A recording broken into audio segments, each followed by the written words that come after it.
Oh, there we go. Whoops.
Hello and welcome, my beautiful phantom audience, to yet another rather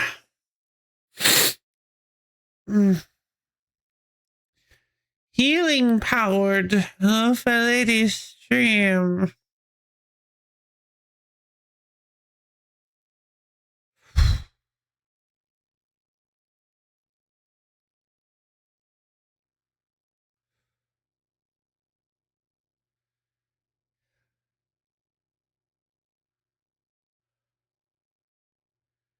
Hi, everybody. Look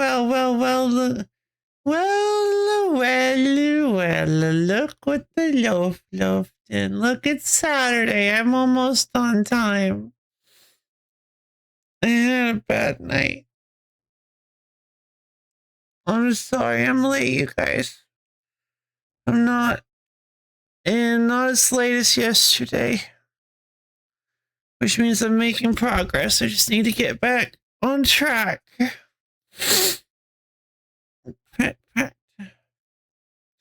I'm getting there. I'm doing it.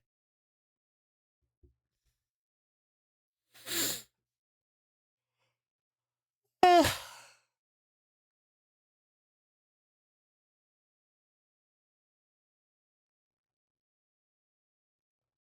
Ugh. God, I'm so tired.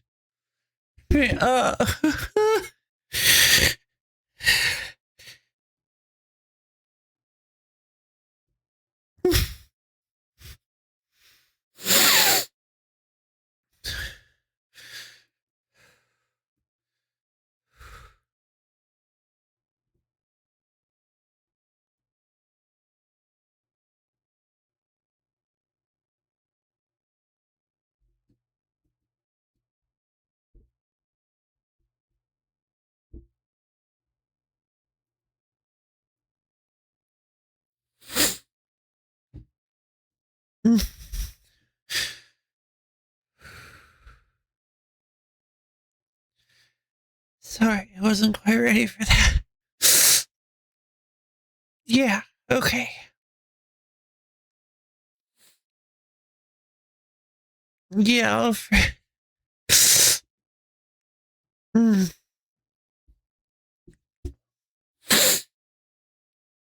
I'm sorry, I'm just not used to people with actual emotional intelligence.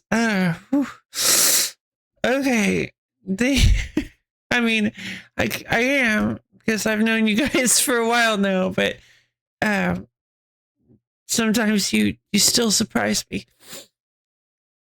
Sure.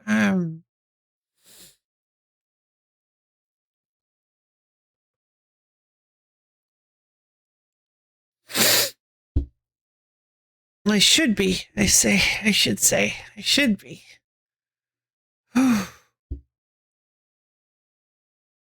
Sure. Sure. Good point. Good point. You're right. Don't wanna punish myself too hard for this. Or at all, I suppose.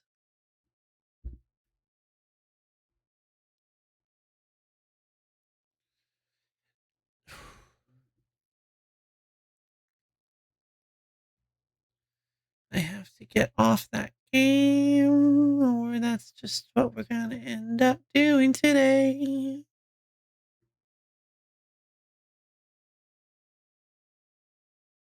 And what would be the problem with that, says the gremlinist part of my brain? Where's Lana?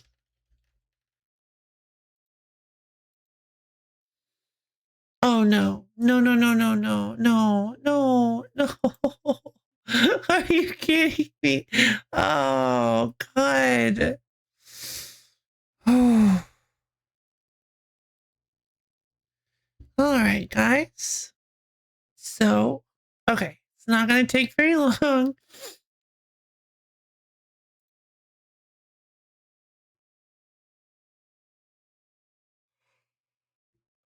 Oh.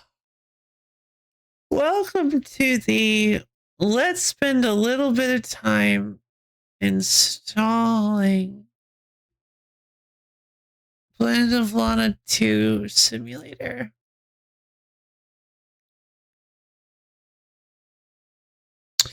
Oh. Oh. Okay. I was like, I don't recognize, that doesn't look like what it would be at all. Okay, so Crosscode had a collab with Pip Puzzle, which is actually not a game that exists yet. It's actually coming out. Pip Puzzle. It looks like, oh, it looks like Street Fighter puzzle fighter, street puzzler.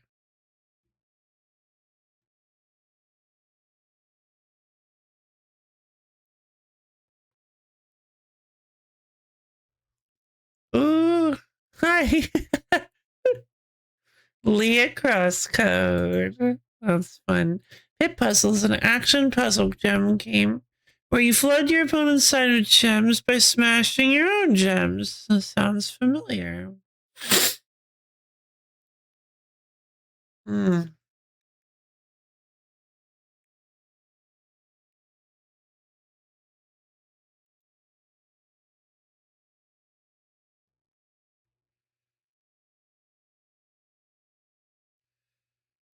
Special collaboration with another indie team. Well, I hope it's Quantum Protocol.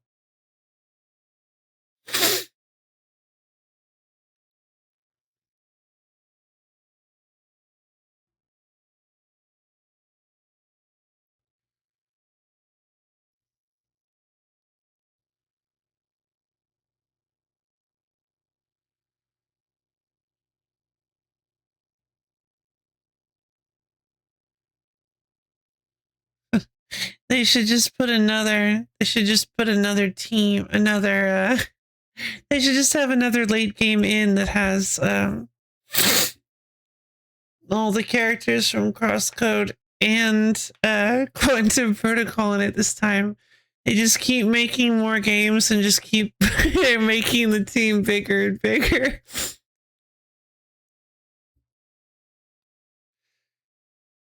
For those of you who may not remember, Quantum Protocol was that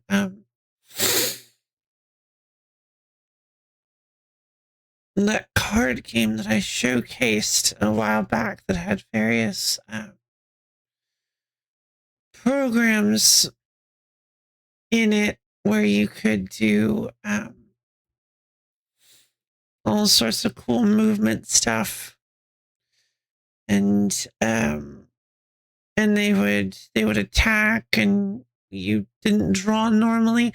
I feel like we didn't get super duper far, so unfortunately, I feel like anything I could use to describe it wouldn't actually remind you of anything. I tripped over what you said about emotional intelligence. Yeah, I'm not precluded from that. It was strange to hear. No, sorry, I didn't mean to. Hey, we're even. Sorry. Ugh.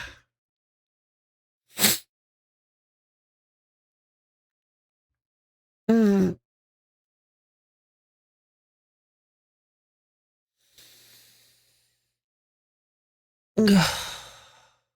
Oh, there's a new clue. There's a new clue. Everyone involved loves the sound of having more than one weapon in their arsenal. That's good. Thank you. I'm glad. I didn't see this.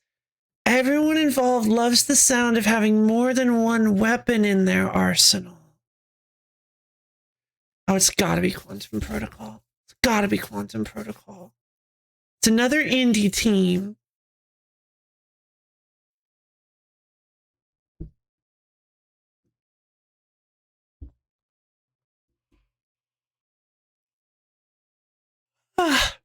I went back and watched that. I went back and watched. I know that's the second time you've done that to me. That's the second time you've done that to me. Oh, it's so funny. I went back and watched that section. So that you said it's. I missed that you said it's Pizza Tower. I missed quite a few posts on that segment too. I guess because I was so excited. Vampire Survivors. I guess that's true. It does have a lot of weapons. Guess it could be Vampire Survivors. Be a weird collab. It could be. I'm just over here trying to manifest more Quantum Protocol collabs. Like, just anything to put Quantum Protocol back on the map, just back in the public eye, because please. It's one of my favorite games of all time. I'm actually genuinely considering doing a full story playthrough because it has some of my favorite visual novel moments of all time.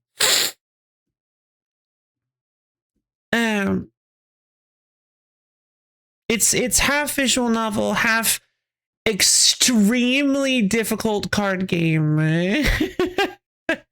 Like it is. I showcased it for like what, the second. I don't remember. Did I play it on my birthday stream? Yeah, I don't think I played it during the anniversary. Pretty sure it was during my birthday stream. Might have been during the anniversary. But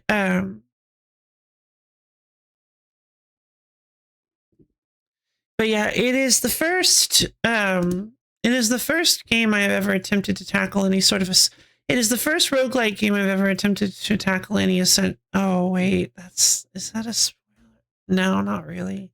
I mean, yes, but I don't think anybody but me would classify it as one. I think it's the first game I've ever tried to tackle any sort of like ascension mechanic on. Well, just it turns out to actually be Vampire Survivors, and I need to explain how I was making a joke because Vampire Survivors is a lot of class that I should. Oh, no, don't worry, because you can claim that because even people in the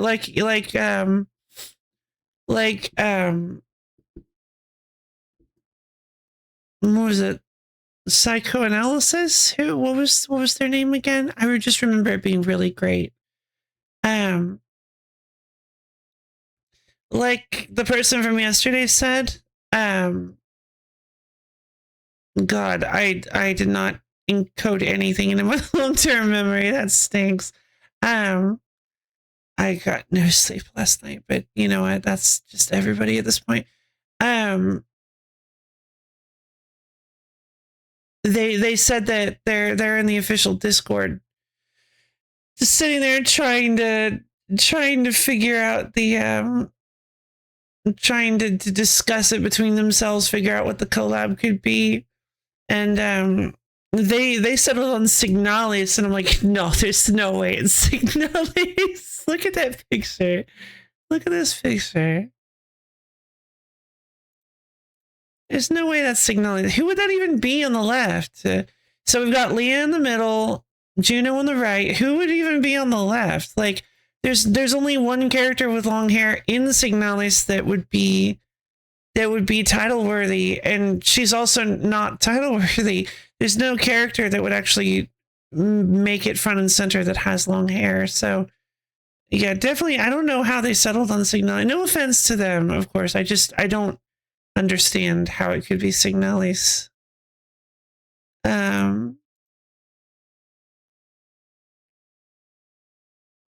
Signalis is an incredible game, and it would be really cool if they did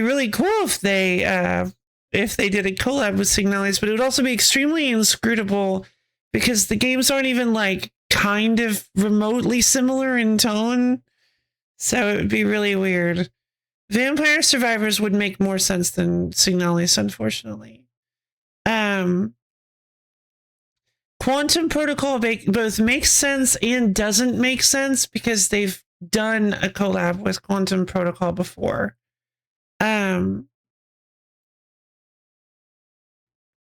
There's a I think I shut it off. It's actually really cool. It was kind of like a follow for. It was kind of like a. It was a really cool mutual collab, where because those were the only games they had. Well, not exactly, but those were they were actually game crossovers rather than developer crossovers. So crosscode shows up as an entire archetype of programs in Quantum Protocol. The one that you can play with, they all have unique abilities that really make sense for their characters. And then the characters from Quantum Protocol show up in a super cool location in Crosscode. when I finally got there and found them. I just had like the time of my life. I was so happy. I'm just like, my babies.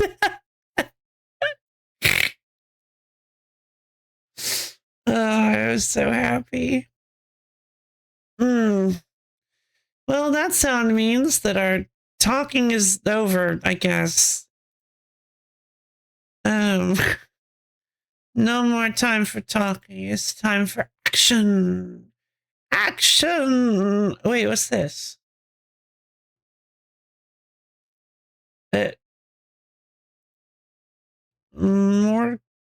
Merkborg Heresy Supreme.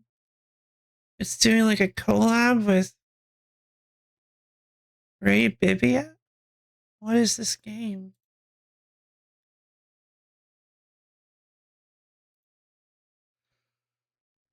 A desperate attempt to endure the coming apocalypse in a cursed, unjust, dark fantasy world made only to appease a vain god.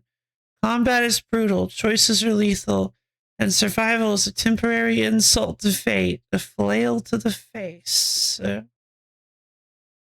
Sounds lovely from a certain point of view. Look.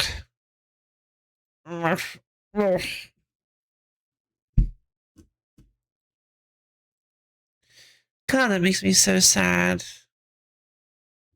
So, I don't know if you guys heard, but Freedom Wars, the best Vita game ever made, because it's like one of 7 Vita exclusive games. Got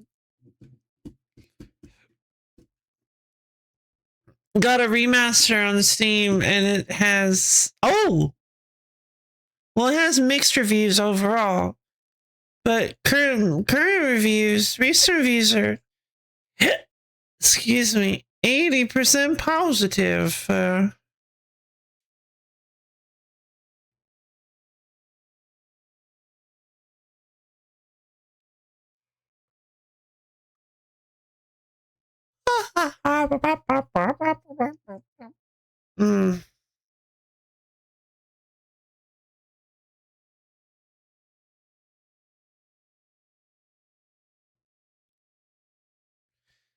I guess people were expecting really high. Oh, some people, I guess, just.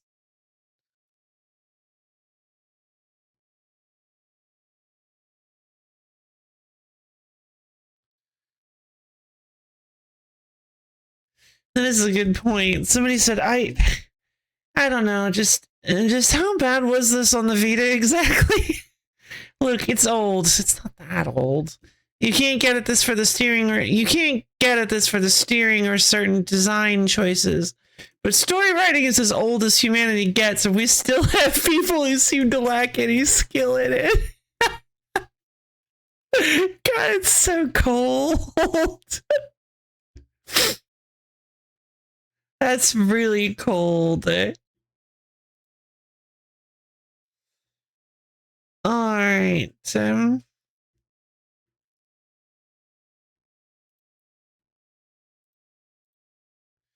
All right, here we go. Let's play Lana 2.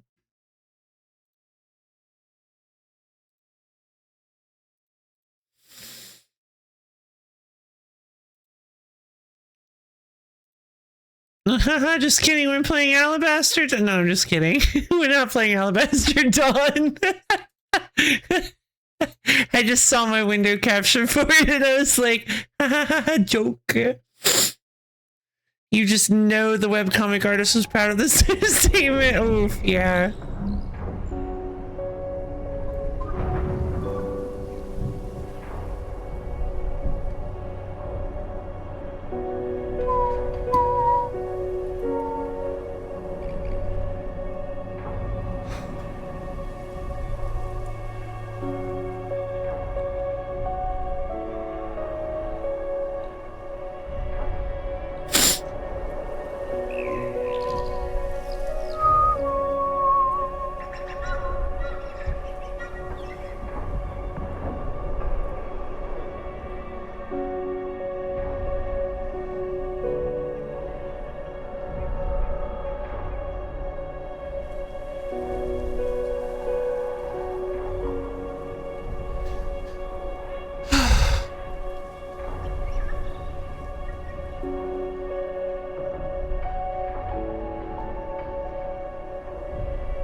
It's a song made of like mostly 4 different notes.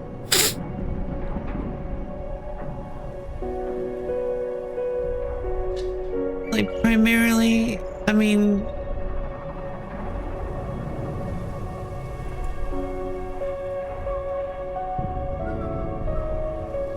I guess it is considerably more for anything that isn't the first section, but it's just such a simple song, just such a simple melody.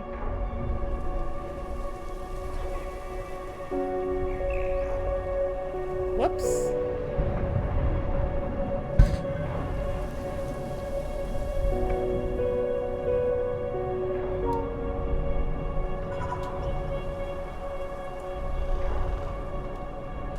Oh, there we go.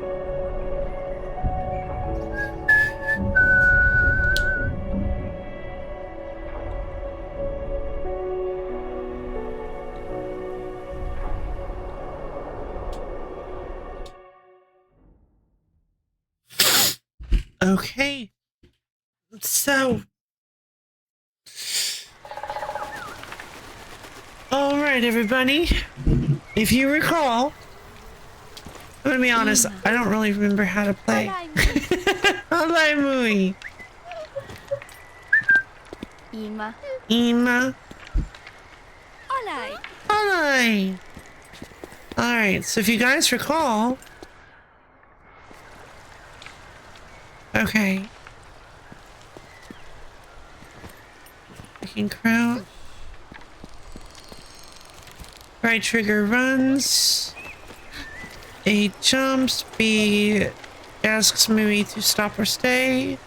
Right stick allows me to direct Mui to a point.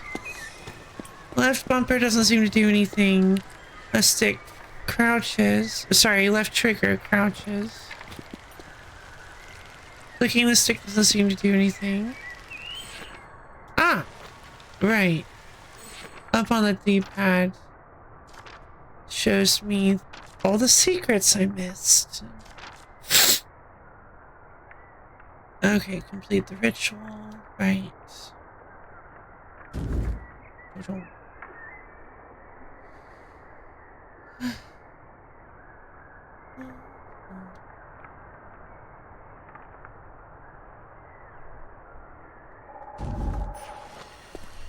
Okay, so we just finished getting the third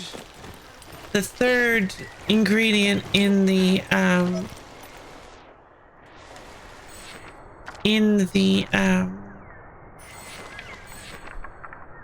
for the cure for our little friend.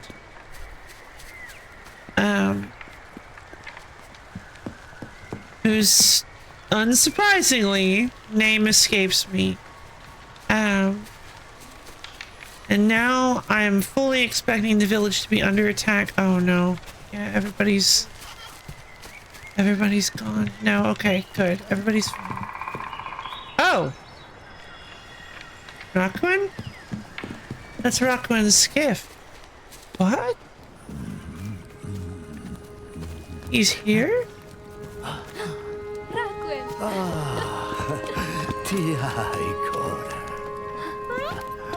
Veno Rakuen. Tumara Lana.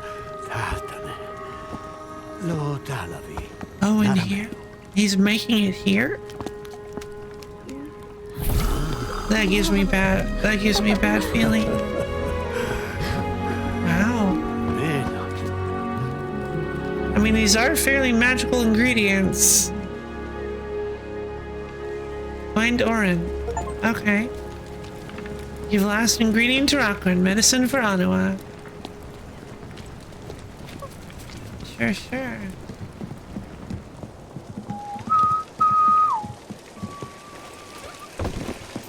Alright, let's see if I can find Orin.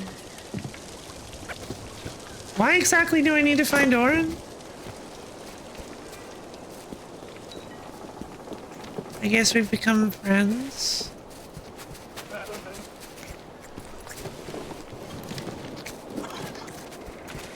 Blob sheep! Look at them bunny blob sheep friend things! Ba-doing, ba-doing, ba-doing, ba-doing. Look at them bounce around and be all happy. Look at them. What's up, Mooey? Mooey says, I crave bones. By the way, if you guys have any spare bones, Mooey needs those.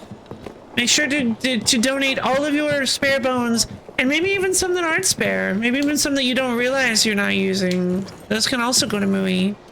Mooey needs your bones. Orin, Chiai. What are they doing? Attiro l'antro, ma. Olai, Orin. Their own bodies. Meno. Men. Olai.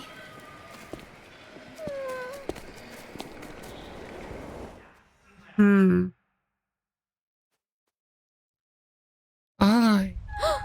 Oh no. No. They. Dia. Dia. Muy. Who did this? They killed the forest spirit. Veno, Lana. Yeah. They set up a drill. Ite o imayem, Lana. Yeah, we need to do this. Meno. Destroy the gel tower. Yep.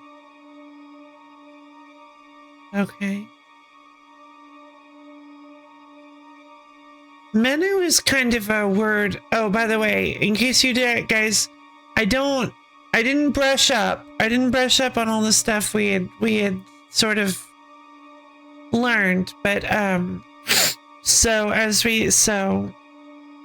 believe Ima is sort of stay. Stop, stay put. Ally is come on, let's go. That kind of thing. Probably more like let's go. Something along those lines. I don't feel like there's I'm starting to see that there may be some some of this language might be a little bit broader. Some words in this language might be a bit broader than what we have in English. I've noticed that some of the stuff like menu is used very broadly as a sort of word, sort of expression of understanding. To be like, yeah, I got, like, you got it, understand, okay, kind of that kind of thing. So when someone asks menu, it's kind of like, do you get it? And like, okay, like, and tone can be very, I think maybe this language is fairly tone intensive, like, so that tone and context can be more of an indicator of severity and intention for a word. Meno. Menu. Such an incredible. I didn't even do that. I planned that. Wait. Come on, wait. Oh, not this again.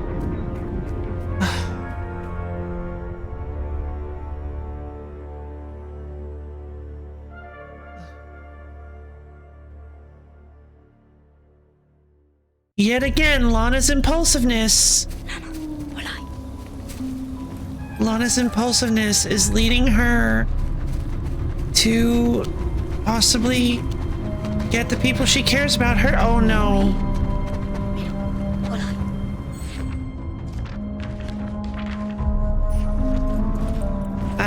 I need to screenshot that. I need that.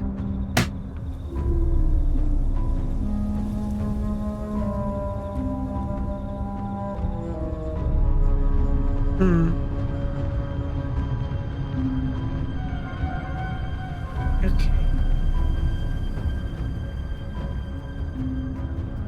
I don't think we know any, like, warning words yet, but again, we've seen a lot of these symbols before, so I'm hoping that maybe eventually we can get enough written text to potentially decipher their alphabet.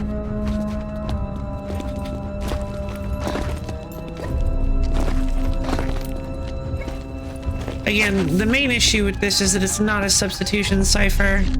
It's not an English substitution cipher. Probably. That would be extremely strange since they actually have their own language.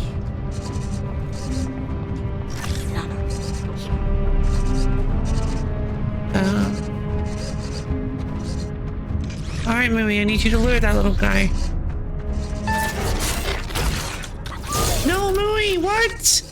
I thought Mooey could have gone faster. What? Or it's like, I don't know her. Right, I forgot Mooey has big hops. Where's me?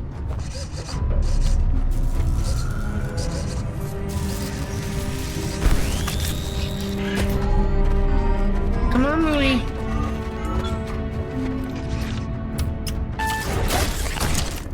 Good.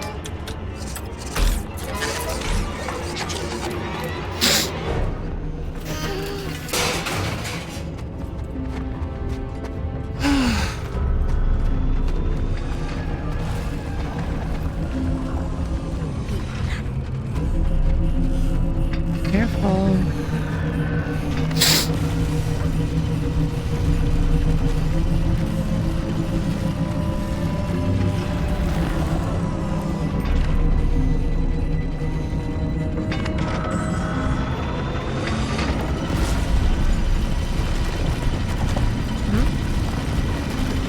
Alright, we got it at the movie.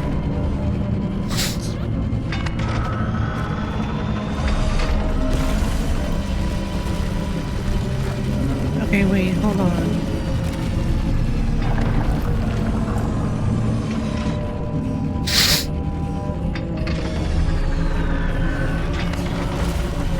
Uh-oh.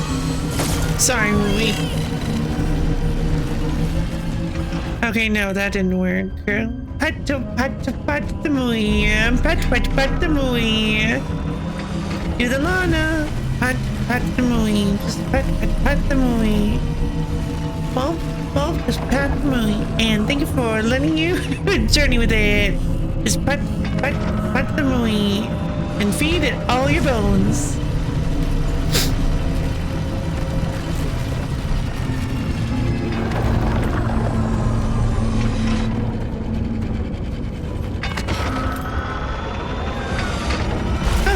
Yeah, no, that probably wasn't where I was supposed to go.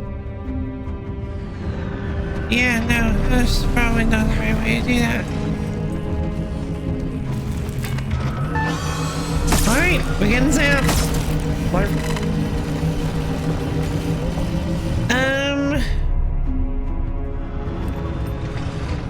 I do not see a...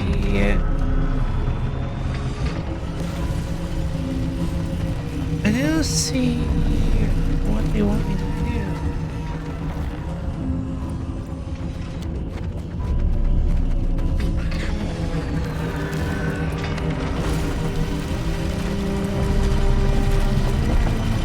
Oh.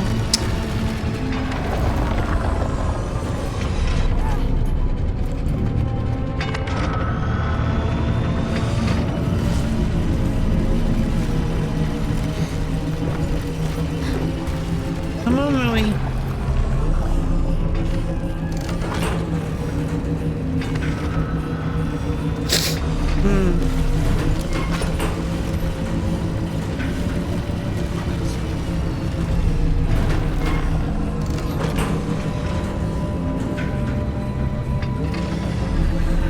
Alright, I think this is where we enact the plan.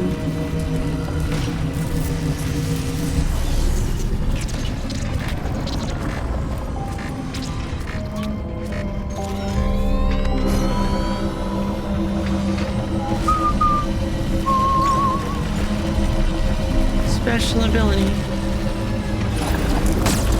Oh.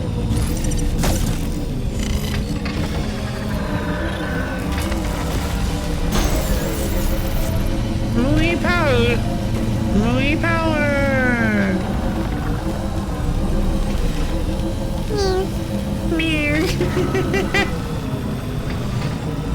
I mean, Mui definitely doesn't want to be doing this, and I don't blame him. I don't blame him.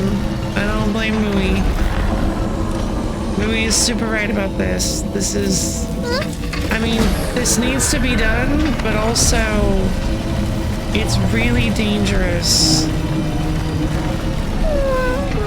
And is most likely going to be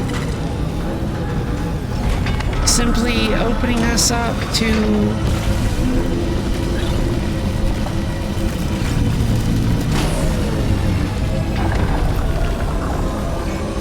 more problems in the future.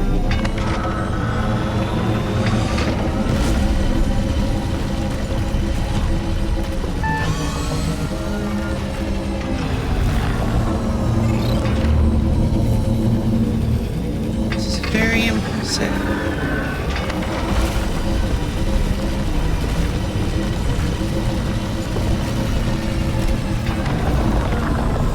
Oh, I can't.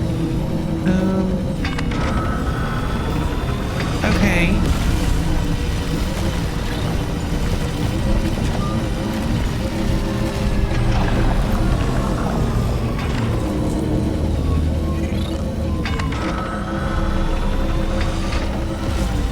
This is too loud. This is way too loud.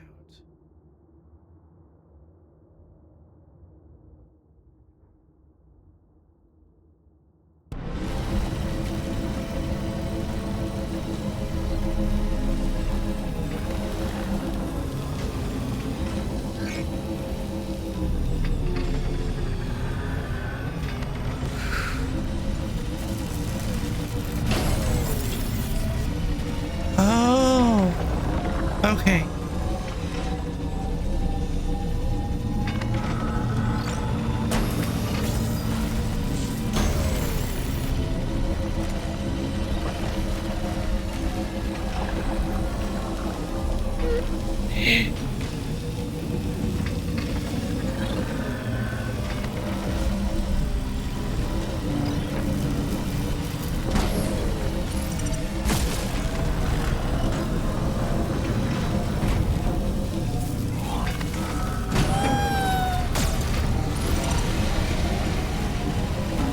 Come on, open up.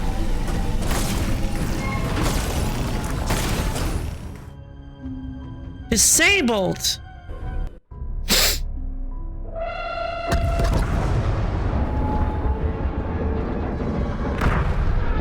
Praise Lana.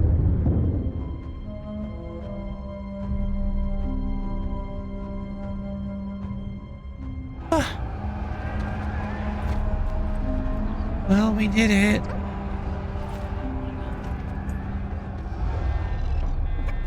Not sure what we did.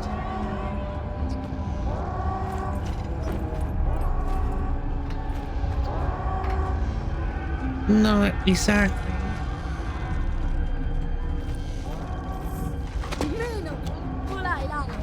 Come on. Alright. Oh, they're laughing about becoming revolutionaries. I mean, it's important. I mean, yeah, no, this is very good stuff. Like, you get these colonists and industrialists off the land. It's just like, oh boy. Yep, there he is. Ven pia cora.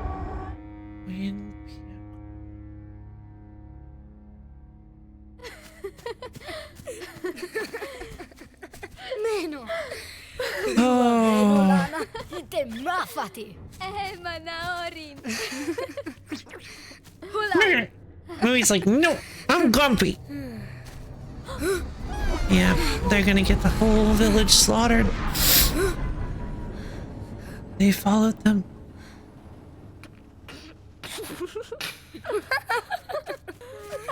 Oh man, this is so dark. Like, it's cute to see them.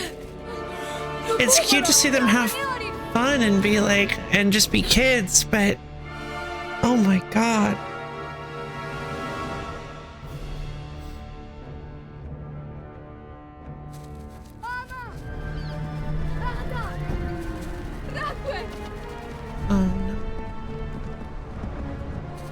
Well, let's hope that Rockwind got the cure and got out, because there's no more cure. The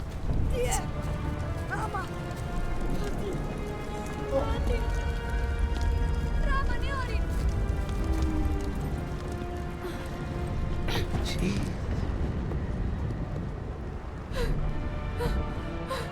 I mean, it really is a matter of like, oh no. Omena nua kora timui. Movie. Ama etaterali. Langno. Meno. Alright.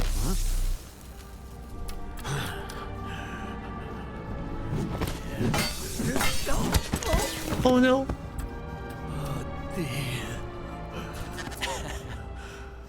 Imana. Omena nua kora timui. Pama.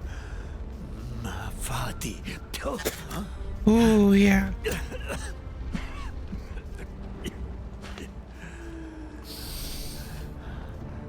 Meno. Oh.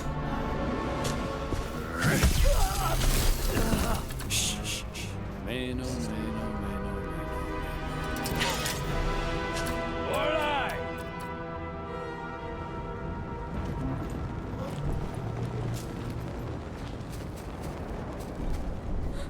Of course we had, Rakwan, of course we had to kill off Rockwind. dia. Lana. Beno, Rakwan. Beno. Ati. Lot. Talavia. There it is. Tatane. Dia. Rakwan. Ero.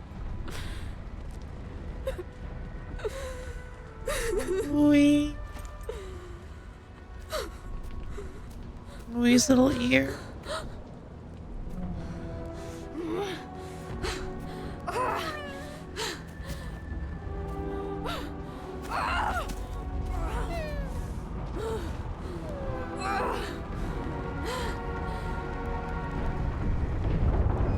Gosh, Rockawin's killer. Rest in peace, Rockawin. Oh, all the little guys.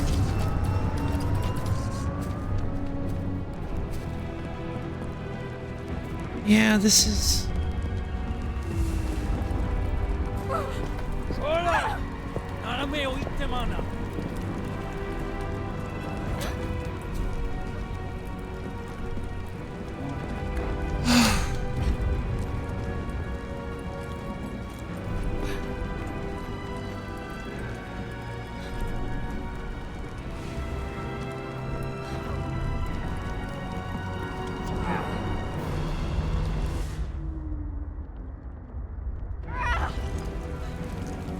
Oh, this is so. Oh, yeah.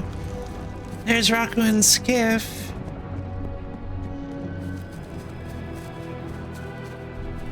The Grove. We're headed to the Grove.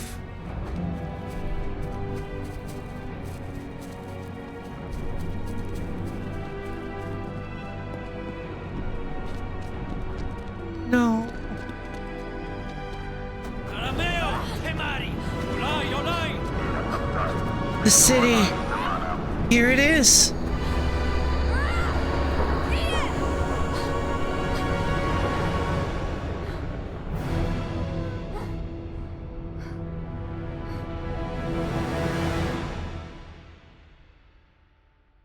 You'll find Rabbit too.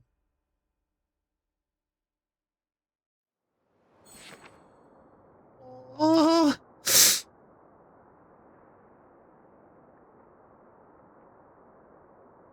Why did you do that? Why did you show that to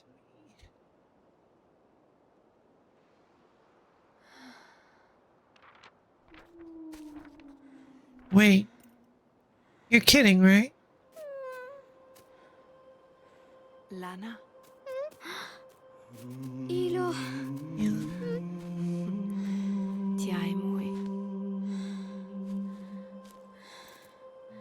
Ilo. Una.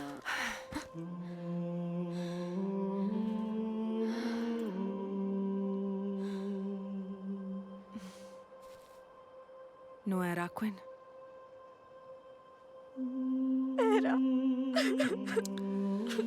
Ero makora. Era. Era. Era what could Lana. be. Ola Eloite, meno?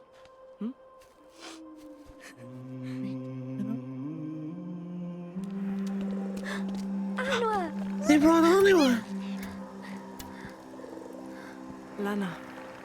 Lo talavi.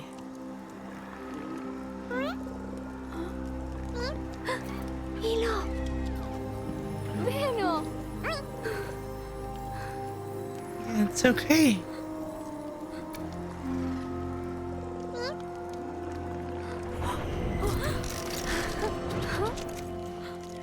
Yay! Meno kora.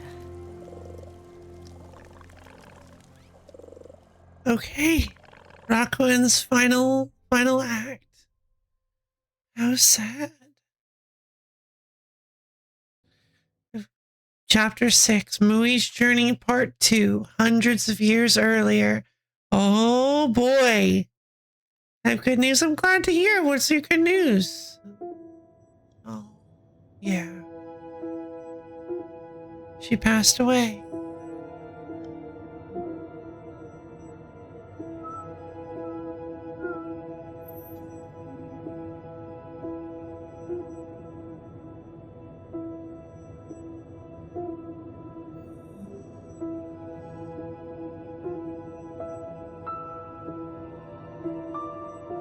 Baby's still a baby. Oh. Oh no. 39 degrees. That's probably a C then. That's way too hot. Unless... No, that's insanely... No, it must be an F. Must be an F. That's way too hot. Wait, no, 39C would be... Oh wait, no, 39C wouldn't be too bad. My bad. I mean, it would be bad. It would be very bad. Very, very bad. But I was like, I got everything all twisted. 250 rates are likely becoming up 50 cents every 6 months. Well, that's good. Good to hear. I need to help the baby. Get the baby to the nursery. I gotta grab the baby.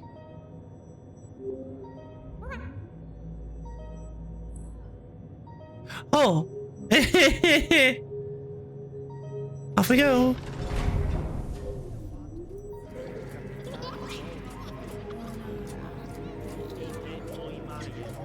Mui driver. Mui on board. Little bumper sticker that says Mui driver. To the nursery. I need your help. Baby hot. Baby too hot. Meno. Tatane.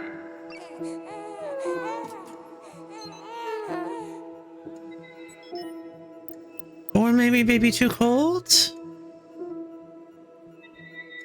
39F is too cold. Is that supposed to be an internal temperature or well, where am I supposed to go?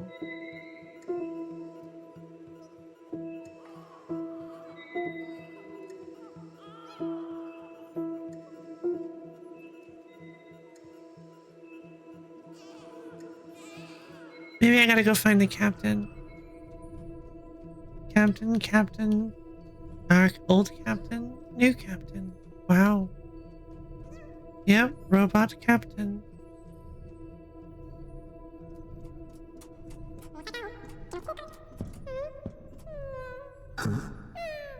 Me. Lana? Meno. Olai. Kala. Oh no.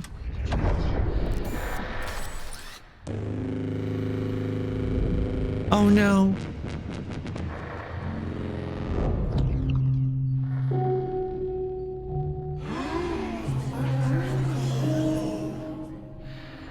Oh no.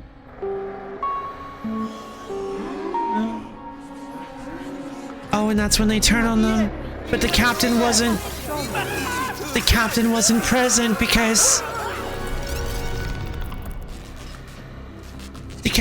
present because he was checking on his daughter, on his child. Oh no. Dear. Etamo aerea. Riama capitare. Mi ancora. Imana.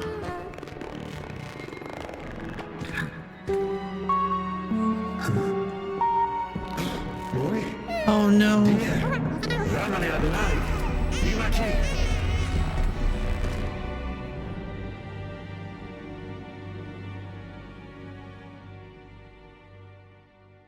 Oh no.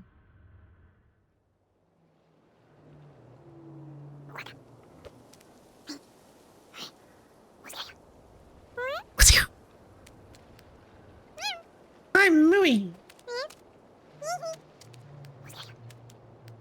What is that noise?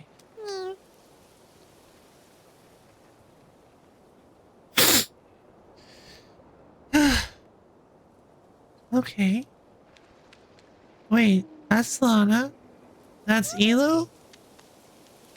What is drawing Mooey? Wiggle, wiggle, wiggle, indeed! Come on, Mooey, let's go journey off. We're trying to find some bones. So by the way, I think this is our Rosetta Stone. It looks like it is a one-to-one substitution for the Latin alphabet. Rakuen. Rakuen. Perhaps. The biggest issue is that there isn't a single repeating character in that entire word. So that's a little bit difficult for us to confirm, but on the bright side, if this is the actual interpretation, there are no repeating characters, so there's no wasted space from a linguistic perspective for Rakuen. So that means that we got a couple of good characters. We got A and E, we got R, we got N. I didn't even think about that. K and U aren't like the most useful. Well, hold on. That's in the English language. I didn't even think about that. None of these letters might be useful. Let's see.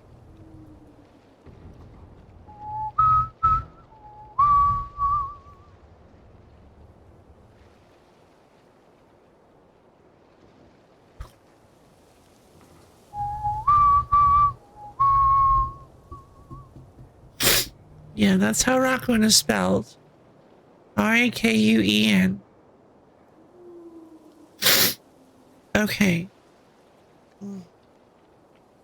Alright. Give me, you know what? I need to take care of some stuff this morning. I had to hop up and immediately start stream, so I'm gonna get some paper to do this decryption on. Oh. I'm gonna get some paper, but I'm also gonna get some tea. I'm gonna get some my morning started. Maybe I'll get some breakfast. Bring out the tree corpse. Indeed, hold it out. Bring it in here, my servants, my dark servants of decryption. I summon thee.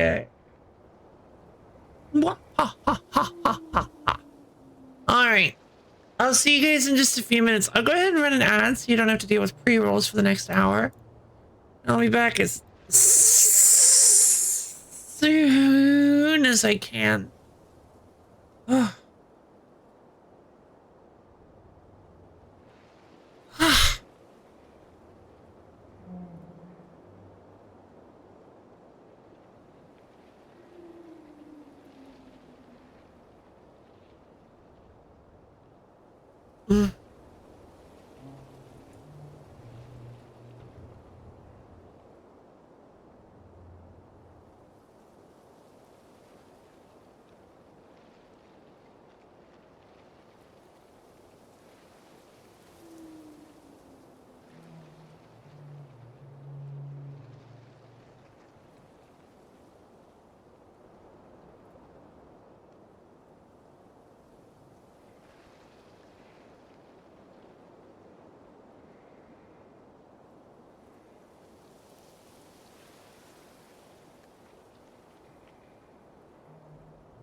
Whoops.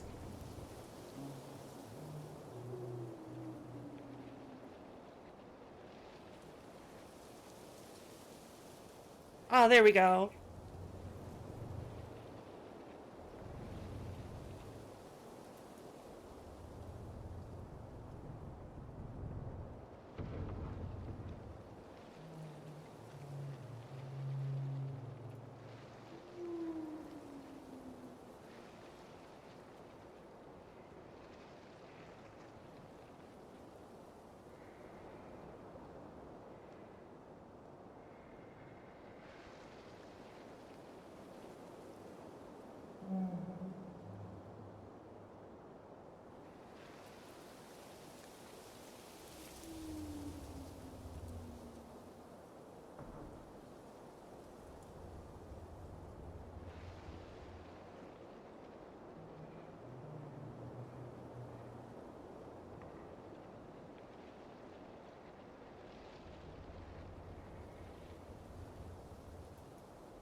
Hello again. Here.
Okay.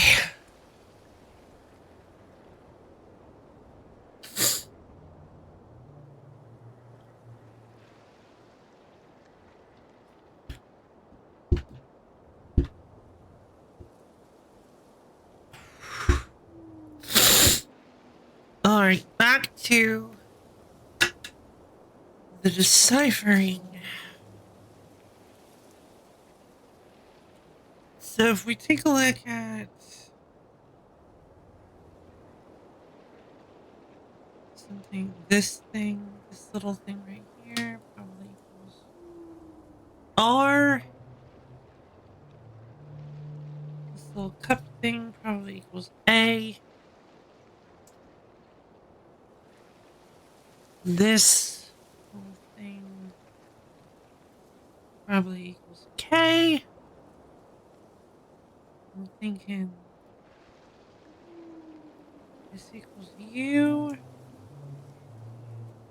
This symbol that we have seen before, that I'm excited to finally get, seems to be E. And this looks to be probably N.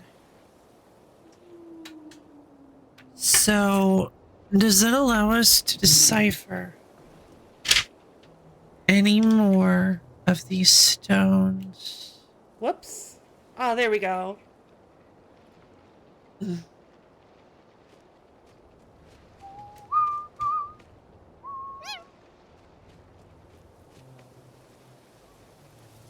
Can't access my notes while I'm playing as Mooey. So this looks like it might be a blank. Oh, hold on. I have streamer powers. I may not be able to zoom in that far, but you guys can. Yeah. Okay.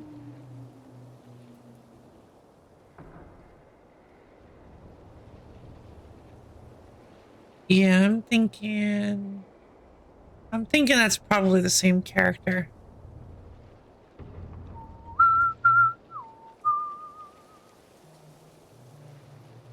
You could have chosen a unicorn or dragon, but your companion is cow. Why? You know why. But the real answer is because we don't choose our best friends.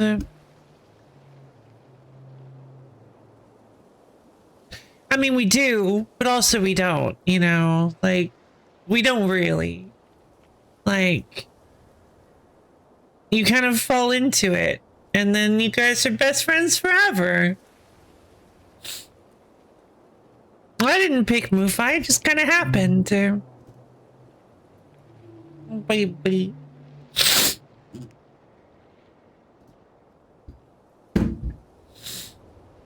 Mm.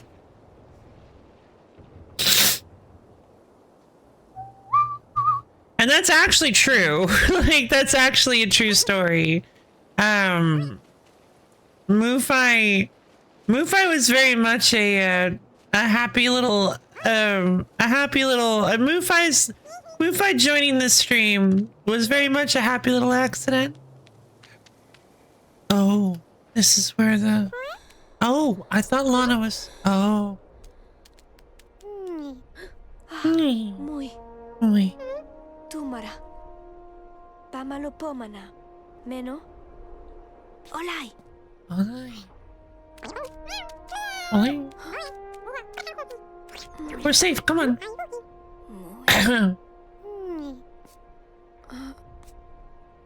Eruma muy. Dia. Ireu pa maorino. Atirotia muy. Orali.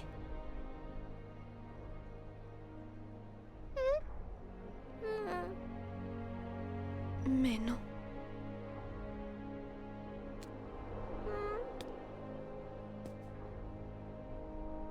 Tilai muy. Goodbye, Muy.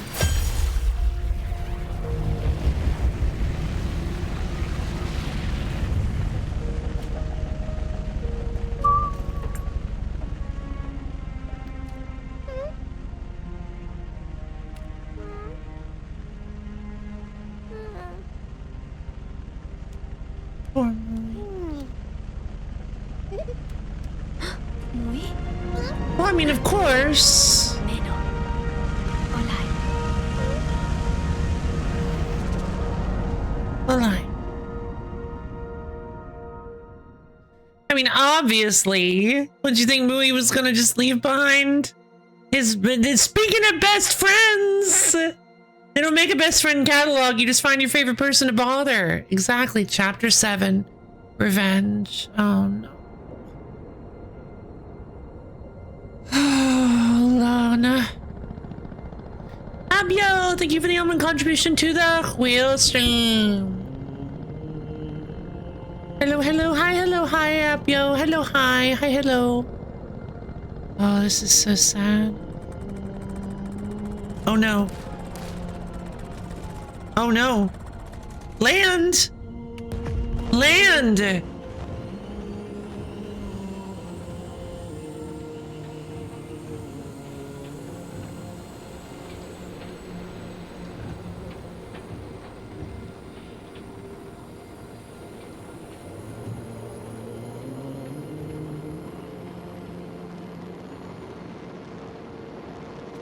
In case of an emergency crash, make sure to clutch your Mui closely.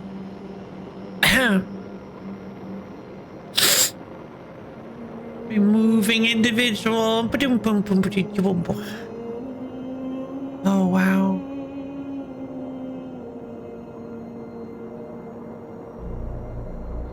God, this is so artsy. I love it. Wait, is this the desert? Oh my god, we're back in the desert. Oh man. I feel like we're probably nearing the end of the game then.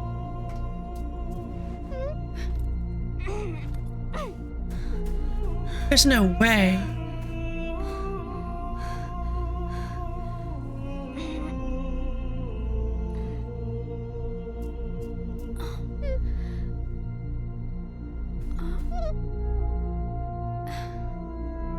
But I don't have a Mui. Haha, lol. Feels bad. Sorry. Me.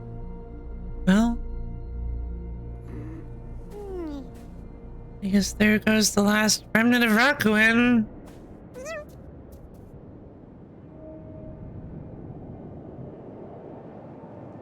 Skill issue. Mm-hmm. Find Rakuen's killer.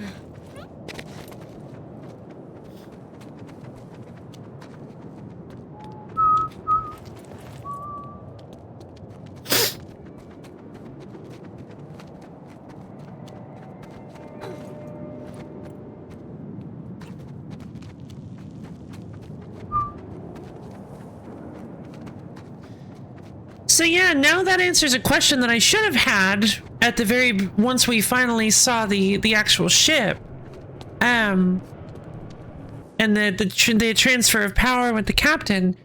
Where did it all go wrong? What caused the core? What caused the core to rebel and take over and turn the machines against everybody? And that's a really good question. Who knows?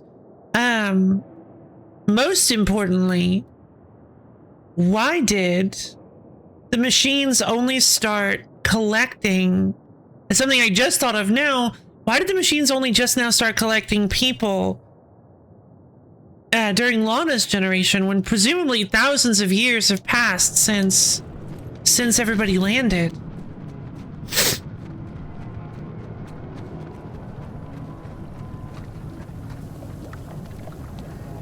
Oh boy. Bubbly, gross swamp tar.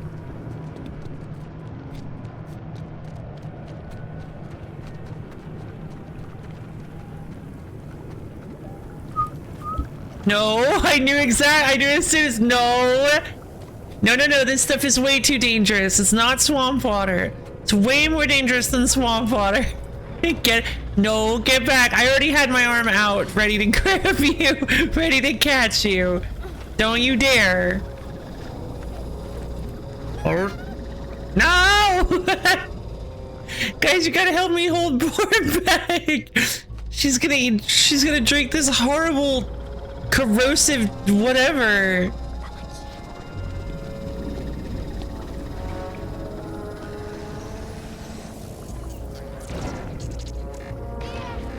Oh.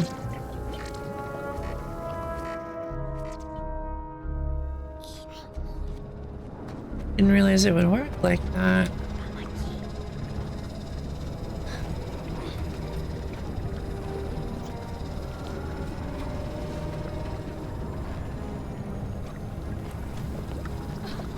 Oh my god.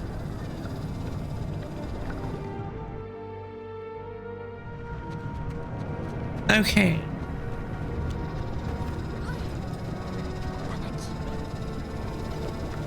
Come on, Mummy. Come on, Mummy. Well, what's causing the platform to...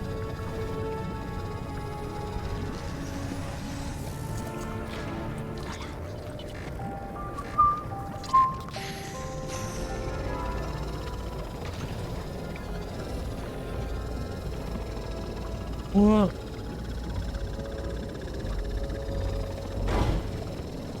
Magnets! How did they work? Lovely.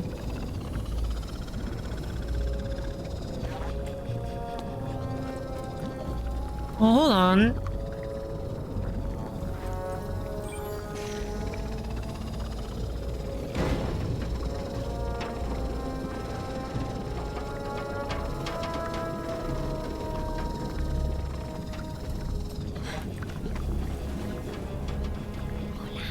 Hola, muy.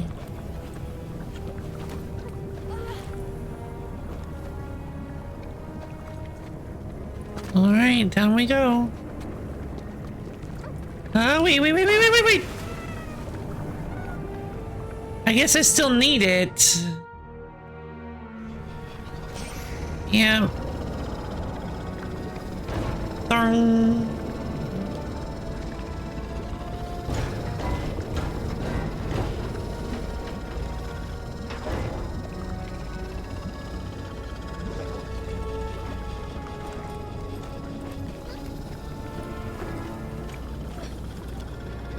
Feels very Star Wars all of a sudden.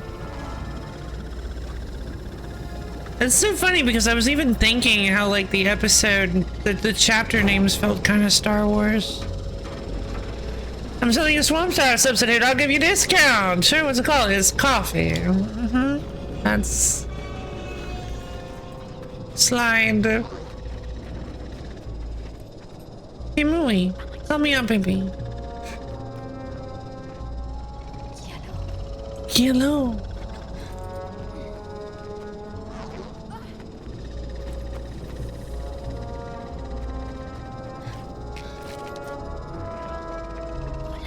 Olai.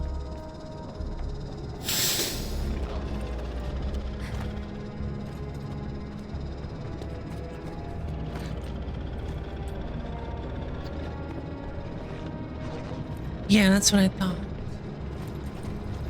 There's a little secret in here.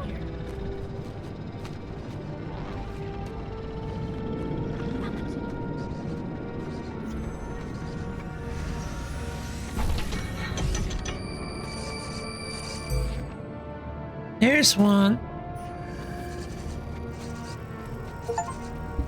Oh no, finding secret holograms 7 of 10. Oh boy. Alright, I've missed half of them. I guess we are nearing the end of the game.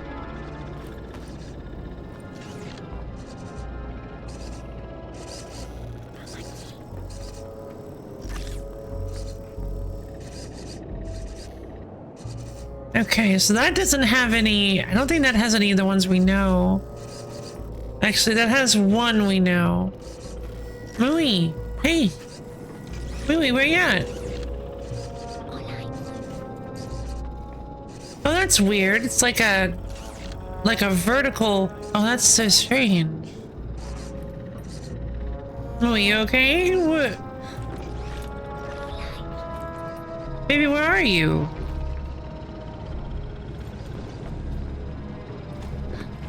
Louie.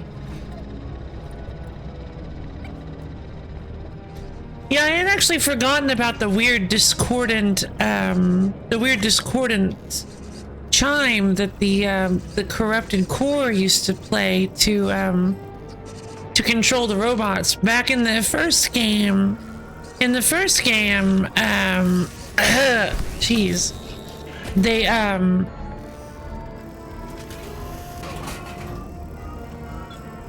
oh no. Didn't realize that I would need to do that. Okay. In the first game, the robots had this like creepy bong bong bong bong thing that they would play. That was like really unsettling. And then we discovered that you can actually control them by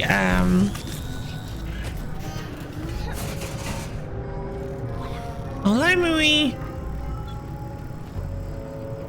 You can control them by playing the actual the melody, I guess you could call it, just the melody.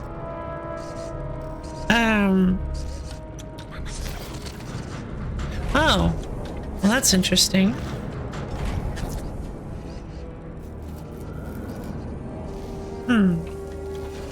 Oh, I see. Huh, that's really cool. Oh, what a cute little solution.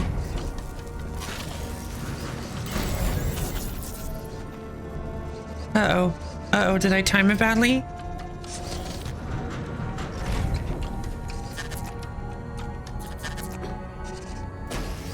Come on, Mui. No, no, Mui, no! No, Mui.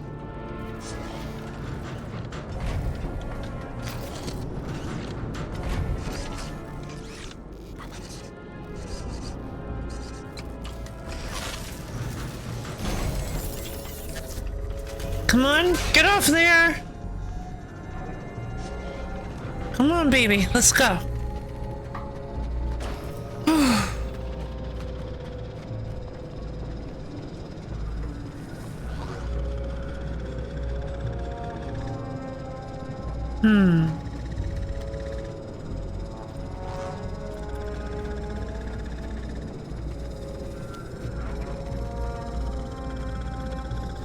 I'm still not 100% sure it's 1-to-1 for Latin. Oh, right, yeah, it would be. Because we don't know what any of the words for, like, wanted or caution are. Oh my god, this place is a total junkyard. Yeah, there it is. The symbol for the spaceship. The symbol that we've been using to save.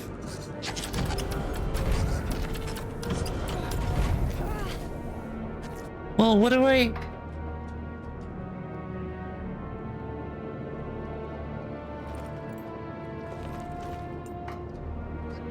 I mean...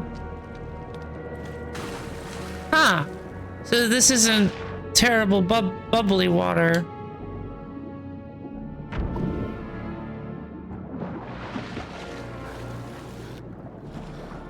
I want to go down there and see what I can find. What's in here?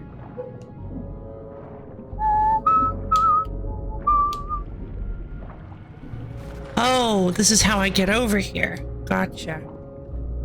Because I can't actually get through that pipe.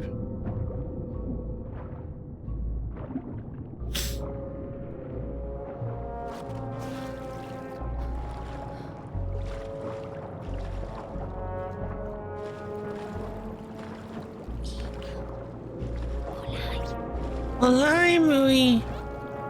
Good job, baby. We'll get you the highest quality bones when we are done with this. Poor Mui.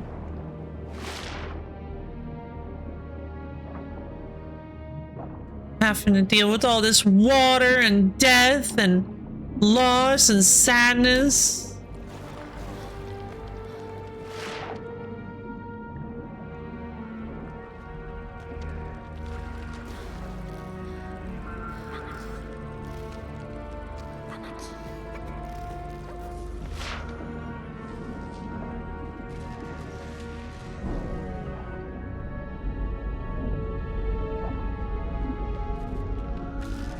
Help me, I'm dying over here.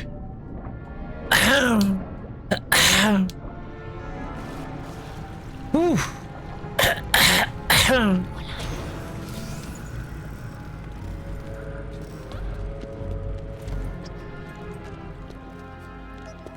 Okay, looks like we're finally in the city. Or at least we've made it to the city.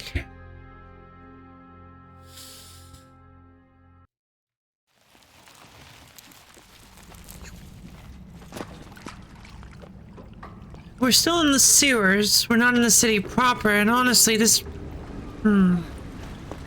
Oh boy. I'm not really sure how great this place is going to be to begin with.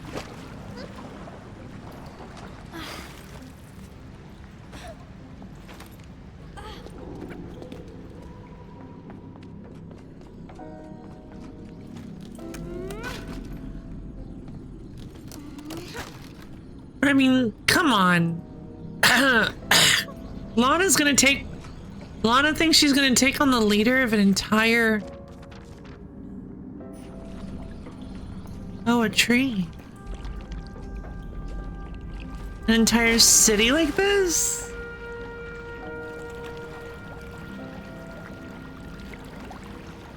I'm curious what he's using all these rocks for. This must be a power source. That must be what that was in there for. It's a... That's sort of like a generator, like a boiler or something.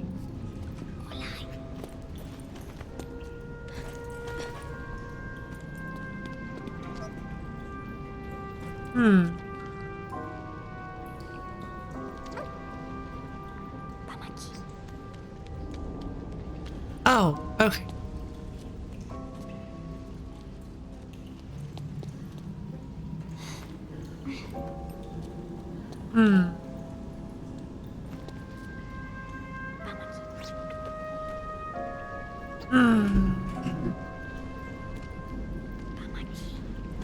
That's odd.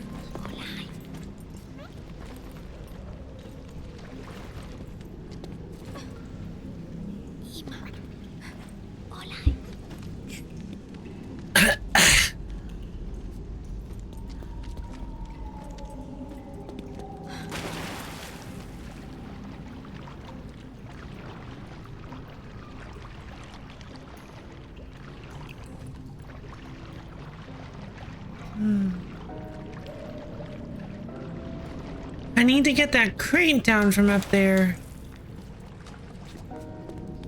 But how do we get up there?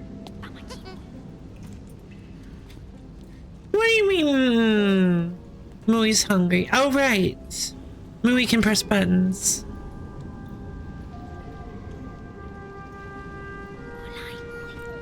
Come on, Mui. What you doing? I need you to press this button.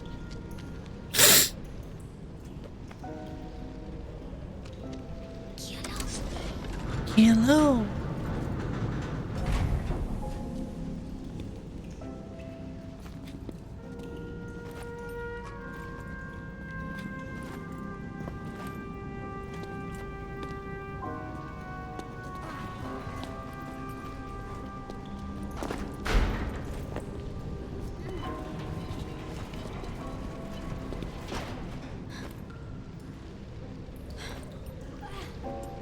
Yeah, this is kind of reminding me of the, This is kind of reminding me of the spaceship.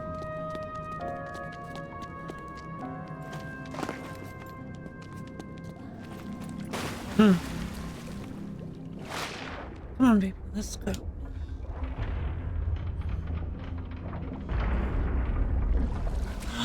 Fish!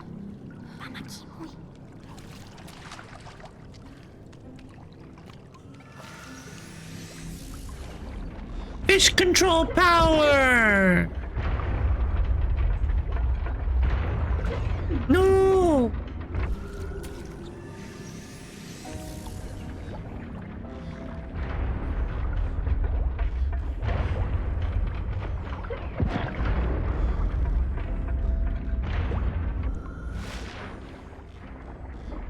Haha, the power of ink compels you to be not see me.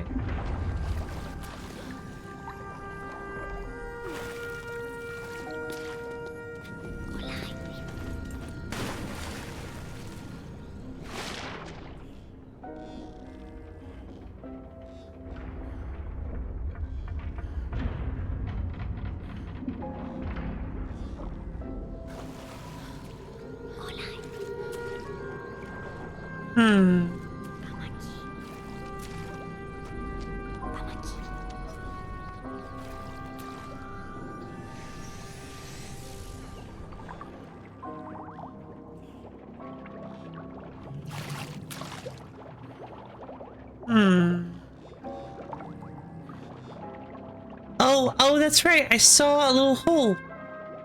Squirt.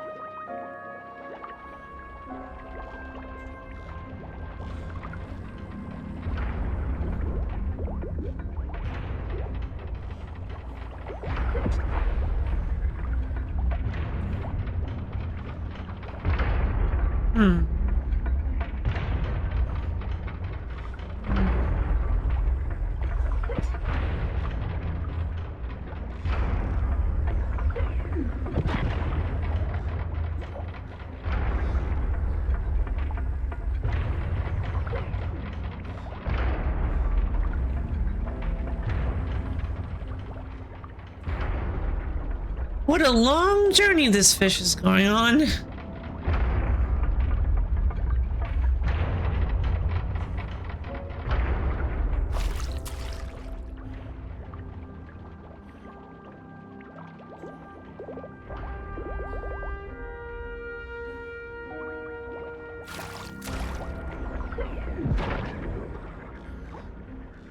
Little fish from home.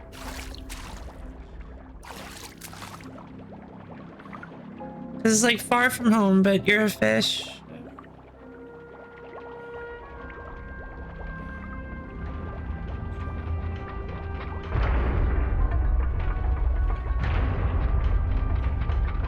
Oh my god.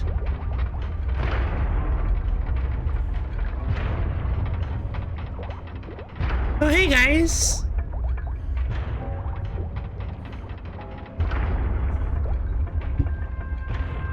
My favorite game was The Longest Journey.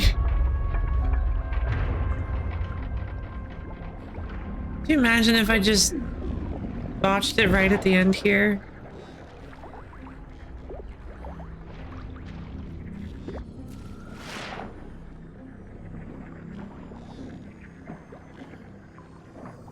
Okay, there we go.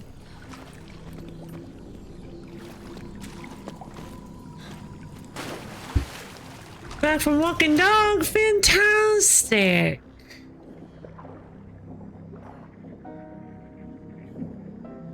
What? Oh, gotcha.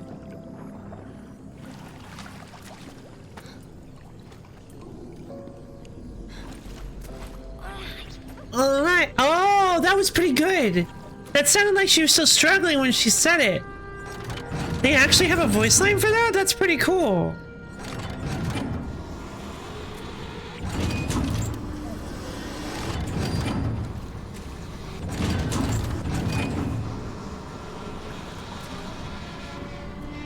Oh god. I think somebody should maintain this thing.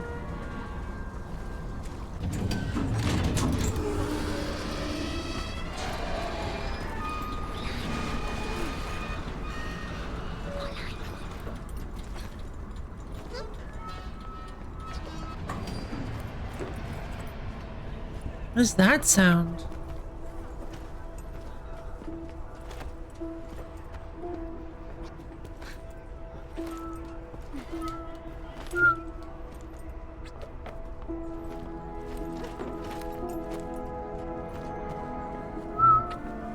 Oh, wow. Oh, wow. Oh!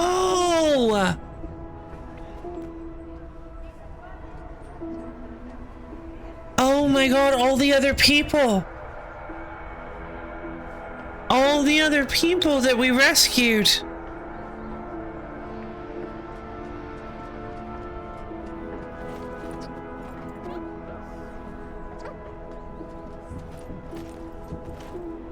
Imagine, yeah.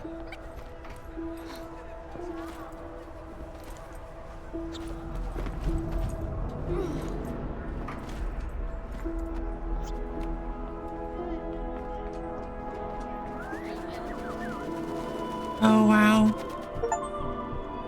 Utopia, a new world.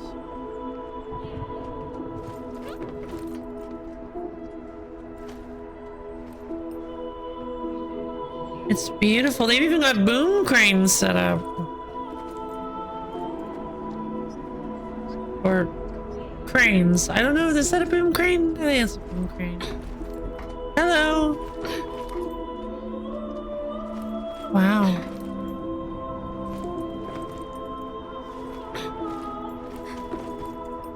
It's a bit larger than the village. It sure is.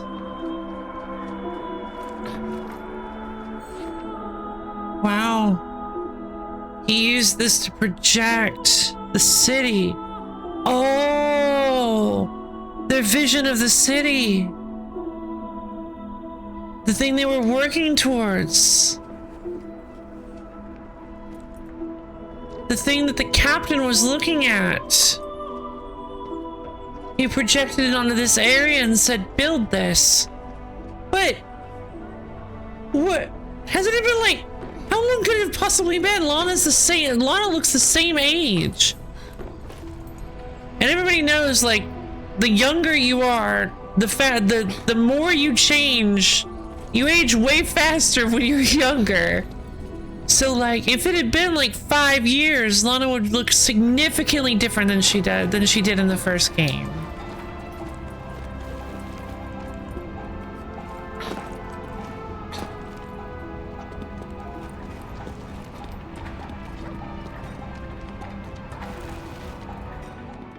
Yeah, there you go. Oh, wait, you're kidding.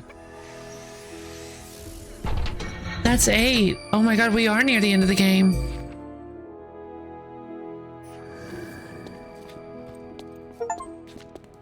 Nine? I missed one! Oh my god, we're about to finish the game! No! I missed one in the sewers! Oh my god! Pamaki. Tamaki.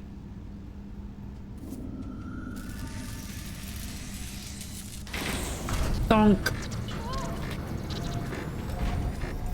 Hey, don't come, don't use that. No, don't. But please, no, you're good. Sorry, just kind of a... Sorry, that was a bit of a harsh reaction. I think plot twist, you're only halfway through. That would be pretty incredible. That would be pretty incredible. Oh.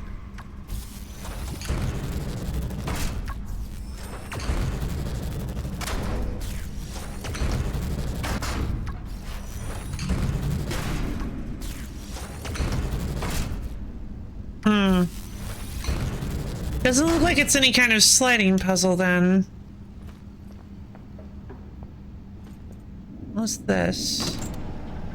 Oh, okay.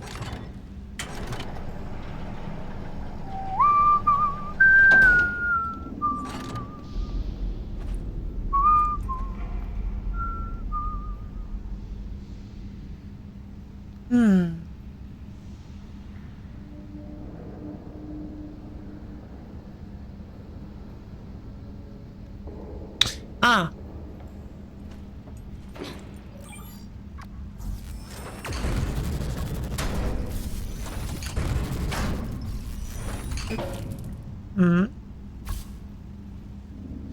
Oh. Okay.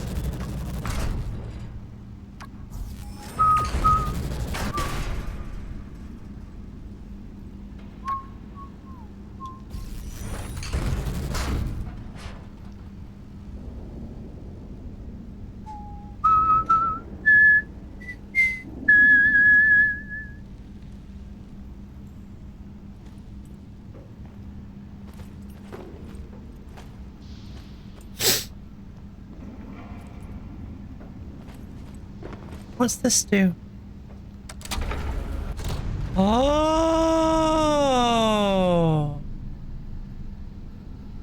Does that change anything?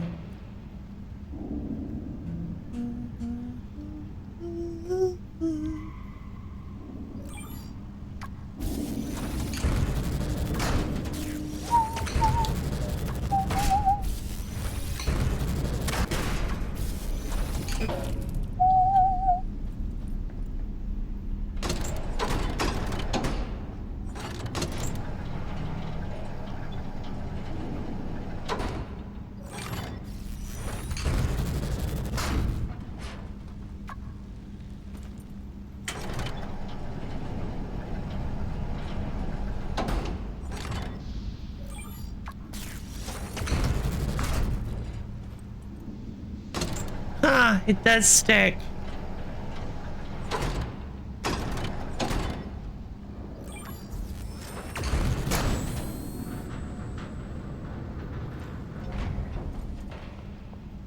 Hola, Mui. I like the block. Well, it's a harsh word. I think that's fair to ask. Thank you. I like the block. Yeah, gotta get rid of it. Sorry.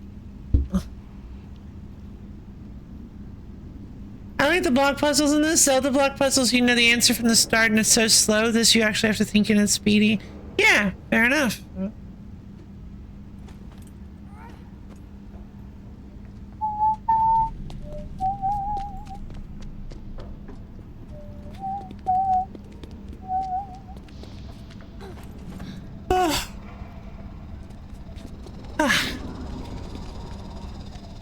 Pamaki, muy. A monkey muy.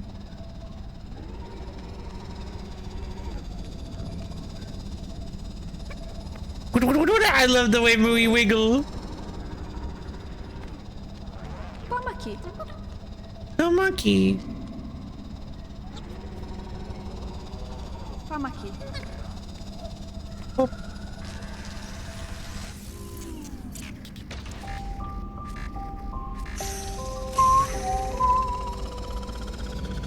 It's just so satisfying.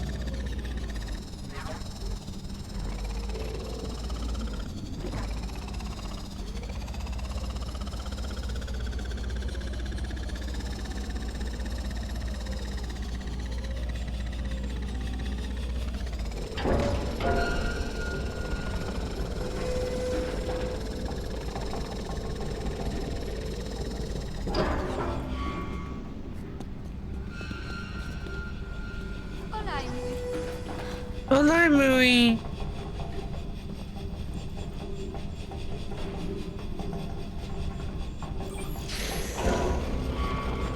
Faster!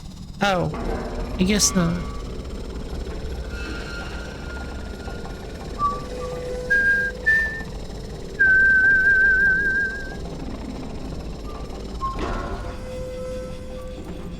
Hola. Hola.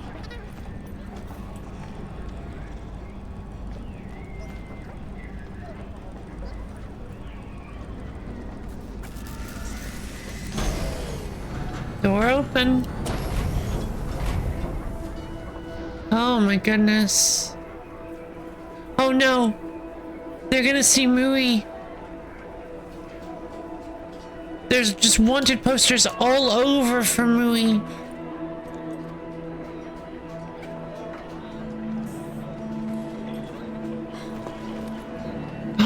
There he is. Come on, yeah.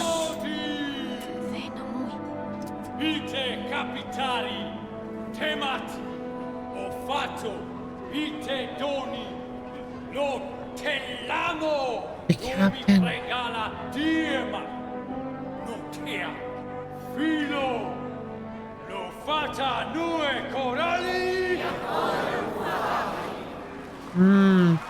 A call and response. Very nice. Call and responses are pretty good. Well, hey, we all want Mui. That's very true. That's very true. We all want Mui. Ah! Oh, come on. I'll take Mui's bending away. Ugh. God, I can't stand Legend of Korra.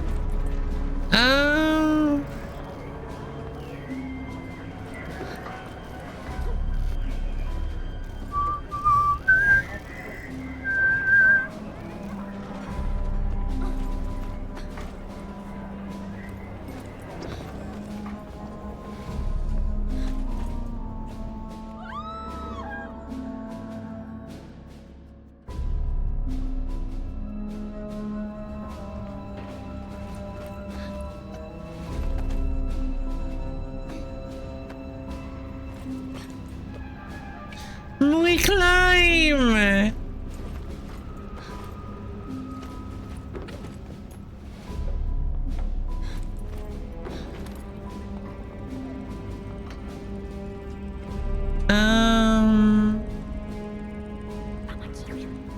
Tamaki Mui.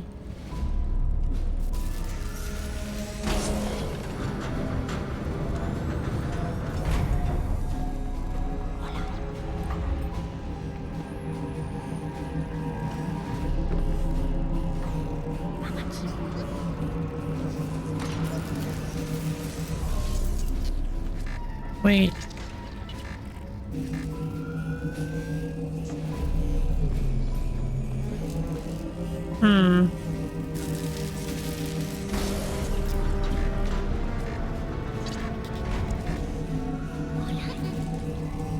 Huh. Mui, wait!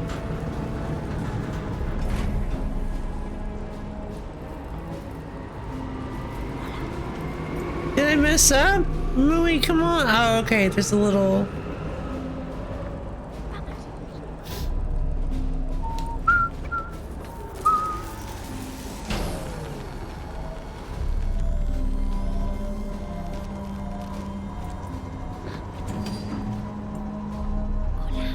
Olai, Mui.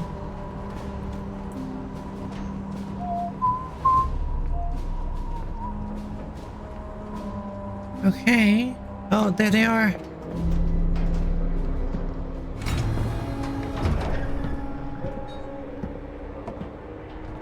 Okay. What's interesting to me is the hooded figure, the captain, the leader. He's definitely hiding something from the guard guy. Oh, geez.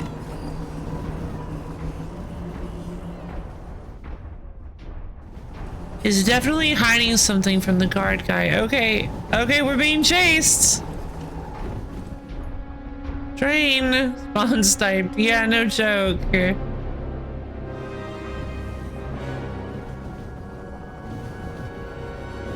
Oh, man.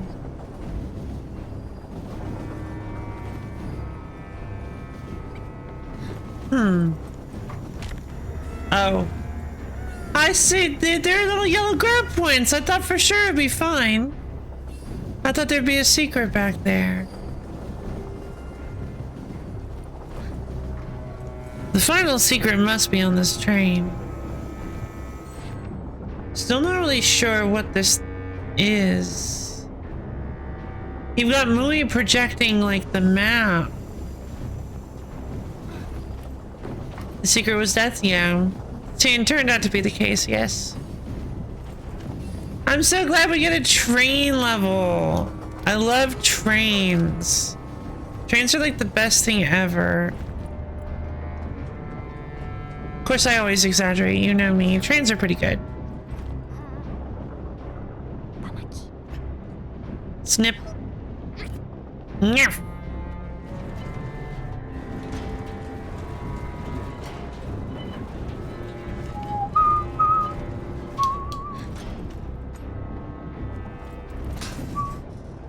There we go. Tamaki.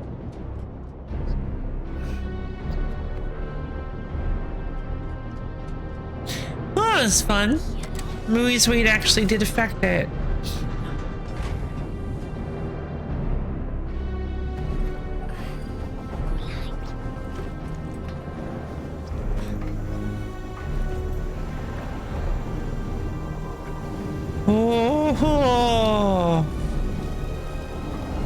Oh, this is good.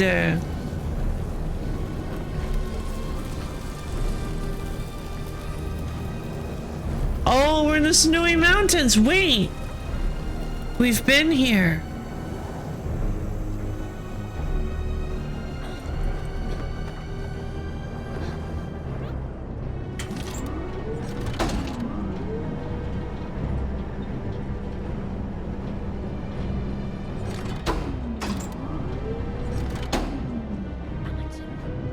Tamakimui. Ah, I should have known. Yeah, I was like, maybe I should hang back just in case this doesn't do what I think it's gonna do.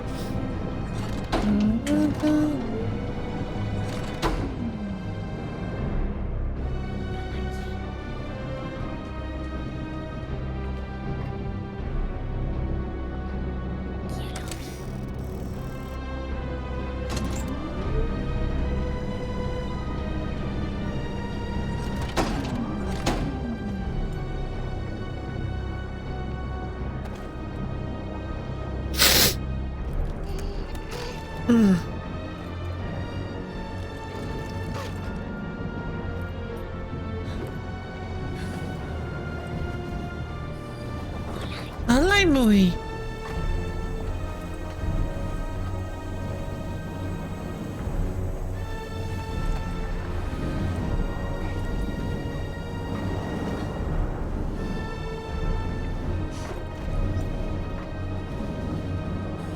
Oh.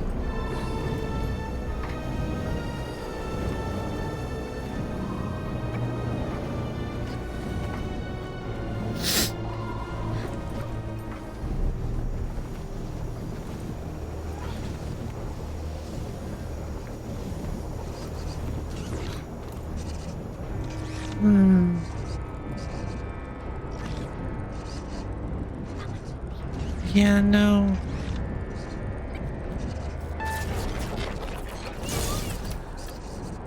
Gotcha, I see it. I see it. Go on up there, Mui. I love the bassoon. The bassoon is such a good... The bassoon is such a good instrument for, like, sneaky kind of stuff.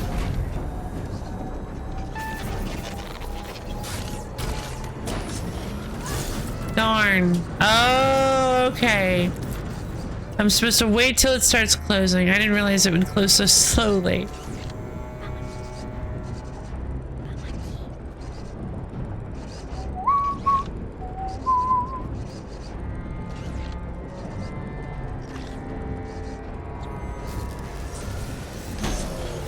What's so great about this game? One thing that makes me really happy about this game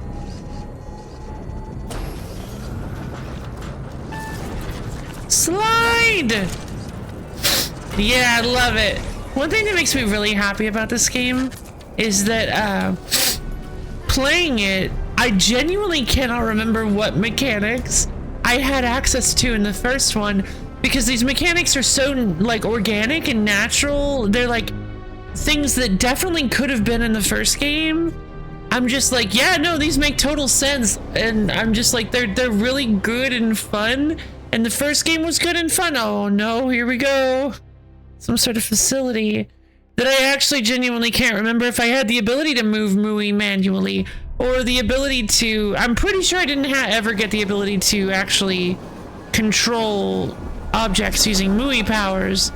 But, I mean, I might have, because it makes total sense. Like, obviously I didn't have it at the beginning, but I might have at some point.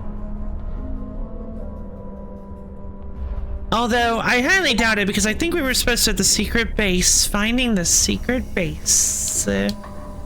Because I think we really only discovered that Mui was also a machine at the very end. Like, I think we only learned Mui's existence as some kind of machine at the very end of the story. when Mui fired the Mui beam. Or just Mui beam, the Mui beam.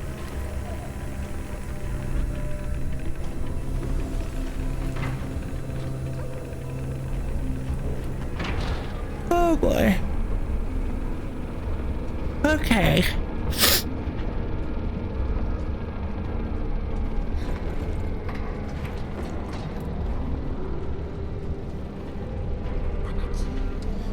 Tamaki.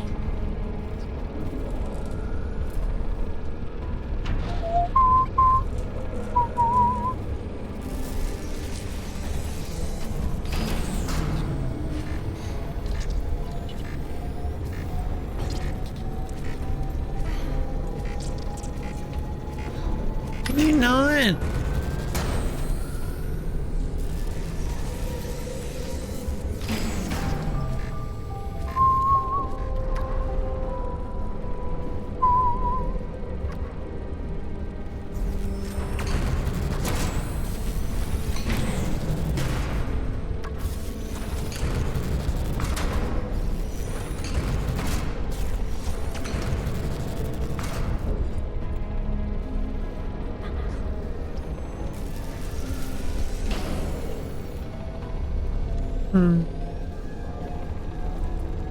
Oh, I get it. Make it just a little bit higher. Very clever, very clever.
Can Mui control this?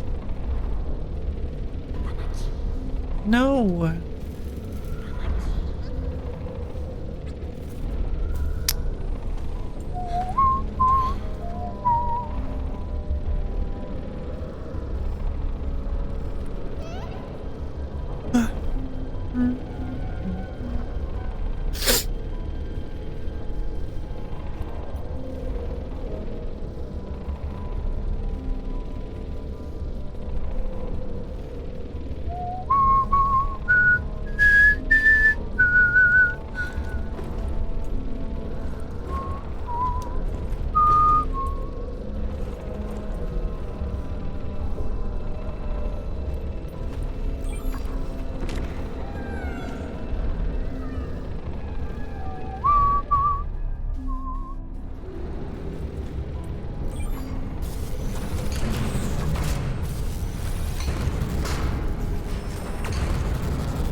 Okay, and then we move it up here.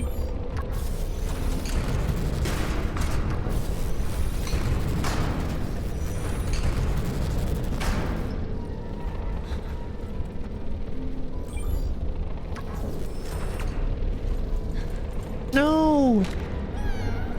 Scrackle.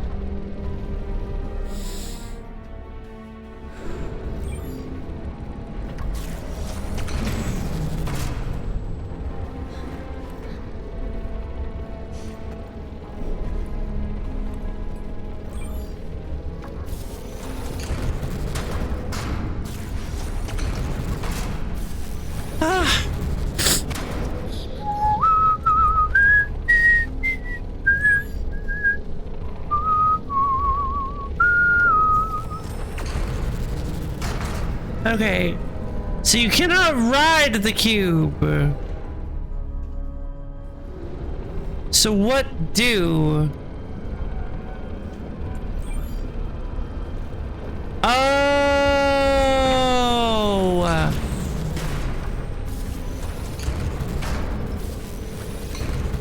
Problem realized.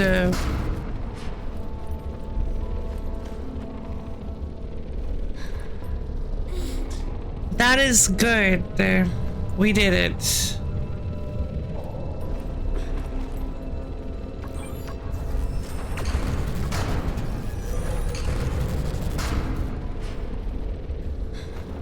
This little platform switch, I was planning on like figuring out what it did later, but it's actually important to figure out what it does now. You cannot ride the cube, but you can do the do. I'd prefer not to, honestly.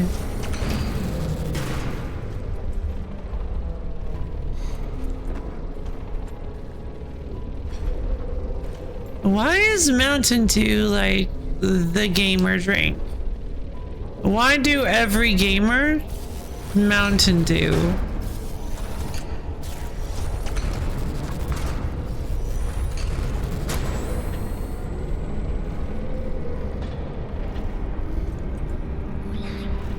No, no, no, no, no, no.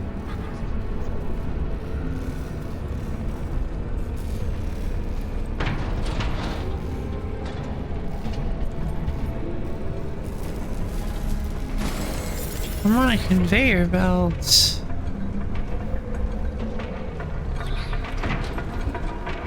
I only hit it once, that was enough. But when I took Mama Rabbit out last weekend, she got some. Aw, wait. Oh, okay. That was scary.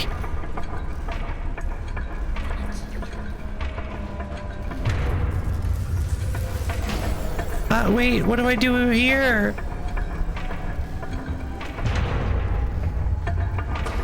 Ah, very clever.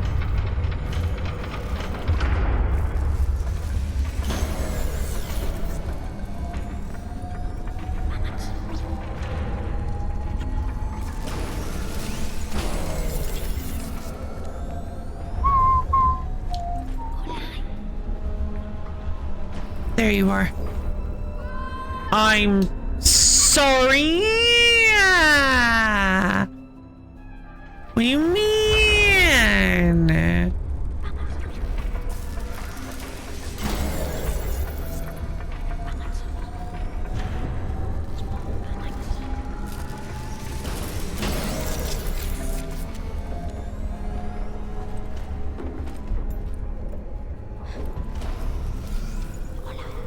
Hola, Mui. Hello, Mui.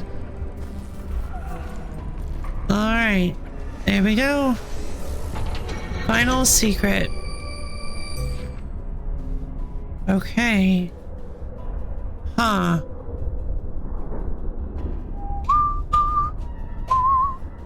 Oh. Launching something, it looks like. With a rock and a satellite, maybe? Finding secret hologram 10 of 10.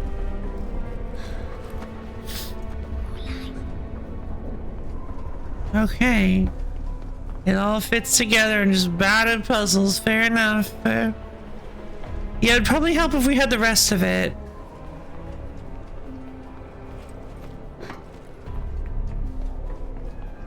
Whoa, what happened to the color grading? What was that? Wasn't it just like really blue a second ago? That was weird. Wait, are we out of this? We're out of the secret base. I'm kind of sad we didn't get more of the city. The city was beautiful. I kind of expected us to be in the city for a lot longer. But we were in the city for almost no time at all. Most of our city time was in the sewers. Eh? What? Oh. Ah. Olay! Come, face me! My name is Jobu Masataka Oniwa! And as I live and breathe, you shall not pass this castle gate!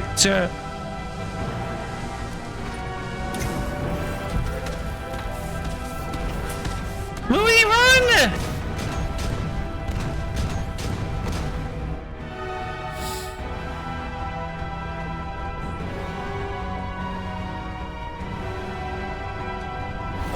Genuinely? Olay! I love that we're getting, I genuinely love that we're getting a massive, silly,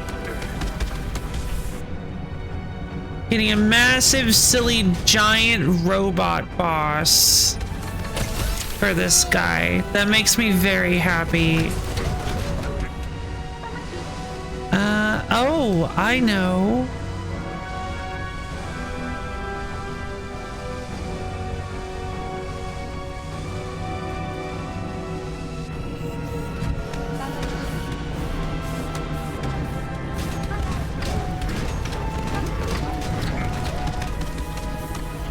Oh my goodness.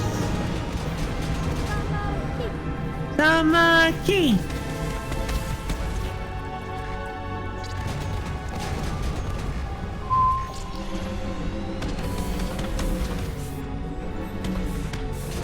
Come on, come on.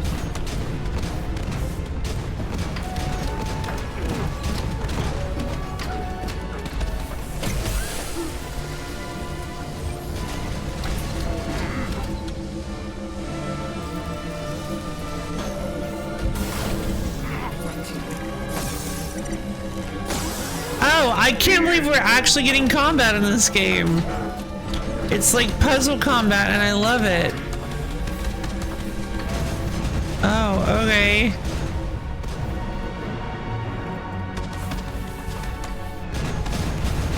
Oh my god.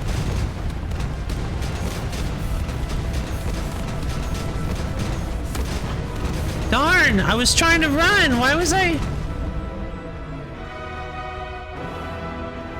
Okay.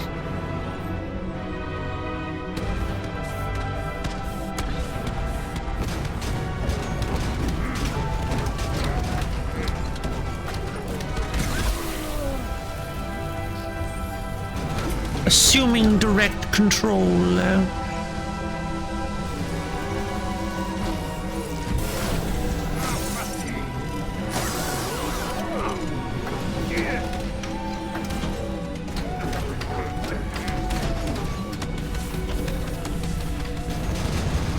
Jesus.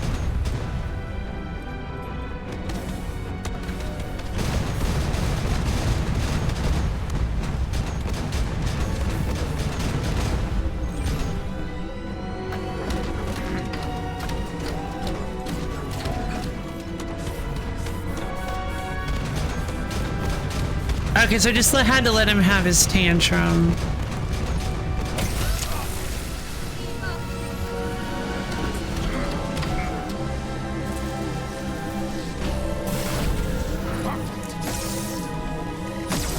Got him! Oh man, am I Lana, the like 12-year-old kid gonna kill a man? Please tell me no. I don't know if...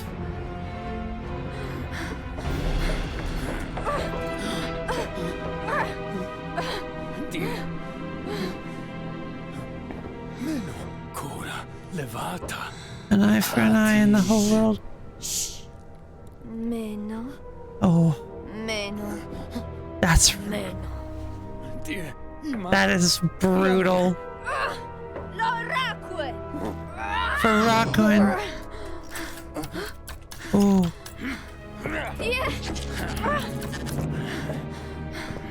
Swami Adonai. Ora. Omarona. Orali. wait. Oh my god. Dia. Imati. Dia ata, orali. Umen Agnari. Imati. Is he the captain? Ata. Oh my god, is that the captain? The robot captain? We certainly were about to, yeah. Oh my god, I think that might be the captain. But like, the horrible things he's done.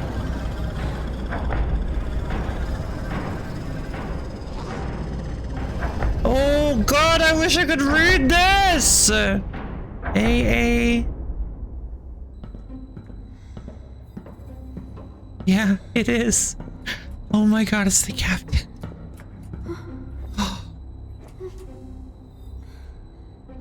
I didn't realize it till I heard his voice. Oh my god. Oh, baby. Movie. Ona Temati. Timothy.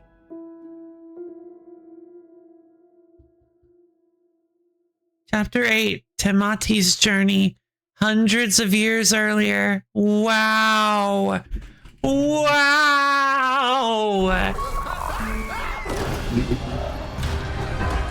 Okay, so there was actual resistance.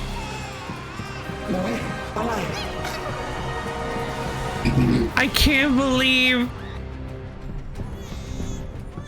I love Mui cuddling in Timothy's arms.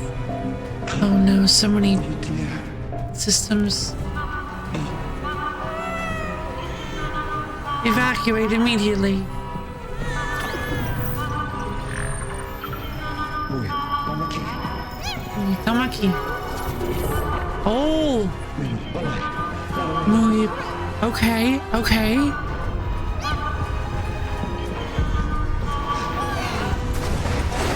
Oh no.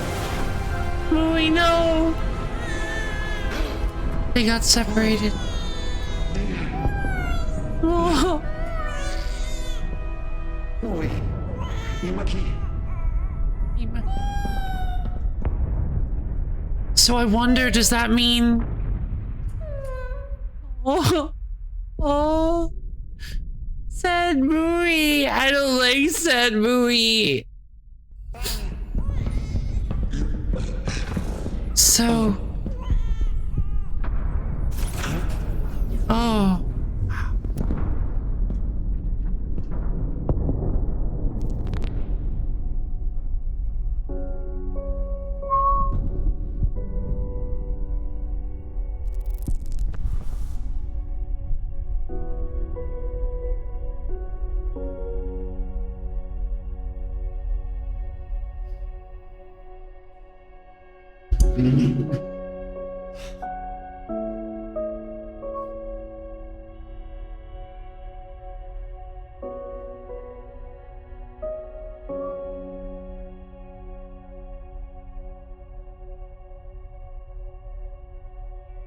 He loved her.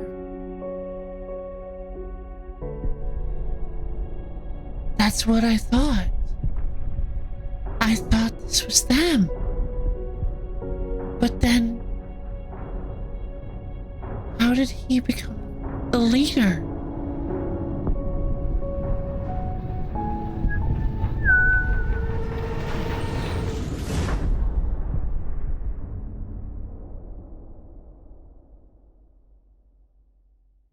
And what happened to the baby?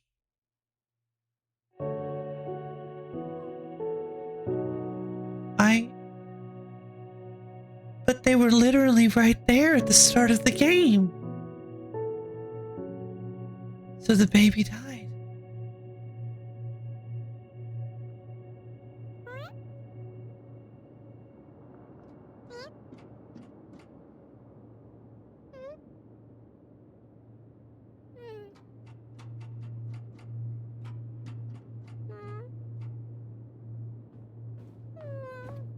Wow. Muy? But no. Meno muy. Olaj. Oh. But that can't have been them.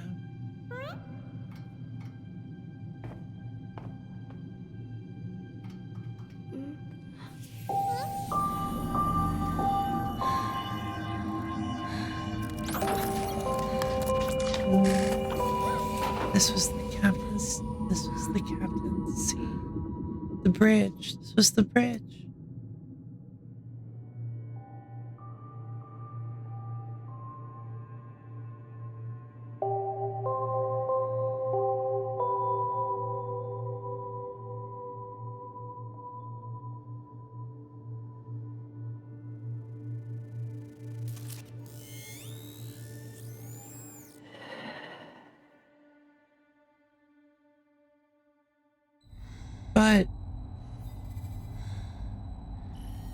But this doesn't make any sense. Omena nueite. Meno. Tenue. Eromata. Minuti a Irolo. Ti. Ata. Amora. Tia. Erma Hadanare. Onadirolo. Kari. Tia. Imake. Oh. Meno. It's okay. Muy. Olaiti. Amora. Come here.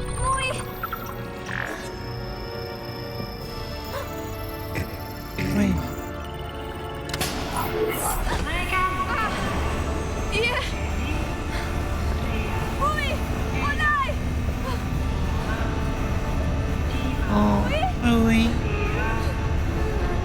Yeah.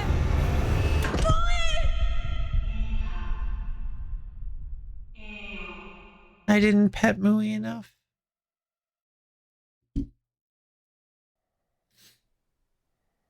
Oh.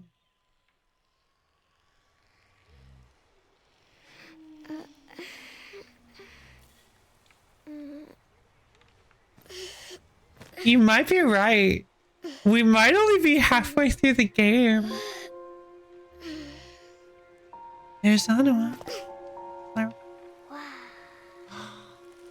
Oh, if there's any one person that Mooey likes more than Lana, it's gonna be Anua.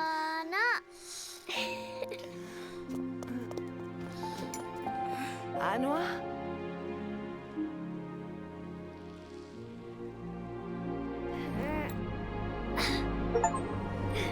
Recovered, waking up.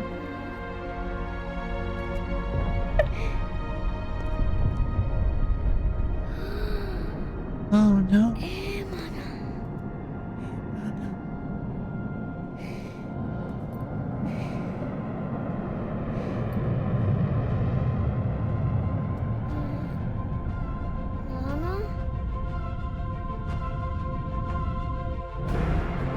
Are they setting up another sequel? You're kidding me!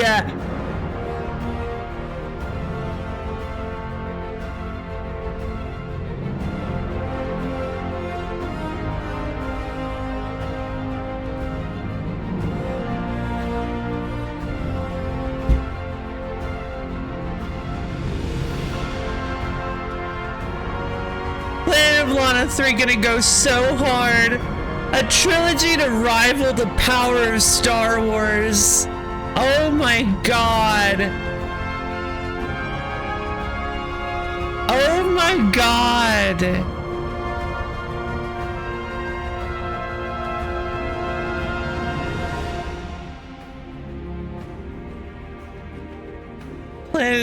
Lana 3. You're kidding me. You're kidding me.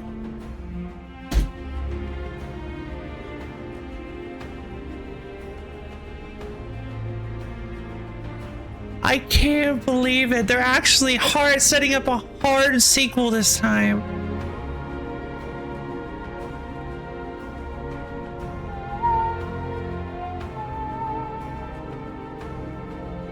I mean, let's be honest, this is kind of similar. I drew a couple comparisons to Star Wars during this, but this does kind of remind me a lot of Star Wars. At the end of A New Hope, the first movie, I mean, they never planned for there to be sequels, I'm assuming.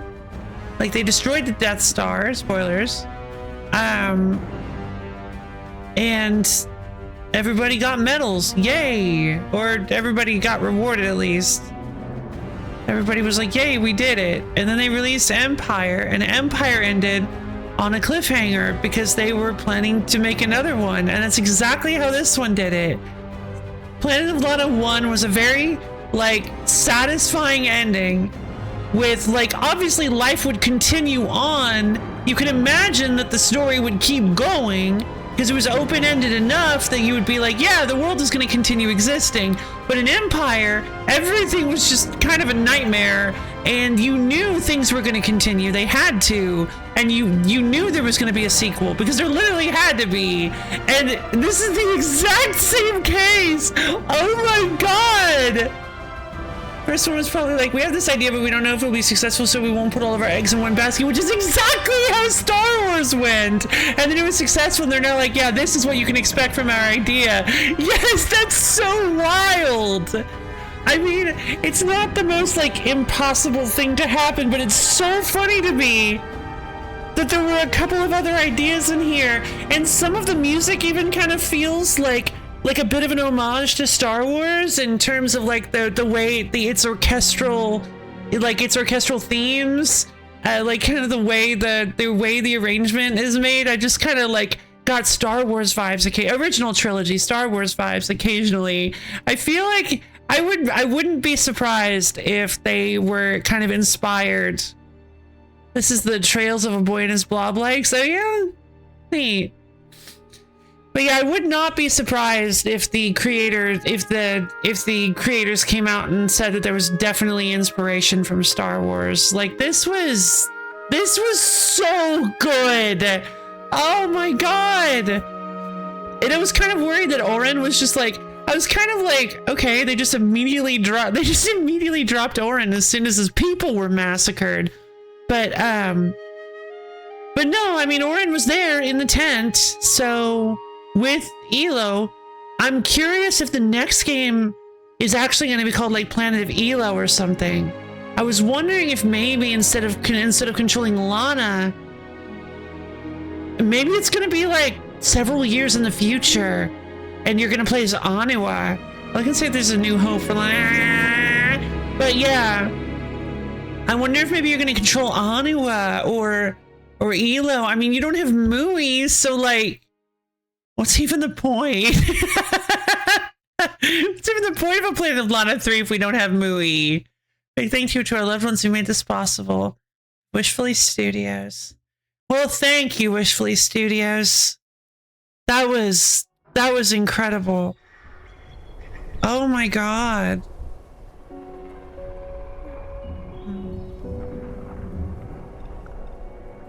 I mean, it's a short, sweet little game, like 8 hours long.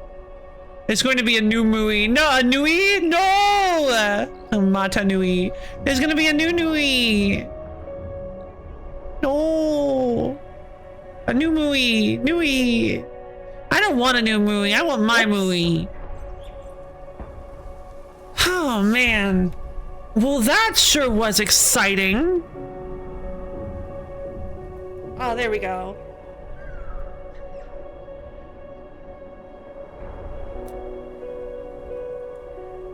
Wasn't it? Kids these days don't know the joy of cracking open a biological can. They do, actually. They do. There are some pretty fantastic Yeah, Bionicles were the best. I don't know if you can guess it, but I was a Bionicle kid. Both Brof and I had like so many Bionicles. Toa of Air. Lewa, yeah. Lewa, Toa of Air, Kopaka, Toa of Ice, Tahu, Toa of Fire, Gali, Toa of Water, Pohatu, Toa of Rock. So, and then I can never ever remember the name of the Toa of Earth. I can never remember his name.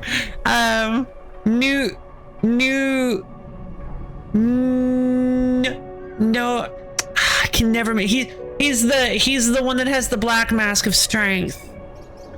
Big claws. He uses it to tear through rock. He's in the mines. His area is basically just a big massive underground mine.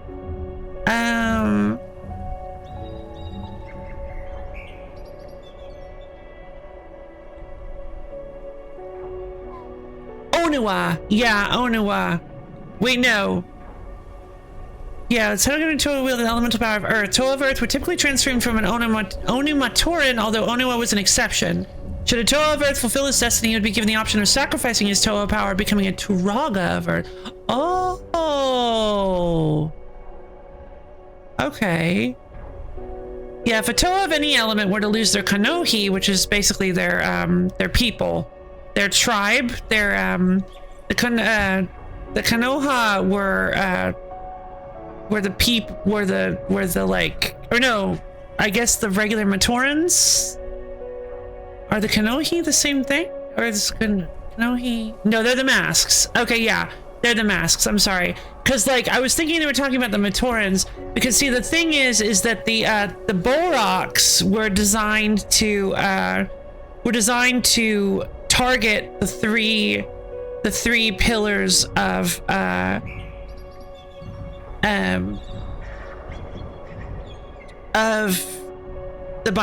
Toa. Of the Bionicle Society, of Matoran Society, unity, duty, and destiny. They basically, each one of them had a power that would interfere with that, like the power to instill fear, instill madness, betrayal, that kind of thing, so that they could basically tear down the Matorans and destroy their society.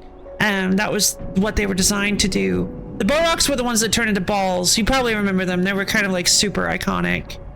And they were balls, they rolled around, and then you could like press a button and be like, and they would like, or no, you press the button and they would go, whoop, and they would like shoot their face out. And it's not like a scorpion stinger. The reason they do that is I always thought it was like hitting things with their head, but no, the idea is that they pop the shield on their front open to reveal their little mask, and they they shoot their face out to launch the mask onto the face of a demasked Matoran, and putting their mask on a Matoran basically gives them control over them. I really liked Bionicle lore when I was little. My family wasn't really well, so I didn't have a lot of fair enough. I think I've gone off on my Bionicle lore before. Even when your hope is gone. Yeah, I remember when the evil enemies of the Toa Nui literally kidnapped all American rejects. That's a thing that happened. I believe it was called Save the Band. All American rejects were kidnapped by the I don't know if this is the Borak Call. I think the Borak Call were the upgraded versions of the Borak. I know they were the upgraded versions of the Borak, but I don't remember if the Borak Call were in Toa, the Toa Metru, with the Toa Metru, or if that was just a second half of the original Toa, of the original Bionicle line. I do not recall, because I think, because I believe all of the original Toa got upgraded forms called the Toa Metru, I think, or the Toa Nui, because I know they added Nui after their name, didn't they? Tahu Nui, that kind of thing. Almost Gangrene Gang Twig Gorillas, really? That's wild. Remember the song Move Along coming out with a new Bionicle and they partnered up and it was the main theme? Yes, they did. It was the main theme for the second line of Bionicles. I believe it was the Toa Metro.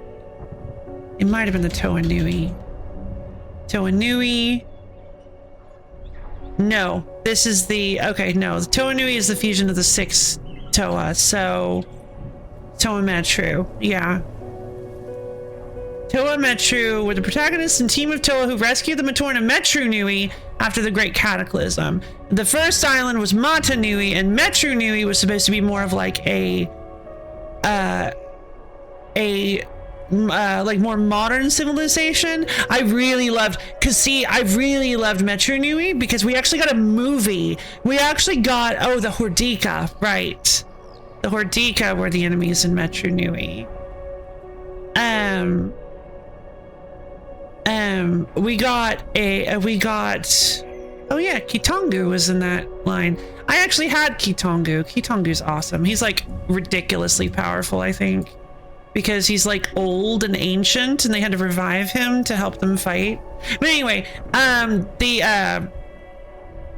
loved the movie because it was like so pretty and you got to see like the Toa interact with these like really wild environments. Like there was one visual that really stuck with me. I think they went to this like waterlogged temple. There was like this big orb that just was sitting in not exactly a swamp, but waterlogged ruins, and it was covered in vines and it was gorgeous. In fact, the Powerpuff Girls was the censored name for children. The original name was the what? Oh, okay. Sugar, spice, everything. I don't know. I don't know if I buy that. That was probably just like a rough draft. But anyway, let's see. Yeah, this was a good sequel to Parts I Could Catch. Yeah, I agree. This was a fantastic sequel. Let's take a quick break from the Bionicle info dump and move back to the game we just played. I agree. This was a good sequel. I really, really enjoyed this game. I would love to go back and see what little bits I can decode. I think a really fun thing to do would be to kind of really analyze this game and the sentences and sort of try to transcribe it. See if you can transcribe it in Latin, see exactly how much of the language you can learn, because this language does seem to be very, excuse me, this language seems to be a bit broader than English does, have fewer words with much broader meanings to them that are more contextual and can be used in multiple different ways, which I really like. I love a good contextual language. And so you'd be, oh no, I'm sorry. You mentioned Bionicle and it activates like a sleep for aging. It kind of does, actually. It kind of does. Bionicle is one of those things that I don't often get a chance to talk about and don't really have much to think about, or I don't really have much reason to think about it. Like, it just doesn't really come up in my brain. But you mention it and suddenly, poof, it just like all of that information just pops up and I start to think about it. And I'm like, oh, cool, Bionicle. Well, I say that. I was like, oh yeah, Bionicle, and then you mentioned Toa of Air, and I was like, yep, gotta say who the Toa of Air is. And while I'm talking about the Toa of Air, I might as well mention the other Toa too. And I mean, you can't mention the Toa without mentioning the Turaga and their people. And I mean, like, the lands they were in, and I mean, of course, the troubles that they faced with the Borak Call and dang, what was the name of the little monsters that they had to fight, the wildlife. They were like really big and scary. And I mean, like, if you're mentioning all of that already, you might as well mention the fact that there was a second series that featured the Toa Metru and Metru Nui. So it's like it's like, oh no, it's a slippery Bionicle slope. I missed the Bionicle info dump. It's fine. It was the exact same as the one I did before. The only thing that activates love more than Bionicle is Yu-Gi-Oh! Yeah, exactly. And in fact, the most important thing to remember about Yu-Gi-Oh! Is that it has been banned! Yu-Gi-Oh! Has been banned! We cannot talk about Yu-Gi-Oh! We cannot think about Yu-Gi-Oh! We cannot mention that love is actually has a really deep history with Yu-Gi-Oh! I have the big Toa, index Toa, middle Toa, ring Toa, and pinky Toa. The bumps into things. He bumps into things. You're so clever.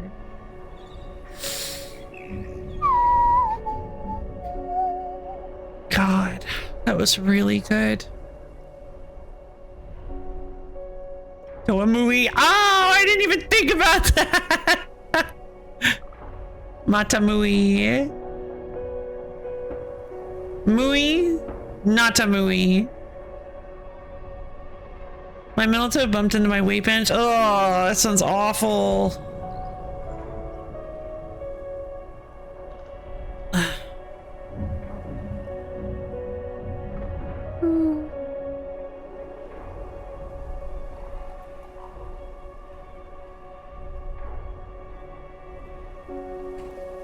Honestly, I would say that Bionicle does activate me more than Yu-Gi-Oh! Because I know more about Yu-Gi-Oh! But Bionicle is one of those things that, again, like, I just never really get much of a chance or reason to actually, like, talk about it. And it's something, I just never really thought about how much I used to love Bionicle. Brof used to make, like, tons of custom Bionicles. God, they were so cool. Like there was one, I don't want to talk too much about him, but like Brof loved making custom Bionicles and was so awesome at it. I would highly recommend if you liked Bionicles. There's a really cool line of model kits. If you like model kits and you like Bionicles, I highly recommend looking at the 30-minute fantasy line of model kits. Beyblade was never into Beyblade, not even a little bit. I mean, a little bit. I always thought they were kind of cool, but as soon as I got into like the gameplay, it's just spinning a top and waiting for it to win. It didn't really interest me in any way. I know there's more to it. I know now there's a lot. I mean, there's a little bit more to it. The building of the Beyblades is the most important part. But anyway, yeah, I would highly recommend looking into 30-minute fantasy if you really like Bionicles and you like building models. Because the idea behind them is that they're extremely modular. You can buy basically you can mix and match pieces between them. Unlike normal model kits, they use special joints that can easily be removed and replaced, and little sockets on the various pieces that can be used to put accessories and things on them between the various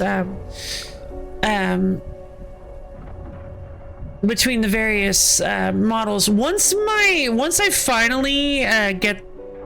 Leagues finally leaves OSRS, that's probably going to become one of my main obsessions. I ended up getting a hold of a few because I was really enamored with them, and they are very, very cool. There are multiple different lineups. There's 30-minute mission, which is more of like a sci-fi robot kind of situation where they're all like agents and with like laser weapons and stuff. 30-minute fantasy is more of like knights and wizards and archers and stuff. You forgot Leagues? You've done Leagues? You're aware of Leagues? There's currently a league active. You can at least get a little time into it. It's got 19 days left, I believe. About 2.5 weeks left right before sailing. Oh, wild! Well, sailing is pretty cool. I would if you're curious to get back in, sailing wouldn't be the worst reason to get back into RuneScape. It's a bit rough in places. Like the Barracuda trials are kind of a nightmare, but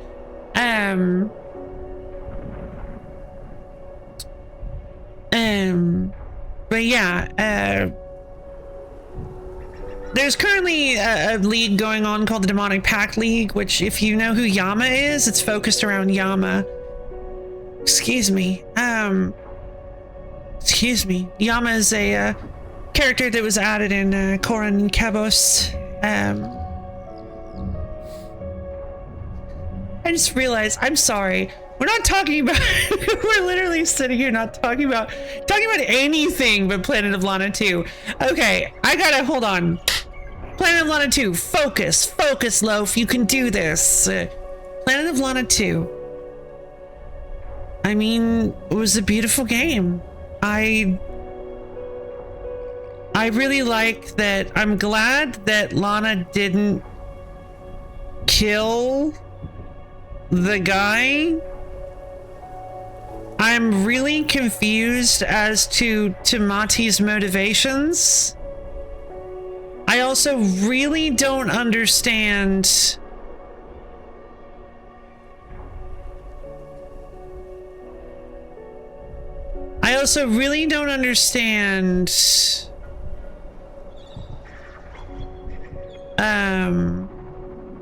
the timeline here. Because if I remember correctly, that means that Timati woke up at the beginning of the game and somehow led all of the people out of the orb to this area. In hindsight, it does make a ton of sense, because how would the leader have gotten the captain's hologram and known how to use it? Like, it makes a lot of sense in hindsight that it was actually just Timati and not somebody who found the hologram and was like, let's build a city here. It makes sense that it was actually Timati, like, fulfilling his plans to begin with. But what I don't understand, so this whole city plan was all to build a rocket that would then take you to the moon? This moon here? Like, he built a secret base on the outskirts of the city. You can see it in the mountains. But like, what is this? What is the big plan here? Why go to the moon?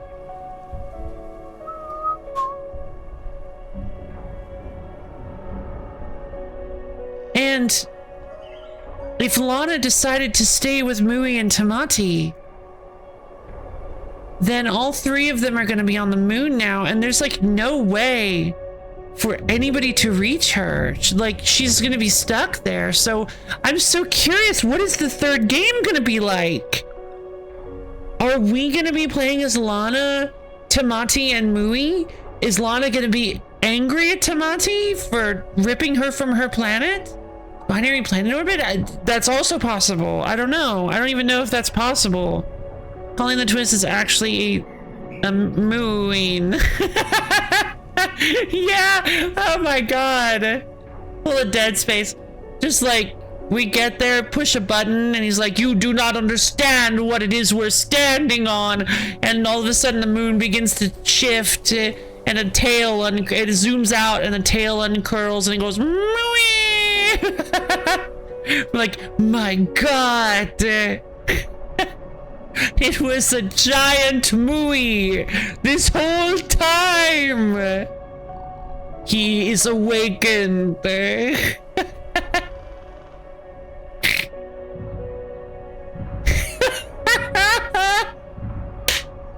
he looks down on the planet and goes, we're gonna need a bigger bone.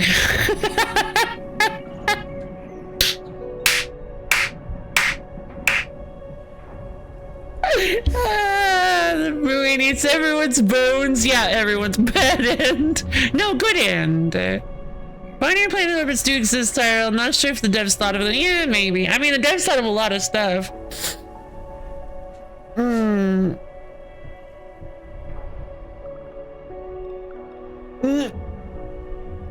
But how will Torgal get my bones? Torgal doesn't need them as much as Mui does. My bones, Torgal! I'm mean, Torgal is there. Actually, Torgal and Mui live in symbiosis. Torgal heals your bones so that Mui can then appropriate them, right? They're Mui's bones, after all. All bones technically belong to Mui. The Mui's just letting you use them.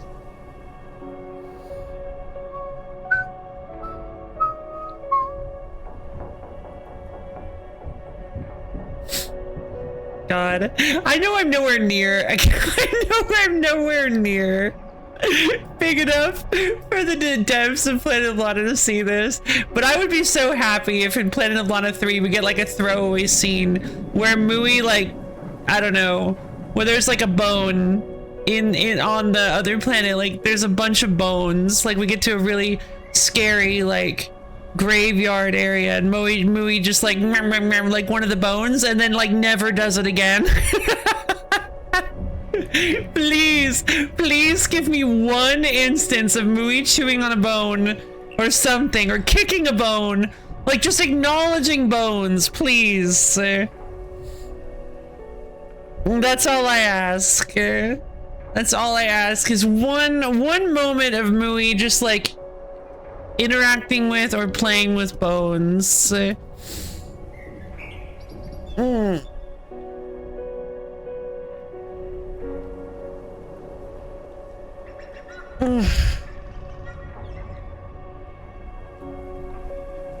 All right. Well, I mean, I think you guys know what time it is. Just a little whimsical bone moment, a bonement, if you will. Please, I just want a whimsical bone moment. Adventure time? No. It's time for Alabat. No, I'm just kidding. It's time. I guess you could say that Planet of Lana 2, as far as the story goes and not the collectibles, don't pay attention to the fact that I missed half the collectibles, has been 100% fully, entirely, utterly, absolutely, completely completed. Pfft. Yay!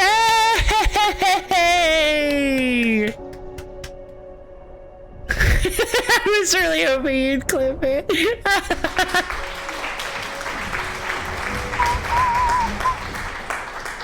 Yay! I'm gonna go ahead and wait, hold on. I'm gonna feature it real quick. I'm gonna stick it as a featured clip on my channel.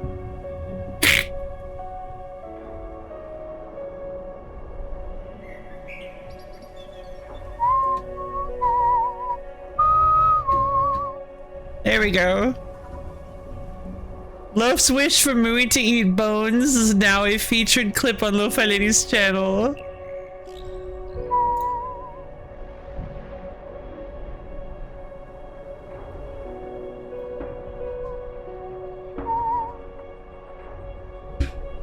Now, if only this makes a seek. Mr. What? To his game. Wait, what game is that?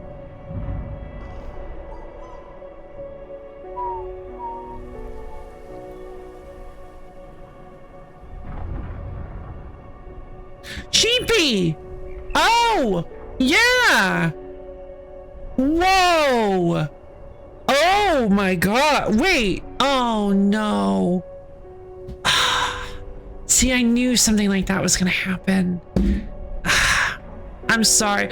I knew, so like, yeah, I mean, it probably wasn't gonna get nominated. But like, I just feel bad. I knew, since I'm not keeping a real-time list of games as I complete them from the older years, I knew there were gonna be some that slipped through the cracks. So yeah, I didn't get Sheepy. I did complete Sheepy, but Sheepy didn't end up as a candidate, which really stinks. But I mean, I feel like, as far as I feel like it probably wasn't likely for Sheepy to get nominated, but they could have, is the problem, and I feel bad about that. So sorry, Sheepy.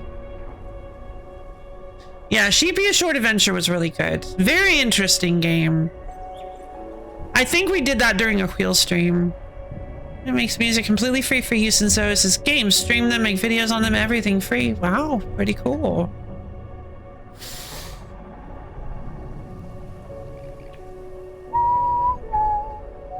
Yeah, I think I'm going to, I think I'm going to unfeature this one. Hasn't gotten a whole lot of views.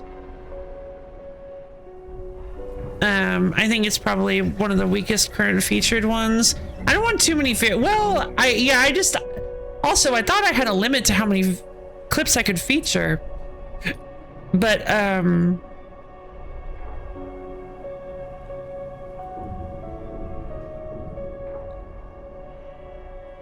yeah, I've actually been really wanting to cycle out my current featured clips because a lot of them have tons of views, but there are so many good clips that you've made that I really want to get some more eyes on them. And unfortunately, it's really easy to go to clips. Unfortunately, Twitch defaults to have featured clips on, only featured clips. So I feel like it's really easy for people to just straight up miss all of the clips that aren't featured. So the easiest way for people to see clips is to actually feature them. And keeping my clips cycling once they become kind of big, I feel like is a good way to help that. But also, I don't think I ever feel comfortable taking off snail impression. It's probably like it's probably the thing I'm most known for at this point. Among the circle of people, the small circle of people who know about me, I feel like the snail impression clip is probably it is my second most viewed clip, consistently and frustratingly behind. I learned so much about animals in these streams. I cannot believe that as snail impression goes up, so does I learn so much about animals in these streams. And you know what the funniest thing is? The wolf explosion, you can call it that too. Wolf explosion clip is not featured, while snail impression is. So somehow people are just going back and watching that wolf explosion clip they're not finding it, they're just going back and watching it. And it's consistently staying ahead of snail impression, which is fine. I don't think it's as good as snail impression. I think it's a really old, dated clip of mine. I'm shocked it has so many views. But, your crim's vermin, exactly. It's classic low voice. I love my snail impression clip. It's definitely one of my favorite clips that you've made. Yeah, third place is Stubborn Idiot Performs Sick Tech, which I approve of because that was a Misha clip from back when I was playing Ori in the Blind Forest. I spent, I think, about an hour trying to get this tech down, but I managed to do a thing where okay, you know what? I'm just gonna play it.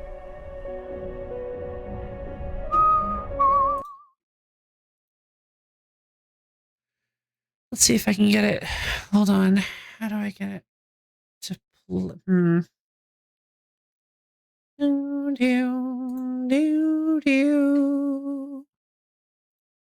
It's very old. Keep in mind that it's very old, and unfortunately, my camera died. So this moment I'm so proud of actually has low file. My static unmoving cardboard cutout version of myself.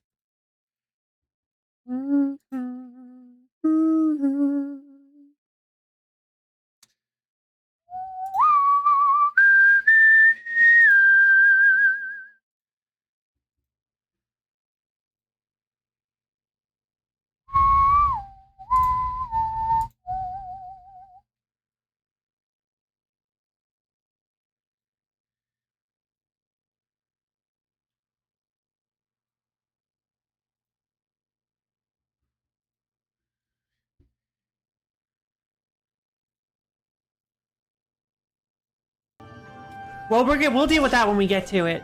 When I figure out how to get this punk over here to this other side, that's when we'll deal with that. So basically...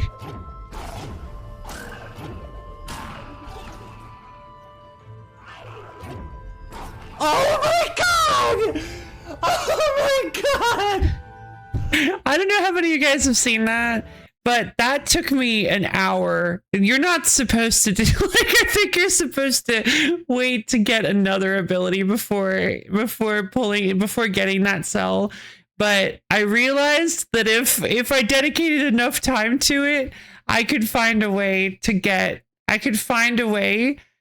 that guy over there. I was like, there's gotta be a way. And I kept making more and more progress. I kept making progress little by little. I knew it was possible. And if you honestly, if you can stomach old lo-fi content, I highly recommend going and watching it, because the like me having to unravel this mystery, this the technical mystery. There were so many little things I had to do, like figuring out how to get him.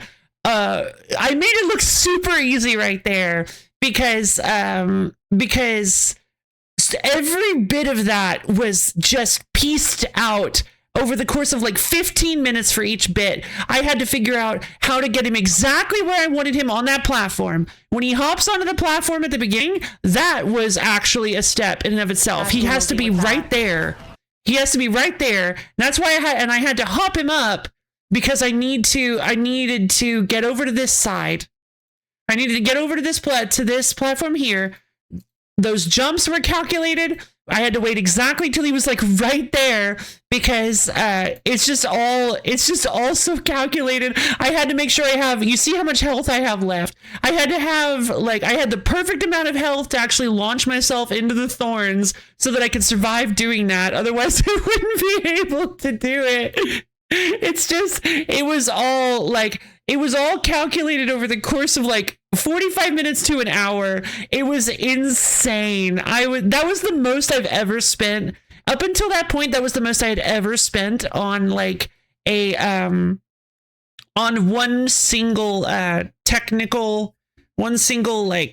skip or just like technical trick. The only other thing I can think of that compares to how much like thought and effort that went into it is the recent thing I did in 9 Souls, where I used the robot to get up to an area that I didn't need to do that for. I could have just gone around, but I didn't realize that, and I couldn't figure out how to get there, and I didn't care. I was like, okay, I can definitely do this with the robot. I was almost wrong. Honestly, I should have been wrong. That was also a clip that Board made, which I'm really happy about. I should go look that up. Hold on. Let me look up 9 Souls real quick. I want to low speedrun skills. Here, I want to play this one for you guys too, because this one is fantastic. I don't know if you guys saw this.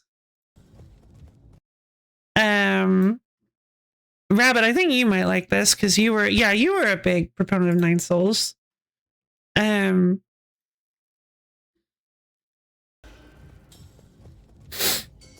So this took me so long. There were so many little things too. Like you have to step on the platform. So like what? Oh, actually, I'll just hold on. I'll just let the whole thing play and then I'll talk.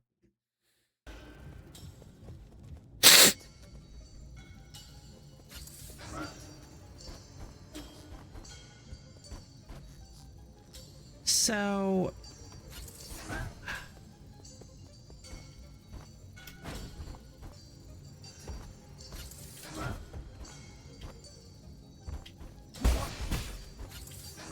no way!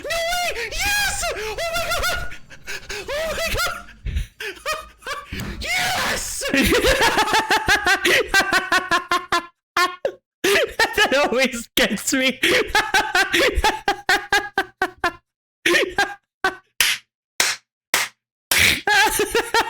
I had been working on that for so long. Oh my god. Oh, that was like, that was like so difficult. I told you it was possible. I told you all. Nobody believed me. Nobody believed me. Oh my god, that was complete luck. Yeah. That was total. I'm gonna have to watch that back because I don't even know what happened. I was running on pure instinct. Yeah. Oh my god. I was. That's exactly what happened. Like that was okay. So there are a lot of, oh, sorry, didn't mean to do that.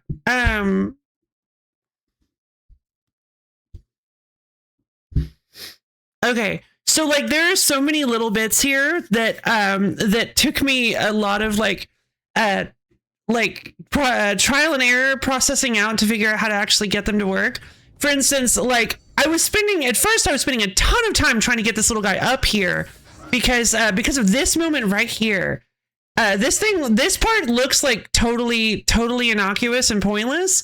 So, like, just go up the chain. What are you doing? But I found out he's got like a weird bit of his programming where he tracks you down based on where you're standing. So if you go up the chain, he won't actually follow you. You have to tag the ground so that he can be like, oh, you're standing there. I need to move above you. So he will then try to move above where you were last standing, which will move him up to the middle of the chain here. And then if you stand here, he'll follow you. And then if you stand on here, he'll follow you because he's close enough to. If you try to immediately go to this part of the platform, he won't follow you there. So it took me ages. I kept trying to kite him up here, and it was like really obnoxious, and I kept getting hit.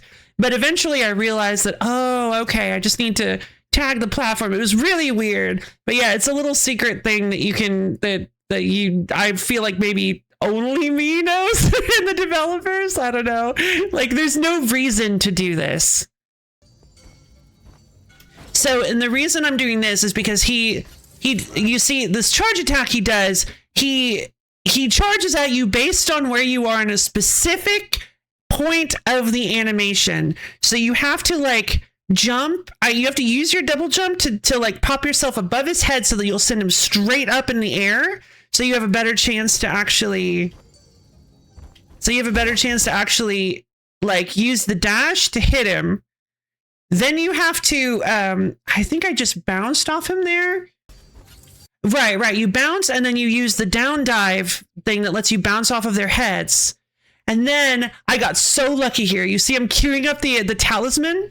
I was like, I think I'm just going to go for it. Like at this point, this is when instinct took over. This is when I wasn't even sure. I failed at this point so many times. My brain just shut off and I was like, talisman. And he started attacking right there. Literally the perfect moment. I felt that. Yeah, I heard him start the attack and was like, talisman. My brain just like did it. It was like, I pressed talisman and that resets my double jump. So I was able to jump up to the platform. Like, it was, like I said, pure instinct. It just like my muscle memory just like took over my hands. It was wild. It was such an incredible feeling because I put so much work into this, and you can there's literally no point to do this. All this does is, this is supposed to be a shortcut that you go around through this little crystal tunnel to unlock. You don't have to do this nonsense. Obviously, this is insane. Don't try this. I mean, unless you really want to give it a shot. But unless you want to prove that you can do it. But yeah, this is absolutely insane. I cannot believe I dedicated I think this was also about an hour. I just I got it in my head that I wanted to pull it off because I knew, I'm like, I can do it. I know I can. There has to be a way. And that's like one of my mantras at this point. One of my stream catchphrases. There has to be a way. No way! Yes! Wait, hold on. We gotta hear it again. Oh my god! Yes! Yes! I don't even know how I did that. Yes! I was possessed by the spirit of victory. Oh man. Okay. Oh.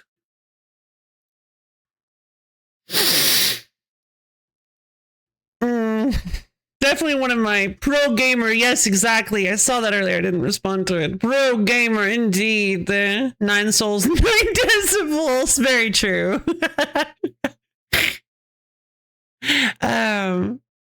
A game that lets you be able to do this and you technically don't need any upgrades, items, just skill would be pretty cool. Just stuff that seems impossible, but then getting frame perfect execution the right times. It would be a pretty neat concept. The speedrun would be so horrible.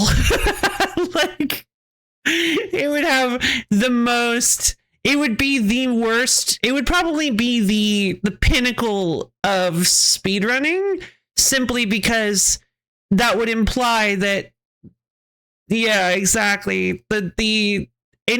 Basically perfection, it's entirely just like, it's ridiculously skill based, where you would have to get constant frame perfect stuff. The task would be like 5 seconds long because you could you could just frame perfect everything.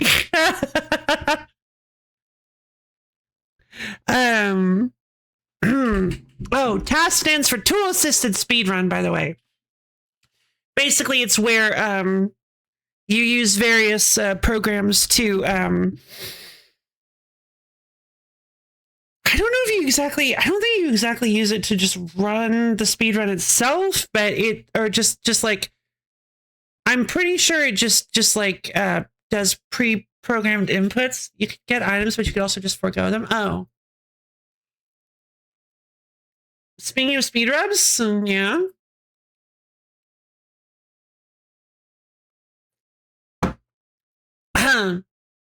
Me when I only have $2 to pay my massage therapist to squirm squirm. Okay, leave. I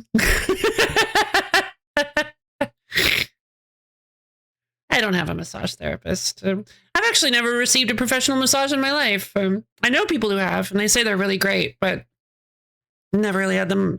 Never really felt like I had the money to dedicate to it.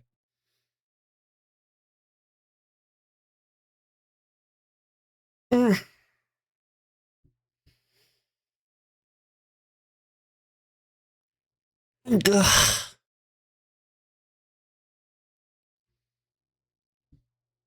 The Mario Kart on, I believe, DS got some crazy stuff. So people are optimizing each track like crazy on PC to max. Ah, neat.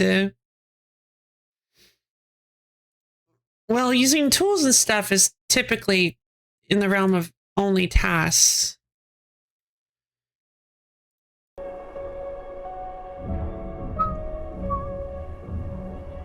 The Pokemon Gold speedrun on RPG Limit Break? Oh. Jeez. Oh, right. Sorry. Hold on.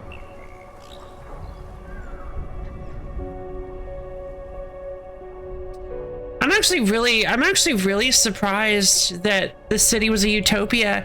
I feel like with the smoke and everything and the way the people from, and the way the villains are set up to be these horrible, like, industrialized monsters, the fact that, well, I say utopia, but like, it's kind of interesting that the city is so beautiful, but also it's kind of cold compared to the villages of the rest of the world.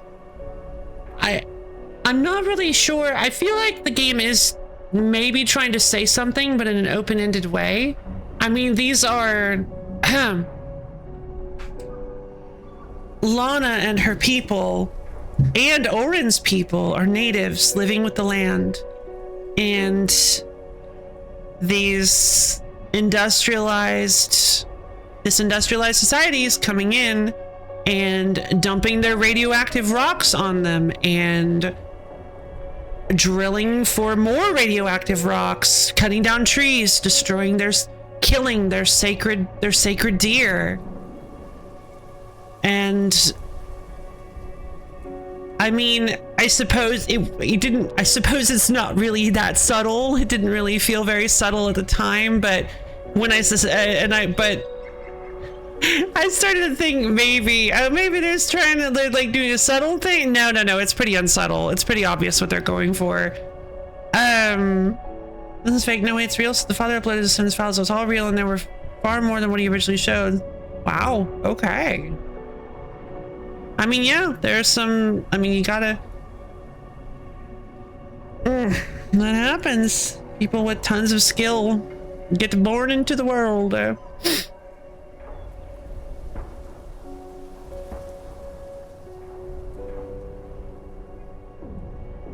Hmm.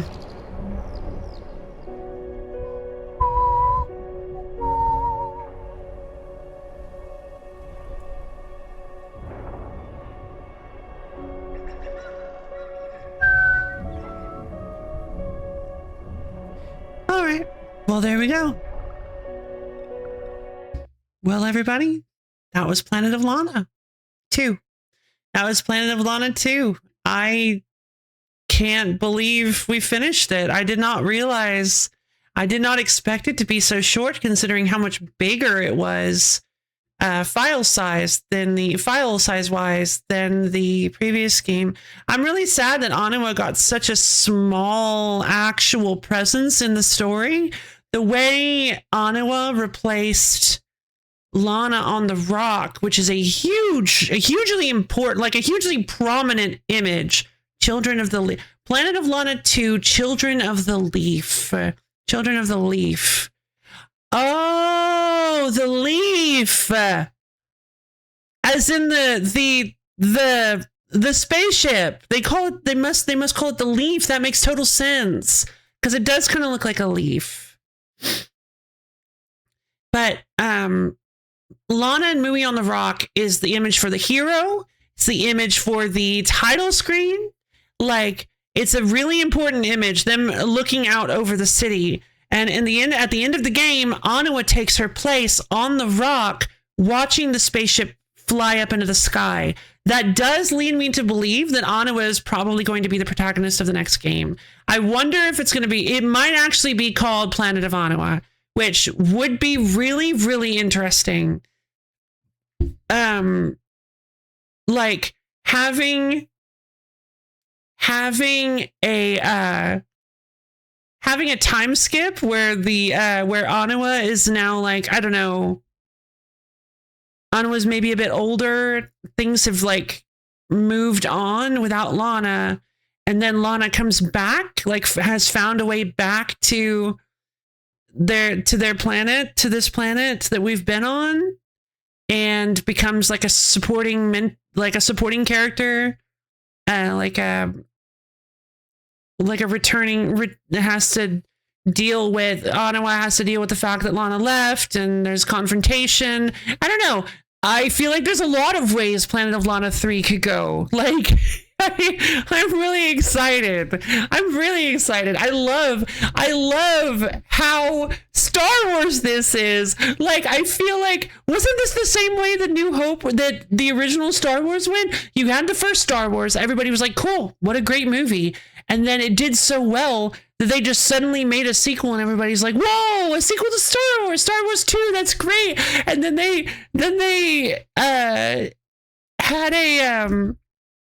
had a very open-ended ending that was like, yeah, we're definitely making another sequel. And everybody's like, oh, now we're really excited. Now we're excited. Now we're thinking about what a possible sequel could have.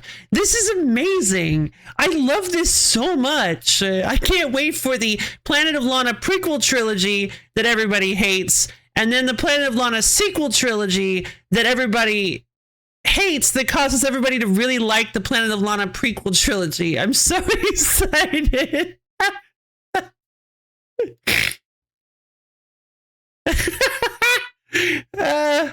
of an unfortunate typo.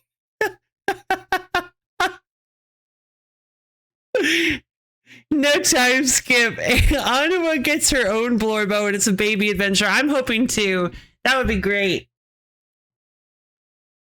But I really don't feel like Lana and Mui's time is done. I guess it kind of makes sense because we did have an actual, I feel like it may kind of make sense because dang it, I can't believe a little bit of a typo, yeah.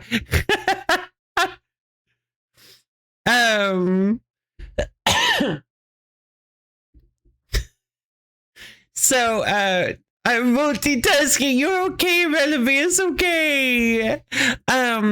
I do feel like I don't really know where they would go with the gameplay. Like giving you the ability to have Mui control machines was a really good extension of the gameplay from the first. It was a really good addition that allowed them to do all sorts of cool new puzzles.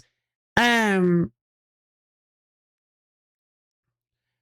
think it's probably going to be...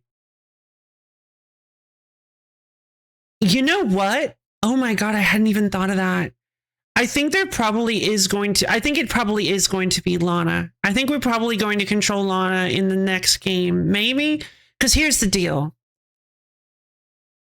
I didn't think about this. Thinking about it more and more, the fact there's a parallel. So in the end of the story, Mui, we're at the end of Planet of Lana 2, by the way. We're done. So if you are just arriving, hoping to see gameplay, we have finished and we're discussing the game. So Mui, so at the end, Mui decides to stay with Tamati. Tamati?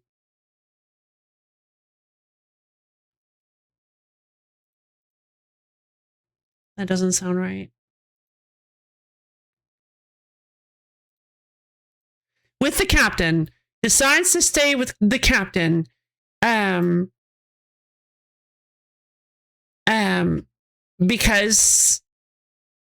the captain means RPG limit break. Oh. Because the captain means something to Mui. Because the captain is Mui's past, is emotionally significant to Mui. And it does hurt a little bit that it's like, oh, the captain is more important to Mui than Lana is, even though they've journeyed together for so long. But if we look back, multiple times during this story, twice actually, Mui has tried to convince Lana to abandon a specific idea, to come with him, to go. It said, please don't do this. We should go help Anua because Anua is important and you care about Anua. And Lana has set those feelings aside for selfish reasons. Decided that the exploring the underwater crashed ship was more important than Mui's feelings. Decided that taking out the drill with Orin and just Orin and basically Orin in general was more important than Mui's feelings. So it's entirely possible that Mui is, and the first one nearly got both of them killed and did get both of them captured. The second one got Rakuen killed, literally got Rakuen killed and got tons of Orin's people killed. Like, these selfish feelings, these selfish decisions that Lana has made were a really bad thing that happened. Like, Lana needs to understand that she has made many mistakes at this point, and she has put herself and her feelings before her relationship with Mui. So it makes sense that Mui is now doing the same. And I'm hoping that we get some kind of resolution to that in the third game. I really hope that we don't just skip over that and go to Anua and go to Planet of Anua. And now it's Anua and Lana is grown up. I kind of hope we don't get that. As cool as that would be, and as interesting as that would be, I really hope that doesn't happen, simply because I really want to get a resolution to the boiling conflict between Lana and Mui. Like, it's not super obvious that there is any sort of resentment or animosity, but I feel like it's starting. I feel like there's a seed there, and this bit where Mui decided to abandon Lana to stay with Tameti. Hold on, I'm here. The robot captain. Exactly, the robot captain. Yes, thank you, Lo-Fi Lady. Timati. Yeah, I had it switched. Timati. So the Mui's staying with Timati actually makes a lot of sense when you look at the rest of the events of the story and how Lana has put herself before Mui's feelings multiple times. And I really like that. I really like that. It does not feel out of place for multiple reasons. Also because Mui knew Timothy and was sort of was very close to Timothy's family for far longer than Lana, unfortunately. As much as it hurts to admit, Timothy probably does mean more to Mui than Lana does right now. Like, that stinks. That really hurts. But, like, maybe they can reconcile that. That's a thing that you need to reconcile, that you need to, like, deal with. It's good writing because it's something that you can springboard off of. It's something you can write from, and I'm so excited. I cannot wait to see where this is going. I can't wait. Mui gets a break. It's time for Mui's Shipcat arc. Yeah, like the guy, like the little guy in Alien, right? I don't remember his name. I never saw Alien. I've never seen any of the Alien movies.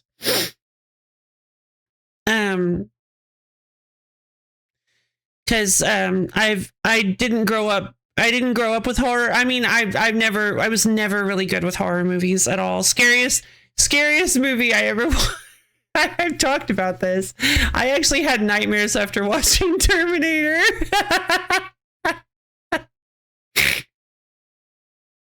It's just because, like, he's this unstoppably powerful force chasing them down. Like, I know they win in the end, but, like, it's kind of scary, right? It's kind of like a slasher movie. Shipcats are really... Oh, really? Oh, okay.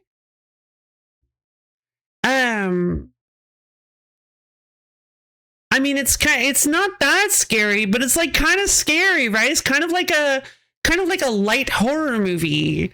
It's like a light slasher movie. He's very, like, Michael Myers coded. Like, he's just well, I guess I would explain why it ended up. Yeah. I mean, it's very scary. He's kind of like unstoppable slasher coded. Like, you have to, in the end, they end up killing him in an unconventional way because, like, he just keeps coming back. So I never thought about it. Like, a whole category of cat. They live on ships and sleep on the steering console. Aww, cute.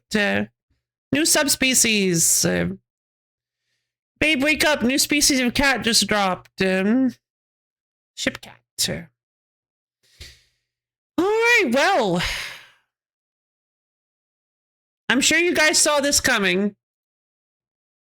Well, I mean, not exactly. Hold on, I digress. Let me back up for a second. Planet of Lana 2 has been completed. We could do some. I suppose we could do some translation stuff or go find the secrets. I don't really want to do like a 100% completion secrets thing.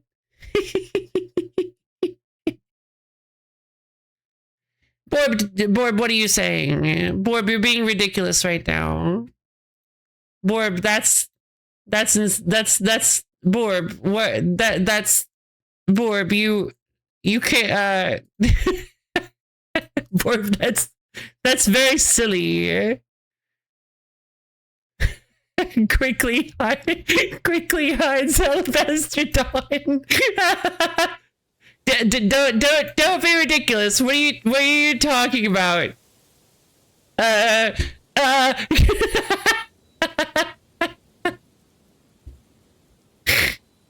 Okay, so I figured Lady would never do that. So, since we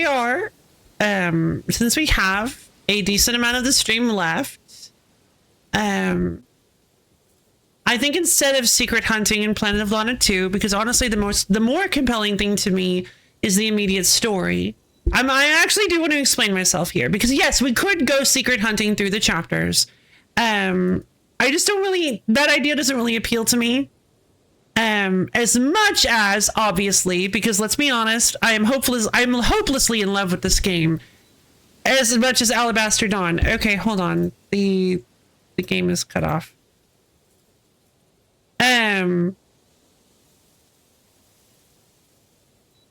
This game has me by the brain and heart and mind. This game runs my life.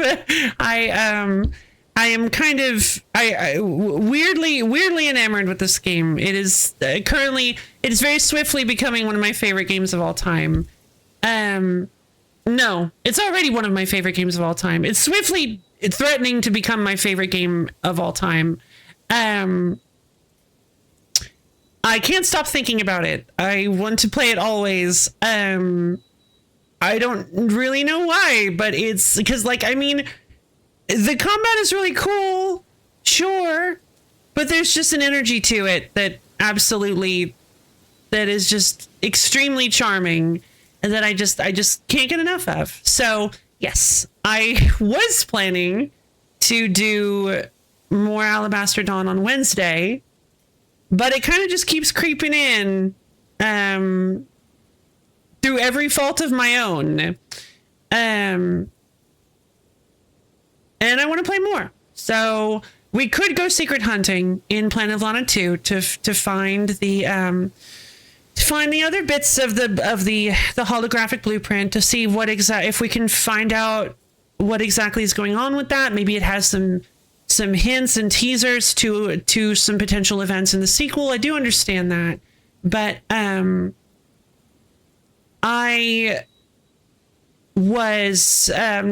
just kind of want to do this more. And since this is my stream, I've been using that as an excuse a lot lately. I need to cool it.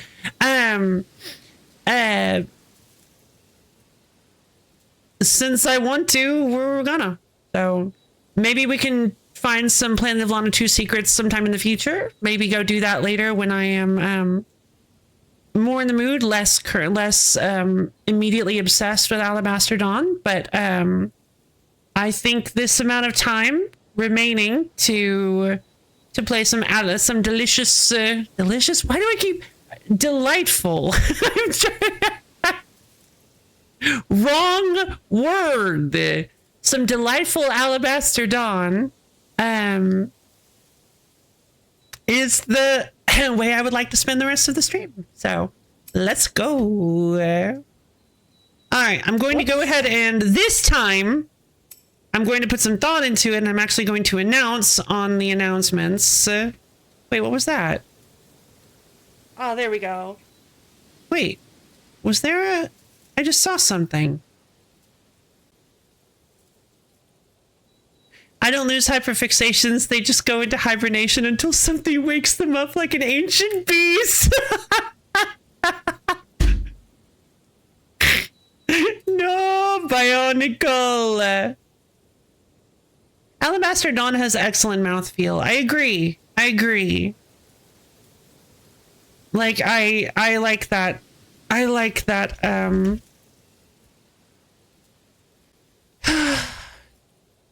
assessment.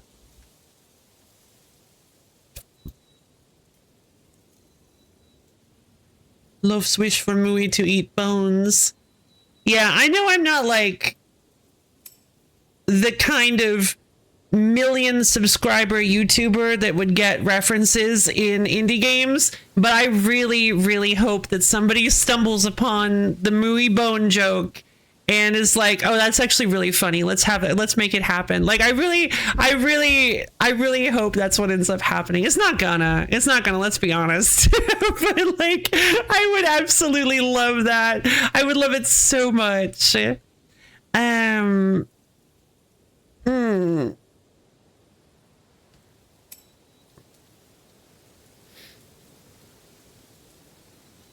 haven't even set up a name for next week's Alabaster Dawn stream yet.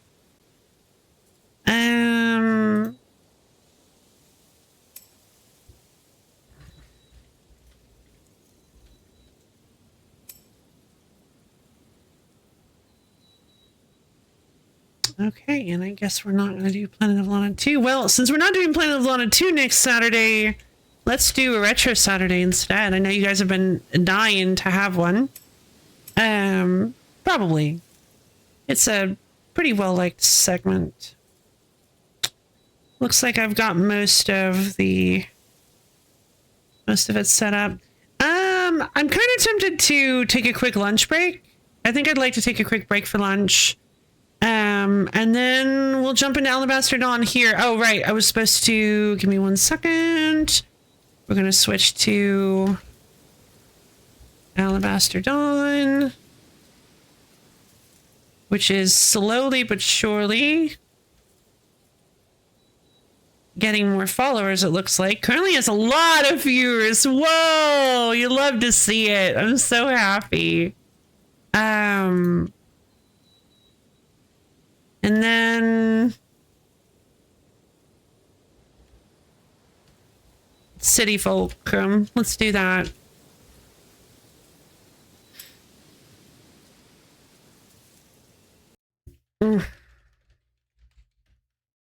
Ah, I misspelled it. Now that's going to be in the tag library for all of time. All right. Alabaster Dawn. I'm just so excited. I'm just so excited. I'm trying not to rush through the game to get to it, but I'm just so excited for the roguelite mode.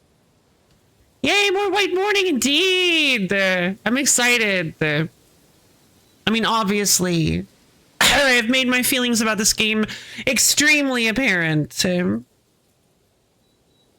I mean, sometimes things just hit you like that, you know? You just become completely, I don't know. Something just strikes a chord, a resonant chord, and you just can't stop thinking about it. You just can't let it go. I'm sure nobody in the Phantom audience has ever experienced something like that before.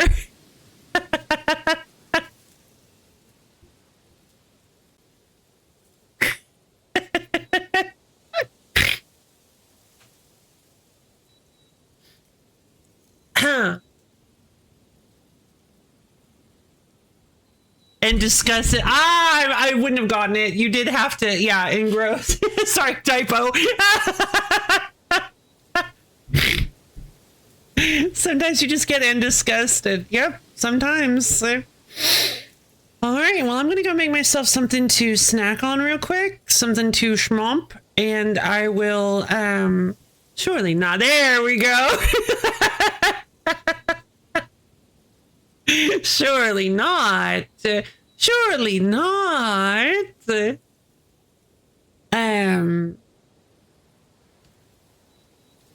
yeah, this game has just completely taken over my brain. In a good way. So, I will see you guys in just a little while. I don't think I'm gonna make. I don't want to. Yeah, I think I'm just gonna make that. Yeah. All right. See you guys soon.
Whoops. Oh, there we go.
done. Hey, everybody. Whoops. We're playing. Oh, there we go. We're playing Alabaster Dawn.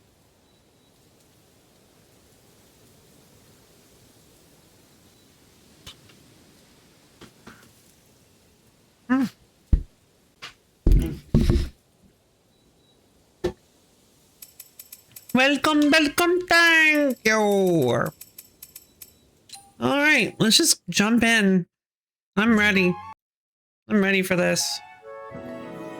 All right. So if you guys remember, we just met Philia's sister Patra and her brother Macon. As well as the head of the city, Lucia. Yeah, I don't get it either. I don't know why suddenly I'm able to remember all these characters' names.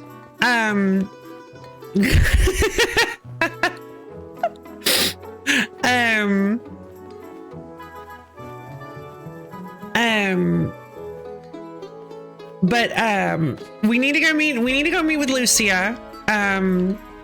Lucia Nerba, I think her name is. I did not remember her last name until I was looking back at the stream to find it, because I knew somebody made a joke about it. Both made a joke about Nerba Yate, and that's how I remember it now, is Nerba Yate. And so every time I look at it, my brain removes everything but the A's, so the title just becomes why? Oh, it's because the A's are fancy and stylized, I guess. But hey, Ether, welcome back, Purple Ether.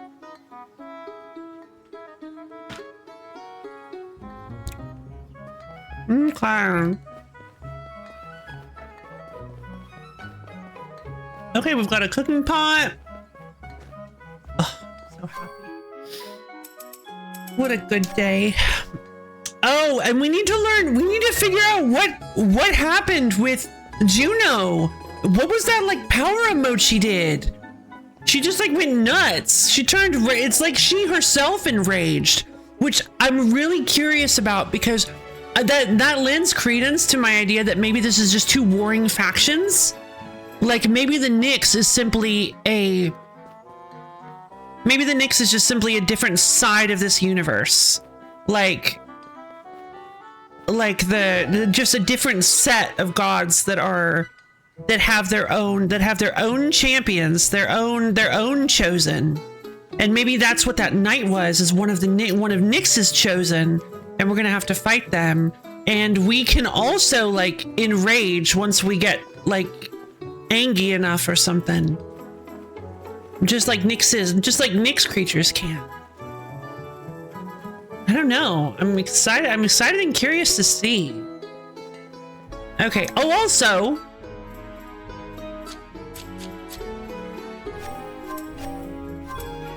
I feel like I've been lied to, because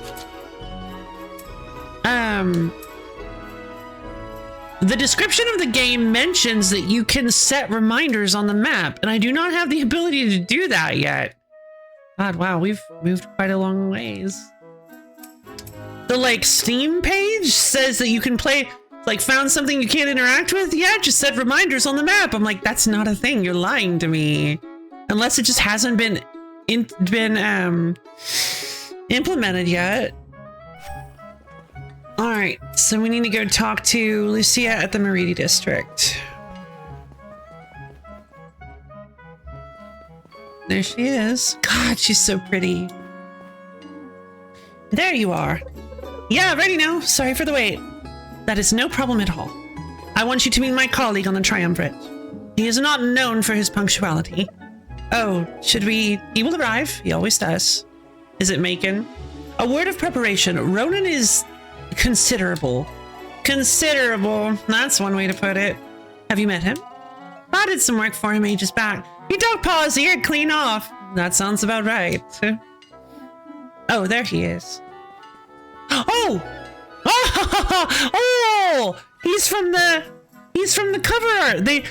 From the cover art for the early access release.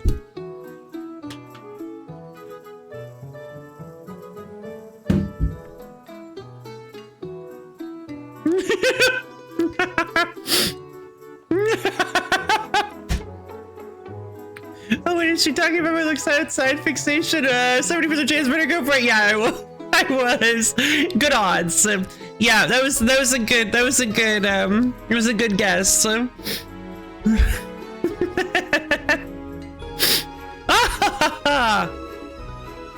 I'm so sorry for the delay. Ran into old Harmon on the North Road. Poor fellow needed a hand with his cart. Any other stories to share with us as well, Ronan? Oh, Lucia, too many, but now is not the time. Juno Lyra, it's a real pleasure. I did. I have. I think. Maybe. Maybe not as much. I don't know if that's possible. But I have found a game that means a lot to me. Runeskin, the loudest third of the Sunderland Triumvirate, at your service. It's an honor. Honor? No. I heard what you did in Lyham and here. That took spine. I respect that. It really wasn't.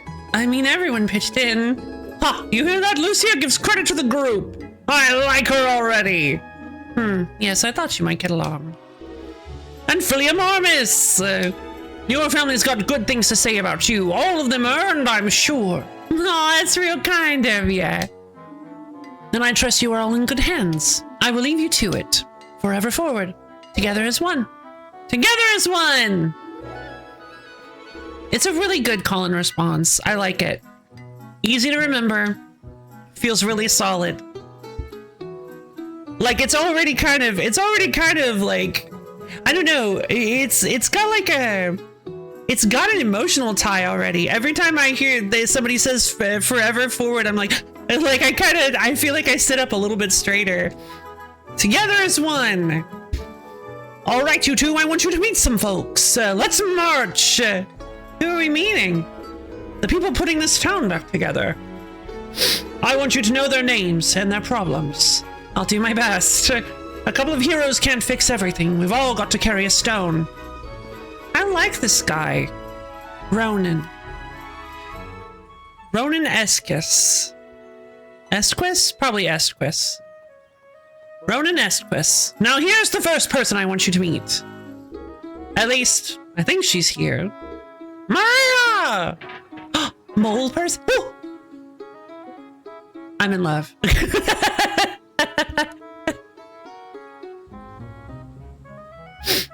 Oh. Juno, Philia, I mean our most capable plumber. Maria, this is our Valor Juno and the wise Philia. Hey there. Hello. Good day. Maria told me the sewers are in rough shape. Nick's rubbish is clogging the works, fouling everything up. Yep.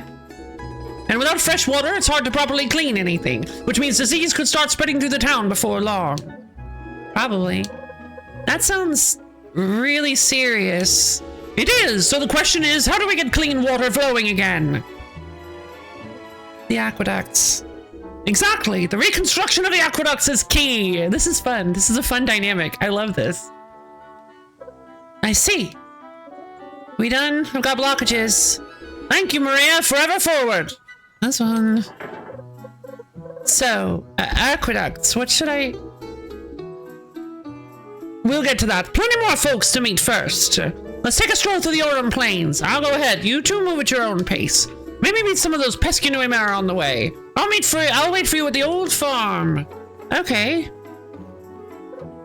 Phew. Are you alright? Yeah, it's just a lot. Looking forward to getting out of town. Yeah, that makes sense.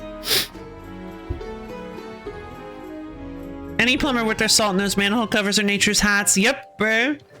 Nature's hats.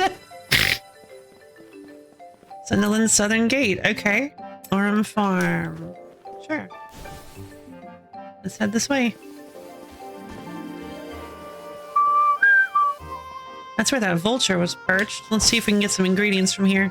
Claries! What are claries? A red berry wrapped in protective sheet of white spores found growing on walls in Orem Plains. While the berry itself is sweet in taste, the spores that sit loosely on its surface must first be dried before being used as aroma for candles. That's good lore. That's good world building. I like that a lot. Krista Essence. I don't see any Nuemara. Sure, I'll take these guys out. Okay. So here's the deal. I want to get better at fighting.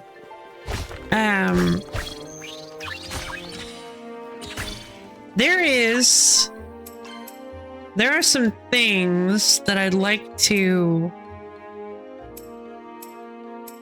After a backstep to prepare a charged auto shot. Okay. Huh.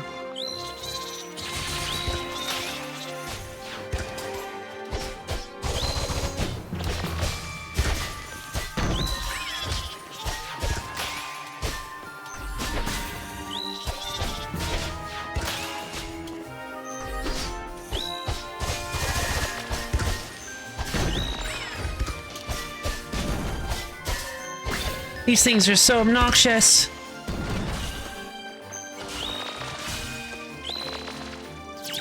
Oh, right, lasers. Oh, right.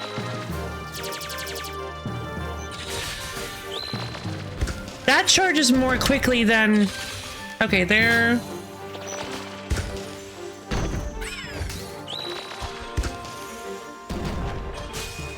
Okay, switch. Charge shot! Nice! Okay! Beautiful! I want to get you more used to the switching and stuff. I wonder why there's purple. A good question. I know why that ether's purple. So here's the thing that I realized. There's a thing that that we can do that I haven't been doing. Where you can actually do a real-time weapons swap where you swap your loadouts using this menu, and you can access this menu during combat. So I realized something yesterday as I was inevitably thinking about this game, as I always do now, that I think the further you get into the game, considering the amount of enemy variety and enemy weaknesses that will end up showing up, I'm starting to think that it's possible that so the weapon swapping, it's tempting to think, oh, you need to do like hot swaps constantly because you're gonna have to be swapping between elements and between loadouts to get different like skills and stuff to handle the situations. But I actually think it's kind of the exact opposite of that. The hot swapping is merely set up to give you multiple large scale, multiple builds that you can more easily, it's more quality of life than anything. It's not like a main mechanic of the combat, because for instance, for now we're mainly just like, okay, so here's the frogs that are weak to ether, and here are some armospheres that are weak to crush, and maybe you have an algae that's weak to slash. Okay, so I'll just want to make sure that I'll switch to ether with my hammer and my chakrams. That way I can use the chakrams against the plants, the algae, and my hammer against the armosphere, and I will have the ether required to deal damage to the frogs. Perfect. I won't need to be constantly swapping. I may want to swap to my sword with the quick loadout swap instead of the hammer to deal with the frogs, because I personally think the sword has higher DPS than the hammer. But I'm personally more comfortable using the sword for DPS than the hammer. But yeah, there we go. You just got some loadouts. But I think as the story goes on, we're gonna get more enemies that have like more varieties of enemies that have weird weaknesses and bigger mixes, that you're going to go into combat and have to pull up vision, check everybody, or you might recognize them immediately and go, okay, let's go to my weapons loadout and basically do like a quick, like almost turn-based combat level of just like pre-battle setup to set my loadouts up so that I can be ready to just quick swap to stuff to beat enemies. Like, I think as we continue, the combat is actually going to get maybe a bit slower. I don't know. That's just kind of the vibe I get. I wonder, as the enemy variety increases, it might actually slow things down a bit to force you to go into this weapon setup and kind of just swap things around as the combat changes. I'm curious to see it. I'm really curious to see it. Because my first instinct is to treat this combat super fast paced and like you constantly have to be switching, but you don't really, and I find that extremely interesting. Okay.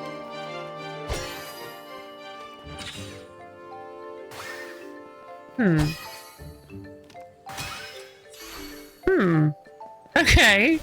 Little world puzzles. Love me a good world puzzle. Let's see.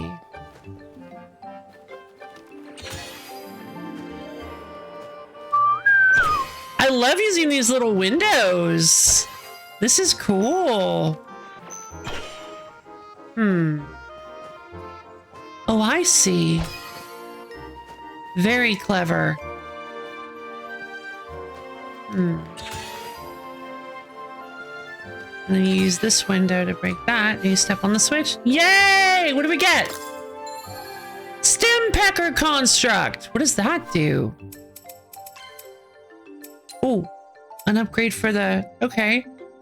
Present auto shot of six homing and piercing arrows at the parried target. Hold on. I want to see what some of these minor gems I can make are. It might actually be worth going for the minor gem instead. Gartofel, a root vegetable with thick red skin. Man, having a fairly rare word as a name is great because I think it's a joke about it whenever it does it true. Found stuck in the ground all throughout Aurum Plains. Originally imported from the land of Tiranua, this tuber required some convincing before Terrans realized the truly endless potential of the Gartofel. Truly endless. You can boil them, you can mash them, you can put them in a stew. Gartofel. Oh, hello, guys. Whoa! What are these?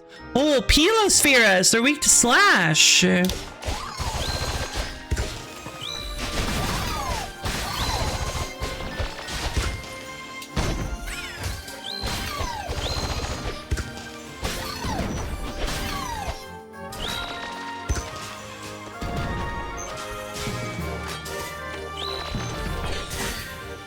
Gotcha.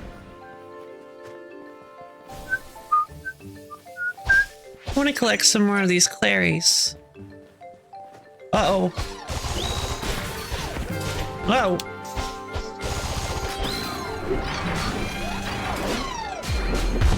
Oh, God. No.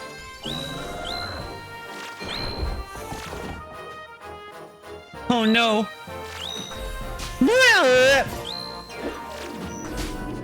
Oh, come on, guys. 3. Gotcha. Okay, I have an idea. Boom snare. Boom snare!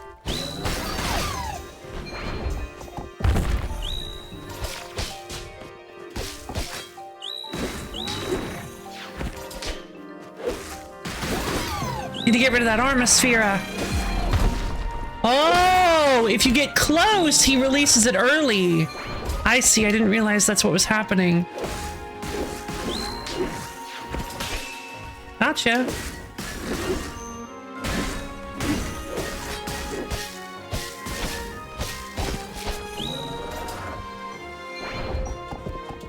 Oh, he watered. Yay! That was tough. Whew.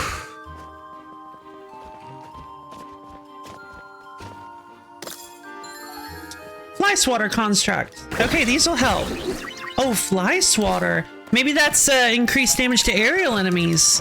That'll be good to put on the crossbow. I might actually want to then. Egg.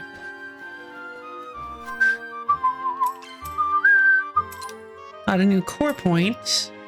Reduces stamina cost of dashing and guarding. I don't know. I really do want to go for this armor up. Let's go for strength. Wait, what was this? Oops, might have messed up. Duration of status effects? Nah.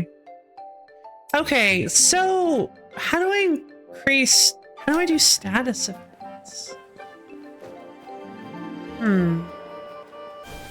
It didn't say there was a status effect tied to,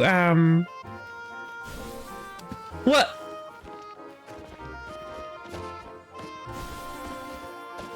It didn't say there was a status effect tied to the elements, but maybe there is. Oh, there are! Right! The Divine Arts. Ice Water Gem. Okay. A large fan of spikes from the ground. Okay. I don't know. It doesn't seem super strong.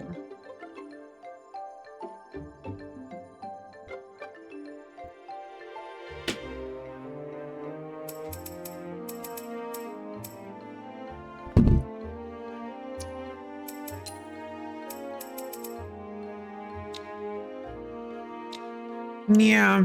Boom Snare seems way more helpful than the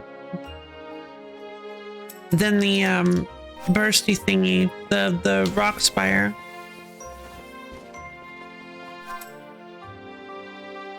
Centrum. I want to go talk to Let's go! Yeah, indeed. Ah, they're ranged. Fly Swatter, Wing Slayer. Increases damage and break accumulation against flying enemies. Yep. Nope. That's definitely what I'm going for.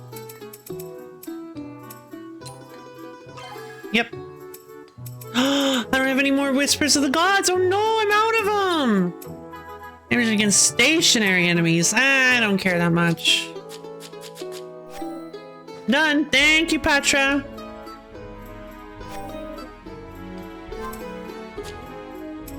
Oh, it doesn't show her name. Kind of difficult to remember. It might be difficult to remember the names at some point.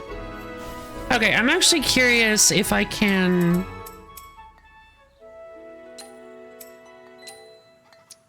no, you can't use more than one ingredient. That makes sense. More than one seasoning, which makes sense because then that leaves room to get higher quality seasonings or. Yeah, like late game seasonings that have later game seasonings that have multiple. Well, that was weird. Multiple effects.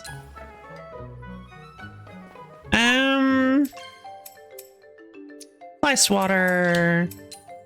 Pretty sure I don't have I do not. So I'm actually going to buy.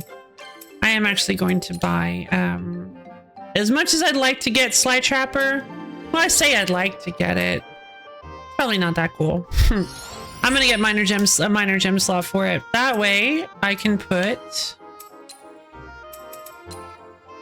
the Fly Swatter on. Give me Wing Slayer. Yay! I mean, there's more space for another minor gem slot. They're almost certainly going to expand they've got to expand the skill trees for the weapons, right? You'd think they would. We'll see. I'm hoping they do.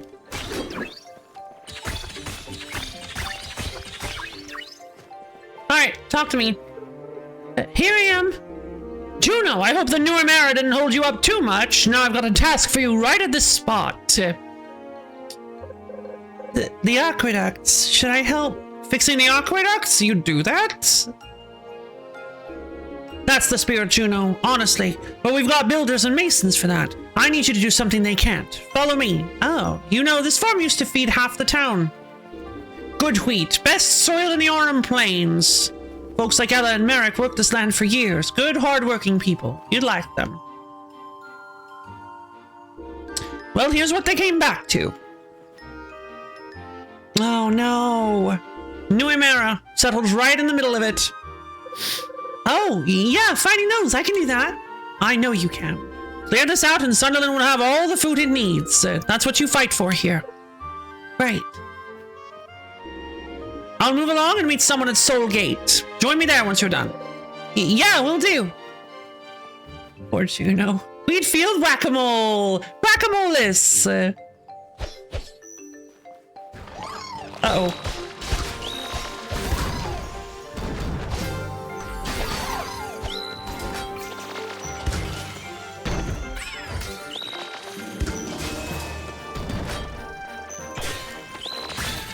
There we go.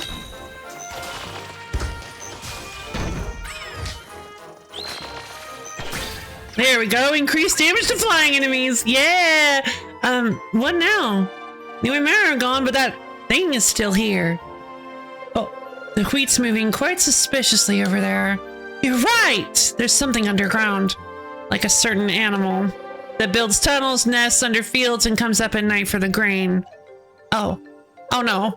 Let's see if we can get it out. I guess we have to. Come on out!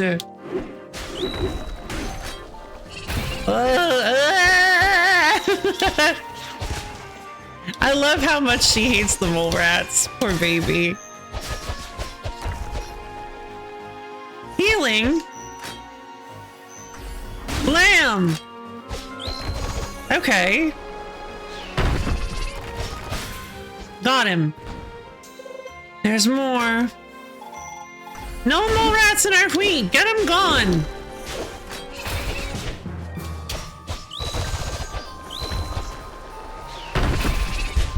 Oh no. It's Spirequake!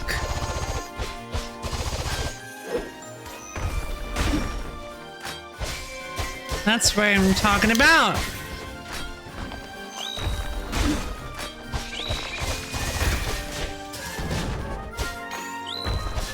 Oh, I'm out. No, I'm out of healing. Oh, this is bad.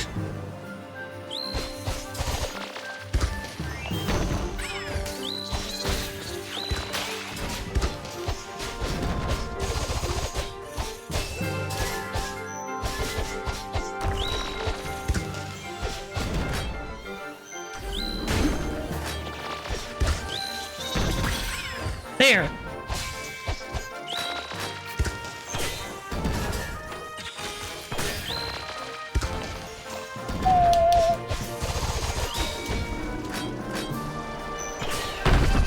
Ah, there's another mole.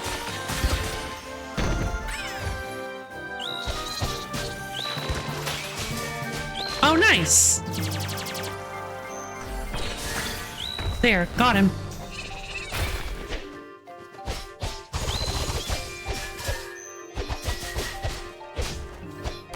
And then he goes to heal. Blam! Got him! Wow! That was so clutch. Phew, finally. Oh my god, I had like no health left. Weave! We feel whack-a-mole! Yay! And done. Time to report back to Ronan. He's a Soulgate Bridge, right? Yep. What? Oh look, a little bonus. Wait, what is this?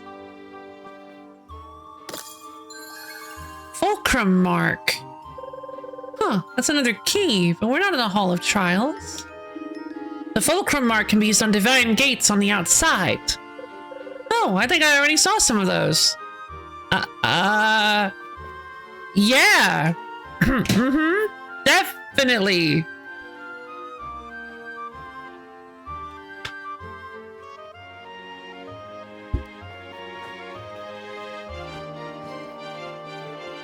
I mean, maybe Juno did, but I sure didn't. I didn't notice any of those. Maybe I'm misremembering? Maybe I'm just not. Maybe I just didn't realize it was a fulcrum gate, but yeah, no, I do not remember anything like that.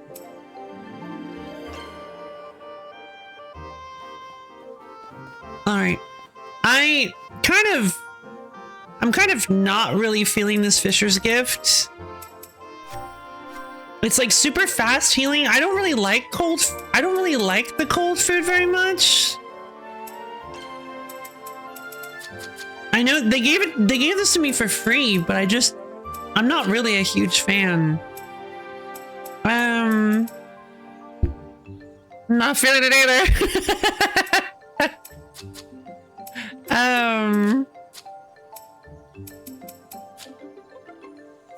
Let's see. I prefer grilled food, really.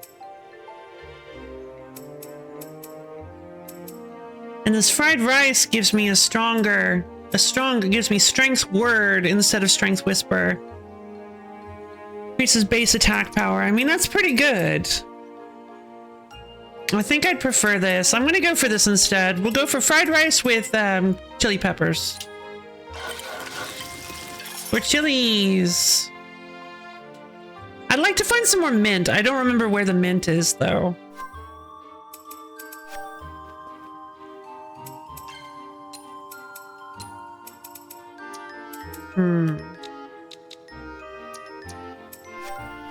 Maybe there's like an item? Journal? No. Collection? No. Stonks.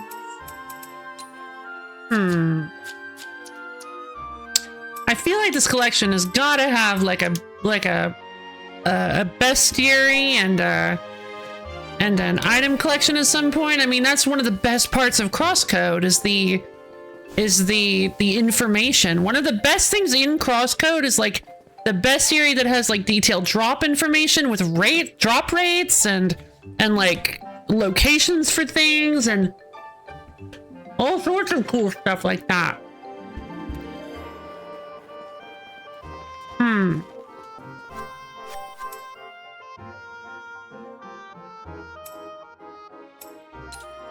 All right, let's head to Soulgate Bridge.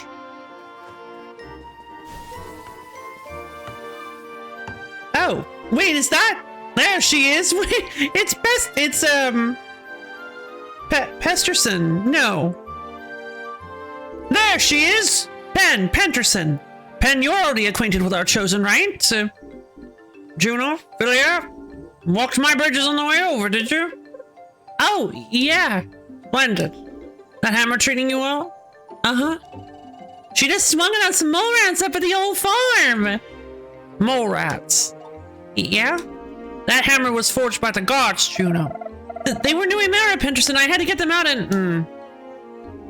Well, the hammer's for hitting. Pen's been getting quickwood spans up faster than we can clear the ground for them. It's just wood, Ronan. But good wood, well set. Say, Pen, I was hoping you'd take a look at the Grand Passage next. No. Just a look, not a job for wood, Ronan. You don't float a mountain on a raft. Had to try. Try the loaf up. Is he talking about me? Try like, I see that word, so I didn't even think about loaf being like a synonym for loafer. Oh no. Try the loaf up the road. That one's his headache. Huh, I'll be introducing Juno to him shortly. Condolences. Now, Pen, play nice. Said nothing. I'll head on. Meet me at Libra's Eyes when you're ready. Libra's Eyes, huh? Still talks too much, that one. Your dad asked after you, Juno. And my folks? Your ma sends a greeting. I sure miss them. I'll be back there soon. I'll let her know. We might as well visit home ourselves. We might as well visit our home ourselves when we have time. That'd be double good. Let's move on. Juno, take care of that hammer. I will. Interesting. I think he likes you. I think he likes the hammer. Well,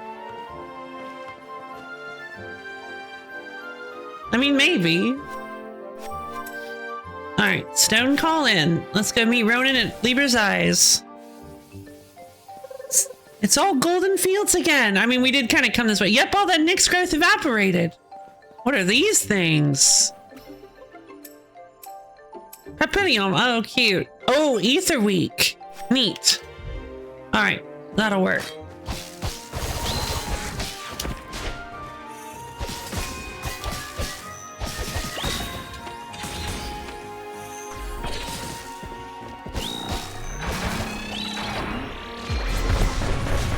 Ah.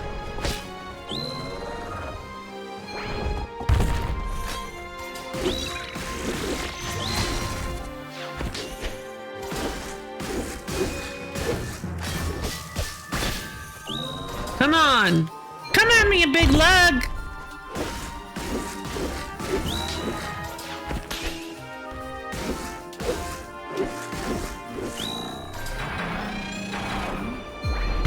Oh.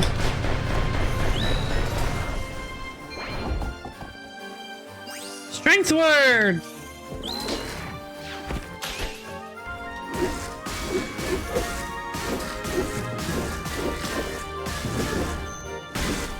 Gotcha. That's what I'm talking about. What are those things? Can't get a good look. Autumn Plains, Eye of Libra. Alright, looks like we're gonna be investigating it actually. Welcome to the Stone Call Inn, you two! Or what's left of it. Best meeting spot on the plains, folks from every road. Shame to see it this way, Nick's grown right through it. Okay, should I clear the Nicks out? That would be amazing, but truth is, this one's personal. I owned this place. Once. Oh, I see. Grand Passage first, though. We've got bigger work. Oh, that's... I like Ronan. I like this guy. He's like,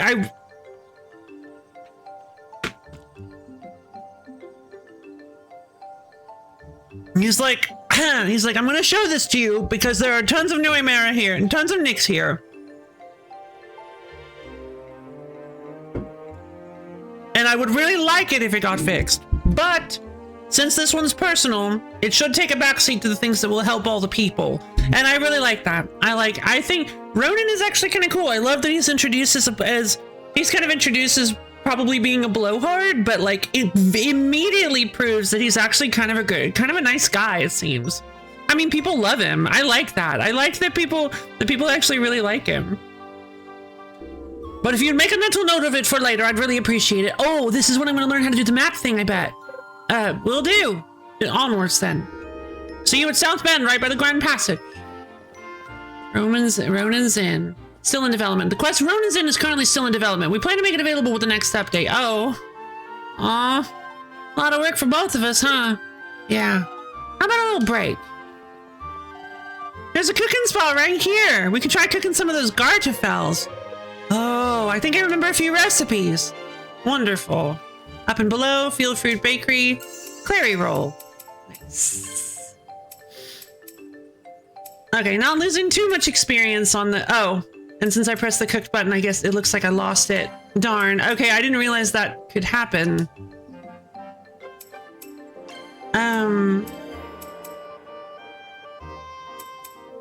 Garrett's Soup, Up and Below. Gartafels and Prapples. What does this do? Weaving Whisper. Increases divine charge gain from attacking enemies by 28%. Oh, I think that's going to become a personal favorite dish of mine. Field Fruit Bake. It's a baked thing, though. I don't really like baking that much. Riposte Whisper increases break accumulation when parrying. No thanks. Ooh. Bullying Whisper increases damage against enemies with status conditions. Oh, that's fun. But again, I'm not a huge fan of cold items. Let's make the Up and Below. Let's make a hot Up and Below. Sure. Yay! But still in development. All right, I will unlog it then. All right, we'll go back to rebuild from ruins.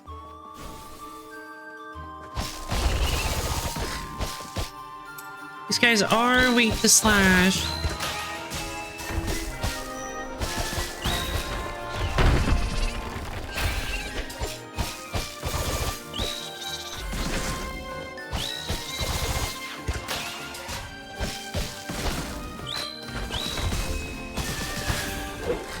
Dang!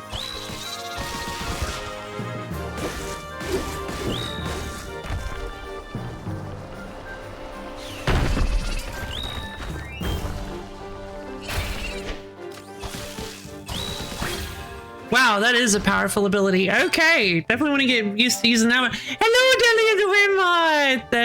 Hello, hello. Big waves.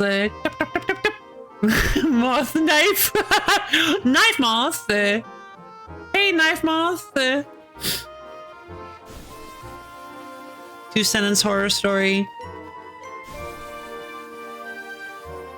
Finally, at home, all alone, and I can sleep in my bed, I say.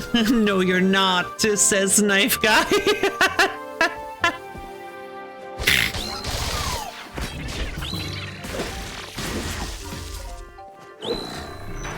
Wham! Boom snare! Oh, I missed it.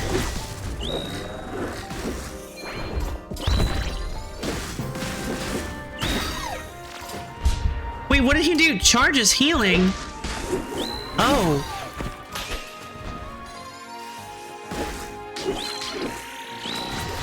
I need to deal with these things.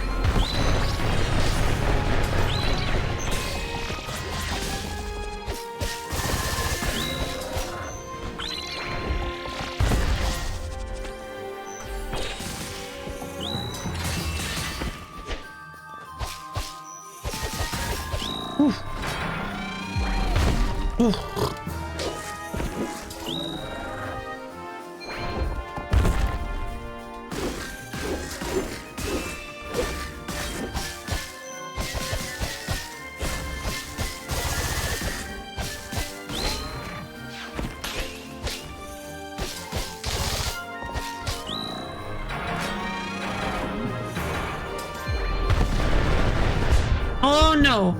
Thought I was...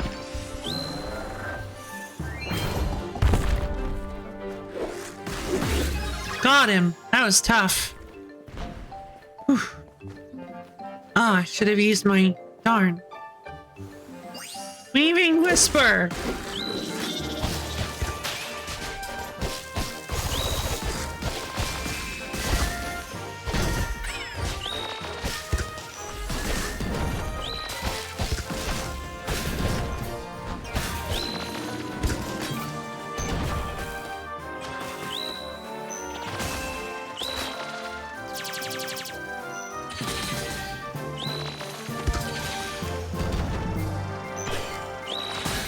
Gotcha.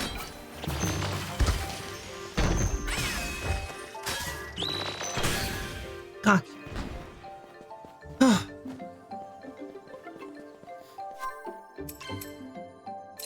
Core point. Don't even use it yet. I'm glad I'm not anywhere near any knives. Yes, you are, says Guy Knife. Oh no! It is a knife disguised as a guy.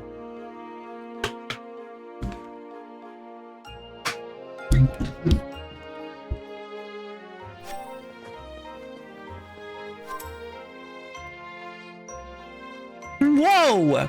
That's far away.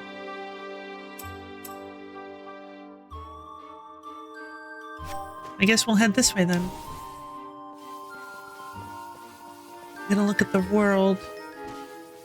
Okay, I'm betting that I probably should have... Oh, hello. Girl, can you get up there? I don't think she can get up there.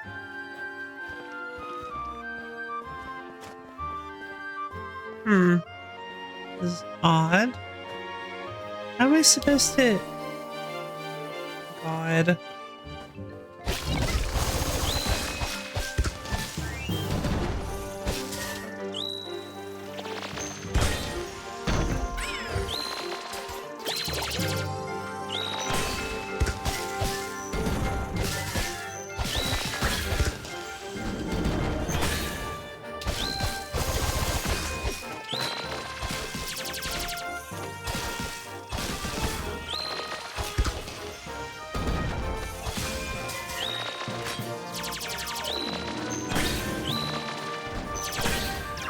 Gotcha!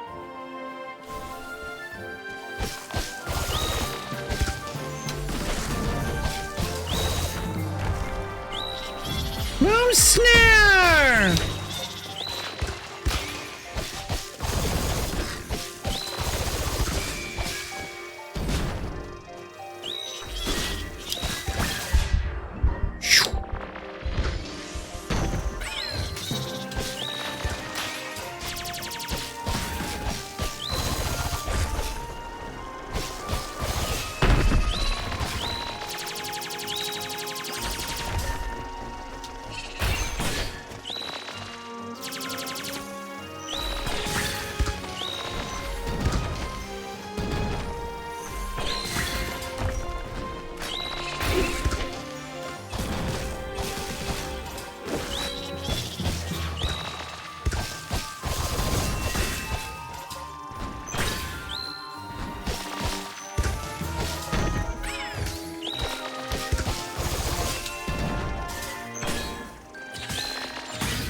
Gotcha! Skill up! Wow!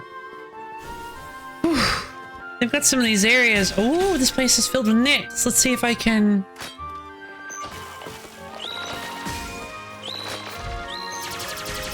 Ugh. Oh no.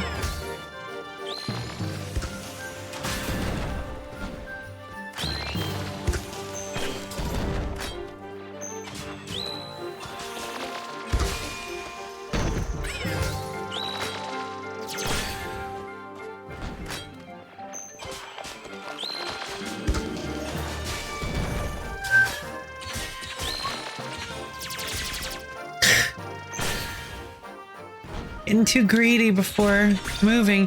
Where is this taking me?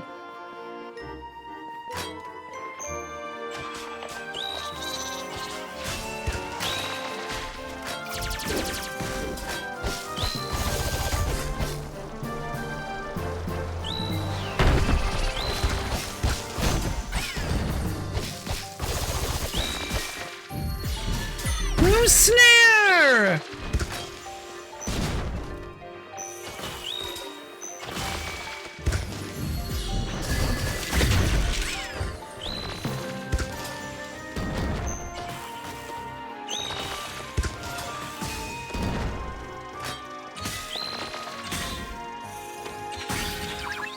There we go. Ooh, seems like the best way to handle those guys is with the O.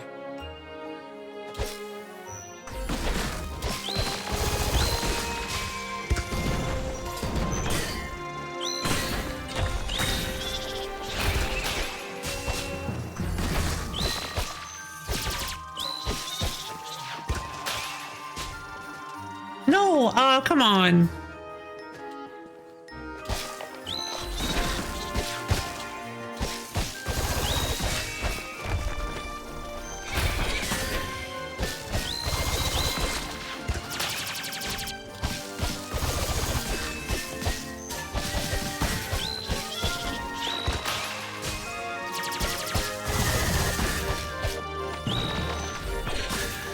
Gotcha! Okay.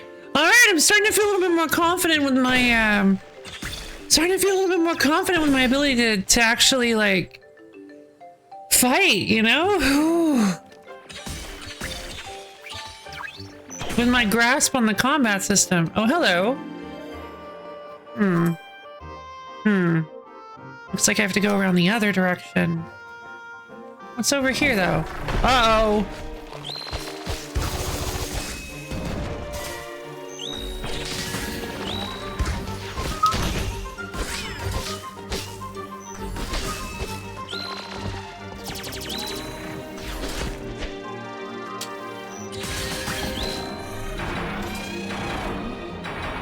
Uh-oh.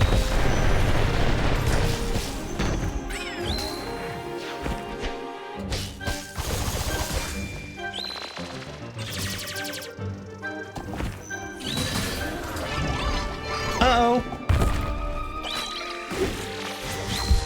No, no, no, no, no, no, no.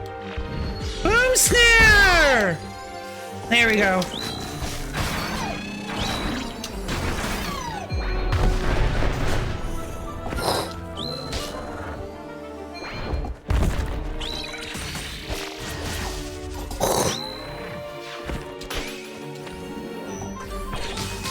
Take him down!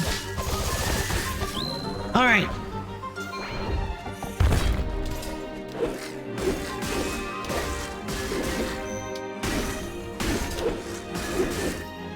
Is he weak to... He's not. So, oh, but slash does do less damage. Gotcha.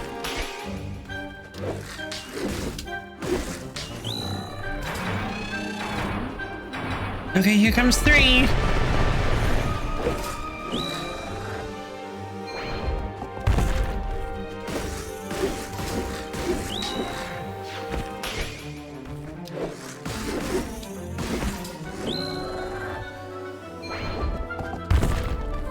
Boom snare! Got him. Ooh, ah. Okay. We freed up a little bit of that. So this might actually allow us... Oh no.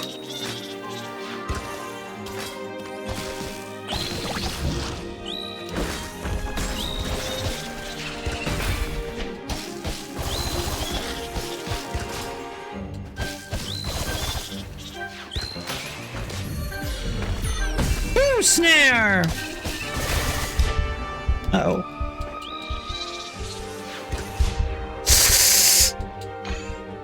Oh, I'm out.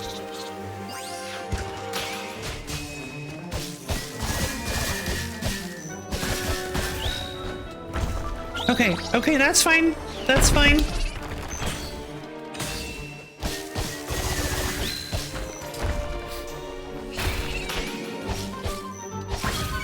Got him! Oh, and I upgraded my chakrams. Nice. I'm not really sure. Prepare a charged auto shot. Oh, hold on. Yeah, minor gem slot. I want that because by getting that, by getting the charged. Is there no way to upgrade these? I guess not. But by getting the minor gem slot, I can get the plant killer, which is definitely the idea behind that. Is you can use the it's designed for the chakrams to pluck the algae, and then the crossbow to kill the big flying version of the algae. Big wasps.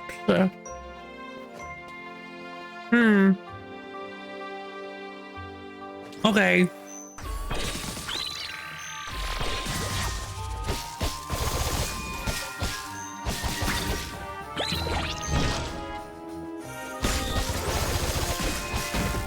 Ooh.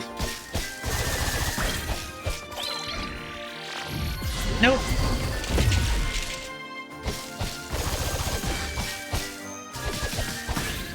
Gotcha. Where am I? Okay, I need to go meet him in South Bend, but I think I'd like to actually open up that connection between... Not sure I can. Okay, here we go. Here's something. Here's a ball. Alright, get in the wise cage. Get in the affiliate cage. Wait, no.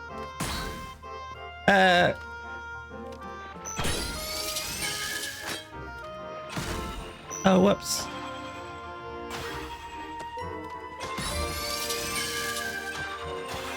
Alright. It's caught in the ball. Press. That's fun. Okay. Should have done that first. Weird.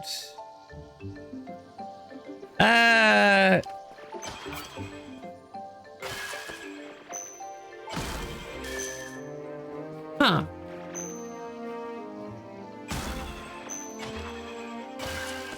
What?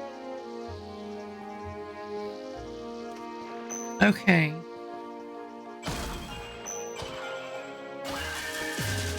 There we go. So now I can... Wait.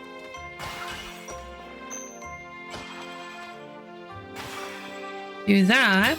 Move you over here. Move you over here. Hey, look at this.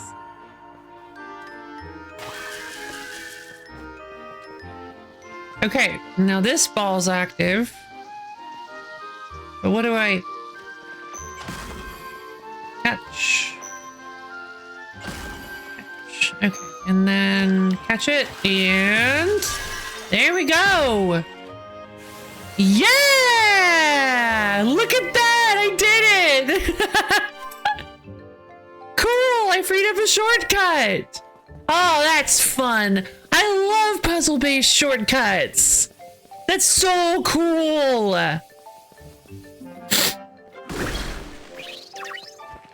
Oh, what's this?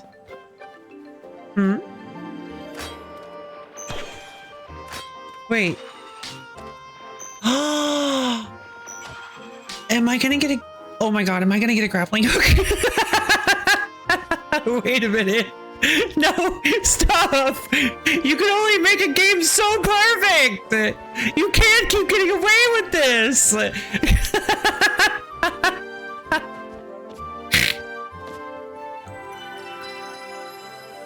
Oh my god, this is definitely gonna be where a weapon shows up, right?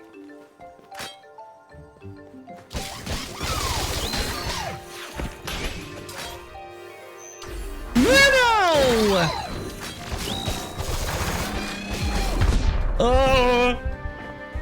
Hello, Mumpets Master. Hope you enjoy watching me just kind of relax and play the best game ever. I'm having a lot of fun with this game. How are you doing today? Oh, I'm out of healing. Okay, okay. Might die here. That's fine. I can use Boom Snare at least.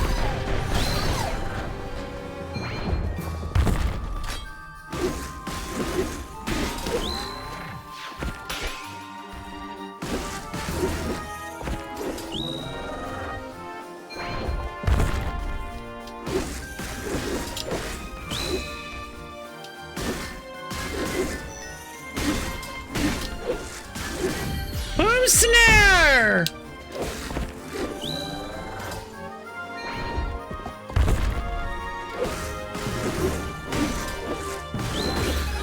Got him!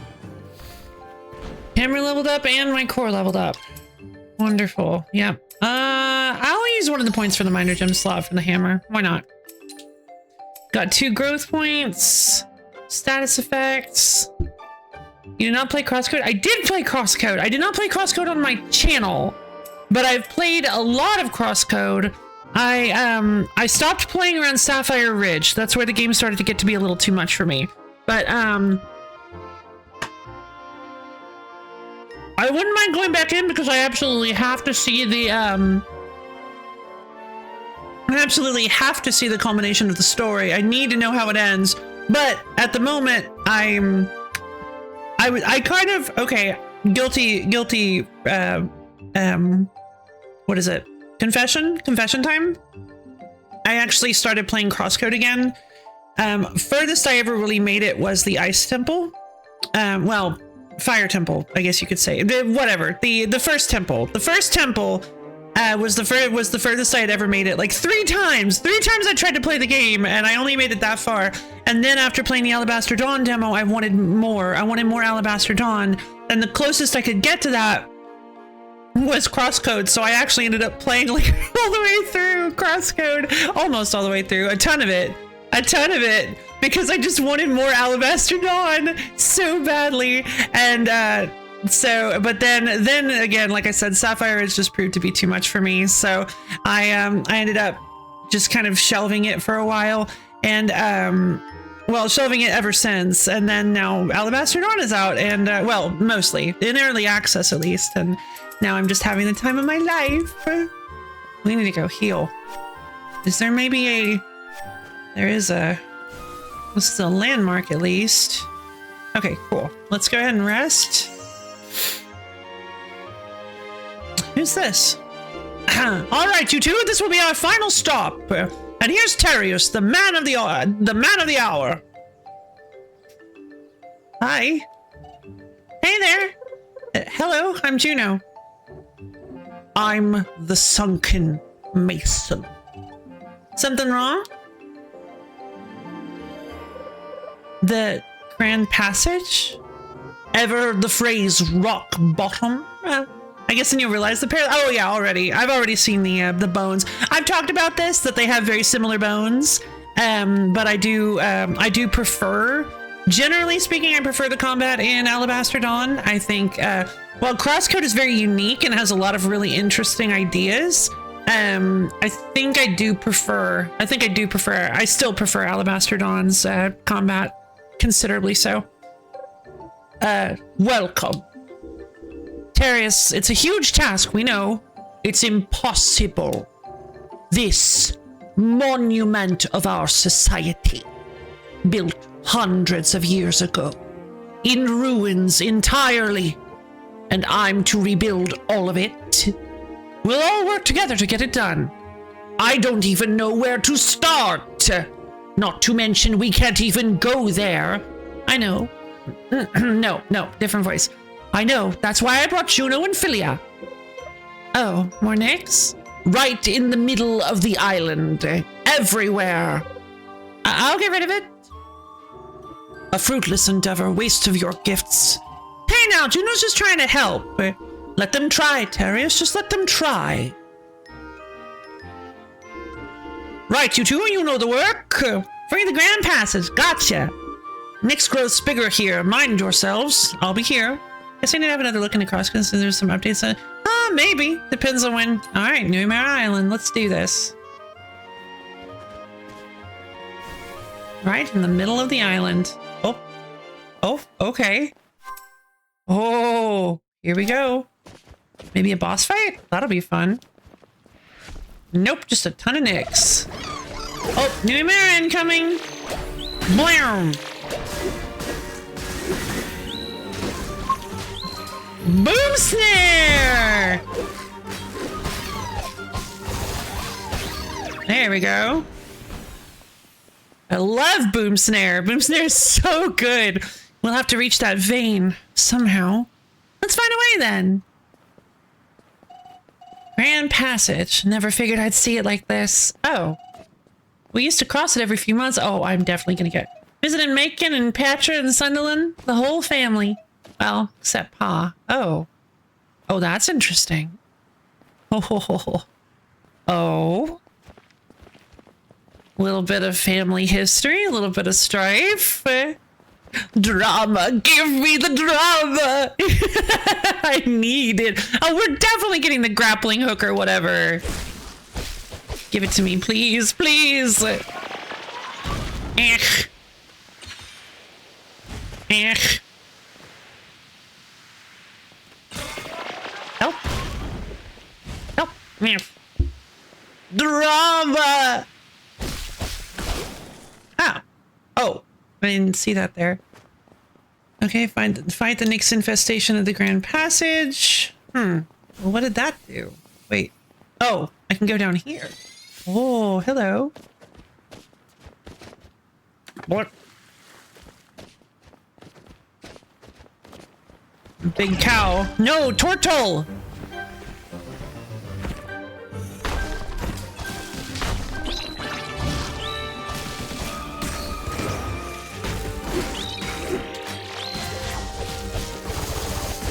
Gotcha.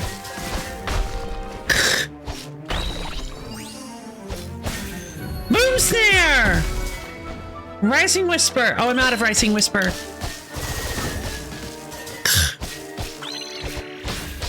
Nope.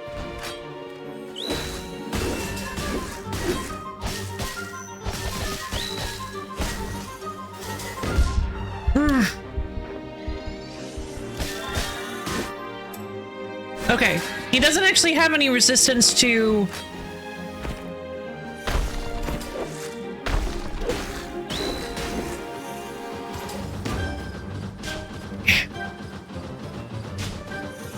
You can parry that, it's just kind of weird. There we go.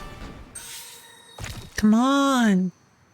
New weapon, new weapon, new weapon, please. Please be hook. Please be hook shot. Oh, there it is! There it is! Oh, hey! Trapped by the gods! What's that about? What is it? What is it? What is it? Whoa! Is that a new divine weapon? A comma? Koran Solace. Divine comma of Basil. A comma to connect people and pave the way to progress. Oh my god. It's the comma! Oh, yes! Yes! Triple good! So what now? We're still stuck. Not necessarily. Yes.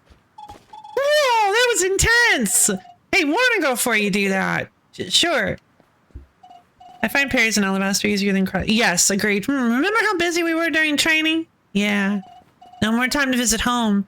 Sure might have missed my family back then. Honestly, I was kind of relieved when I dropped out. Oof. I like that. It's kind of rough. It's just kind of... That's a real, like, complicated sentence. Like, what else do you say to that? Then, Oh. Oh. Wait. Well, that's interesting. Keep aiming to prepare a charge shot. Oh, can't really do anything else yet, can it? Okay, so they've got to be adding more skill. I mean, come on. What's the point of even leveling it up then? It already has one growth point. They have to be. They have to be adding more. Okay, so it is a slash weapon.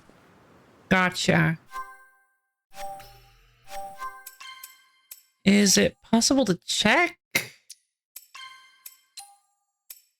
Coron Solus. Yeah. A comma connected to a chain, delivering slash attacks and dragging enemies with it. Oh, a comma to form connections and pave the way to progress. I love it. Okay.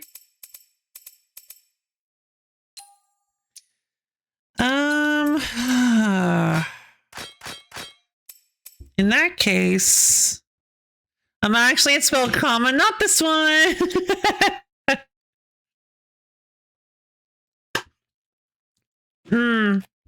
No.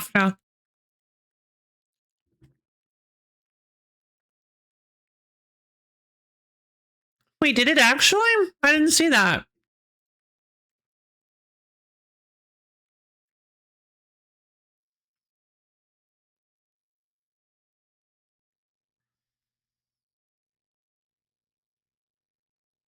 Oh, the milestone. New enemy spear. Hi, called it. I knew it. I shouldn't have read that, but that's fine. Called it. I knew it was going to be a spear. I wasn't planning on reading that part. But that's fine. I was right. It makes total sense because the thing is right now the two there are 3 damage types that we know of at the moment. I'm kind of surprised we got another slashing range weapon. I'm kind of a little bit worried because I was kind of hoping we would get a crushing one, but I suppose it makes sense that we wouldn't because what even would? Oh, that's right. I was driving home. I was driving home and all of a sudden I was thinking, what would a crushing ranged weapon be? And immediately I just got this idea in my head of just a sack of footstools, of a sack of like furniture. Then you just huck tables, chairs, and footstools at your enemy. It's a crushing ranged weapon. There we go. Congratulations. The divine furniture sack. You can just hook them at people. God, I laughed so hard when I first saw that.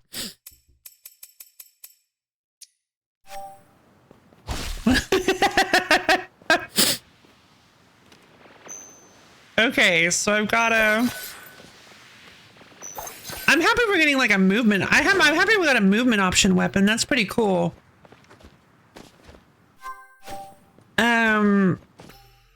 So... Interesting.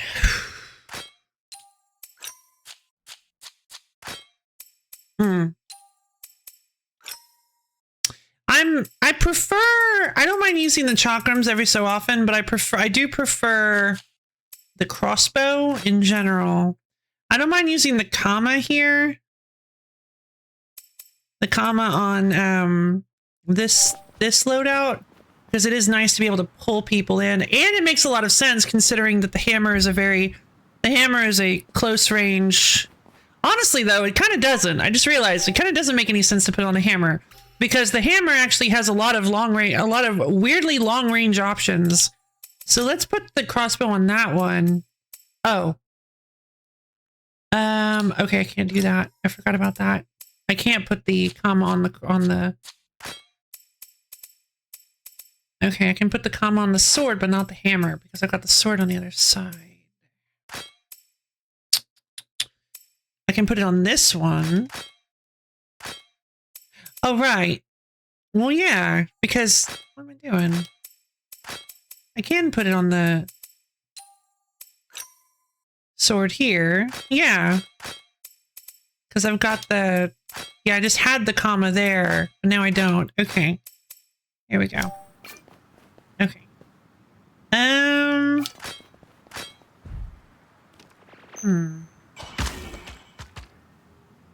Okay. Oh. Wait, that's weird. It's on both? Wait, am I not allowed to unequip the comma for this section? Oh no, I just accidentally have it on both. What am I doing? Okay, hold on. Chakrams. I guess I could do it that way. Yeah. Have the comma on physis. God, the animation is so good. Oh, pull with LT. Okay.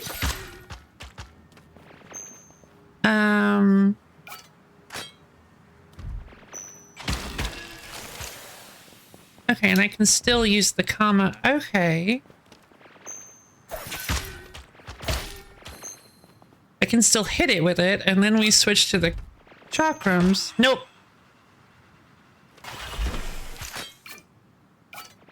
Pull. Wait, what? Okay, one more time. We pull, hit.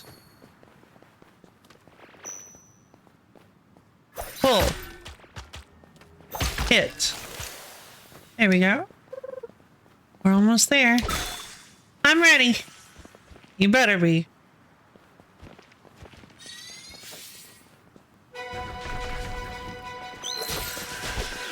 Oh.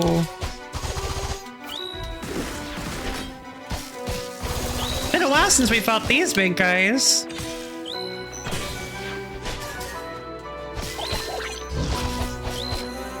Ah.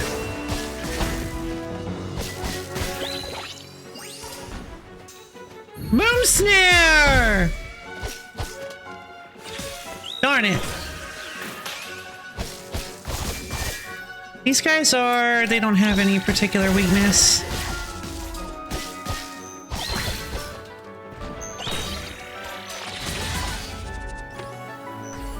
Homing arrows! God. Okay. Round 2.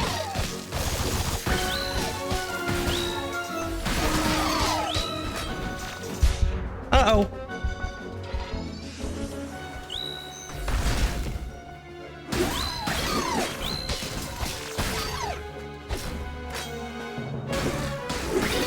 Gotcha. Uh-oh. Here they... What? 2 cow?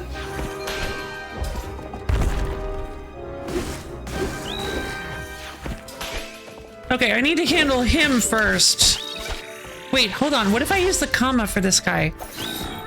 Nothing. It's because I don't have it set to.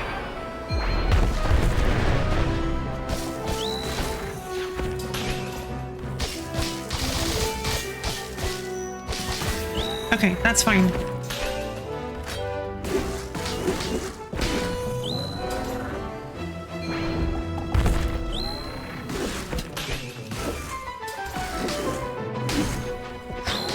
It's kind of tough.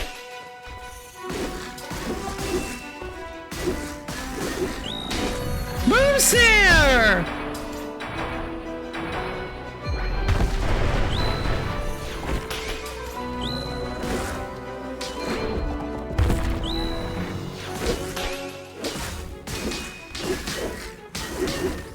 Boom snare!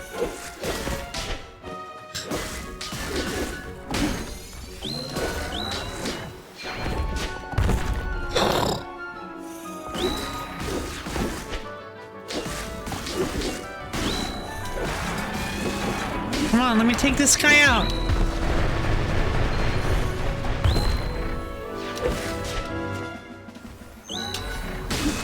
Got him.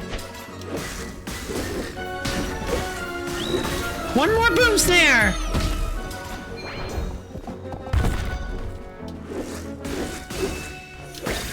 Gotcha! So this is a rule.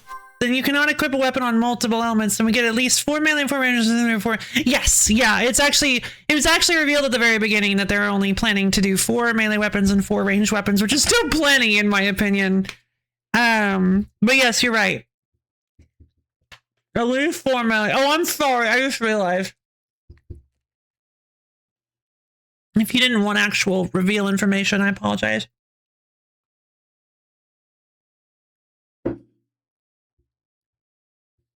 Yeah, there have been some things I've been exposed to, but I'm trying to keep my foreknowledge at a minimum. Looks like we did it. Agreed.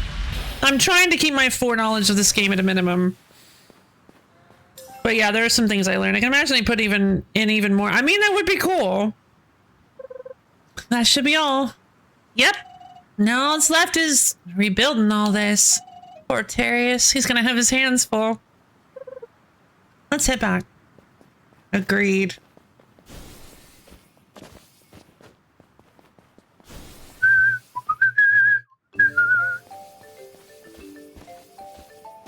Okay, well, this new weapon is kind of cool. I'm curious, does resting refresher boosts? I would highly doubt it. It doesn't. Yep, that's what I figured. All right, I've still got a little bit more to go. We could still do. How am I still not? No, that can't be. That must be full. I refuse to believe that's. Yeah, that's not potential. There's literally no way that's potential. I just did like the longest fight. There's no way. We're back, and it's all done. Fantastic news. You hear that, Terrace? Great.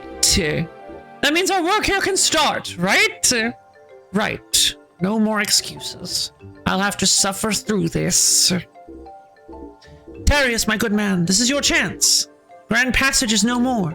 You can rebuild it, or you can remake it. Make it bigger, make it prettier, make it yours. More interesting. Grand Passage has always been quite bland. What if... I see you have ideas, and we'll back you all the way. I need to sketch something. Go ahead. Oh, but before you leave, one more question. The aqueducts, can you rebuild them?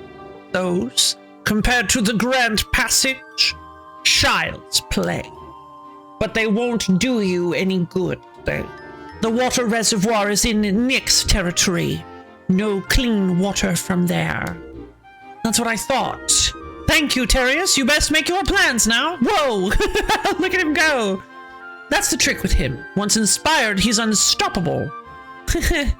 That's fun. I mean, this guy's like a really good leader. Like, I'm kind of actually impressed. I kind of thought he'd be a bit of a blowhard, but this guy is like really good. He's... Oh, true. Borb can take care of that. I'm actually kind of shocked at how charismatic and competent this guy is. Huh, exciting times, don't you think? The food thing is a bit strange to me. I nearly never use the food and crosscode. Yeah, the food and crosscode was really tough to use, but I'm slowly getting used to using it here. It's really important. Because the more food you use, the more experience you get. And like, even if you don't like the food effects very much, it's important to use them so you can maximize your experience, because the higher your palate level, not only because the higher your palate level, the more, the better your healing bulbs function. So it's just a really important thing to keep your finger on, I think.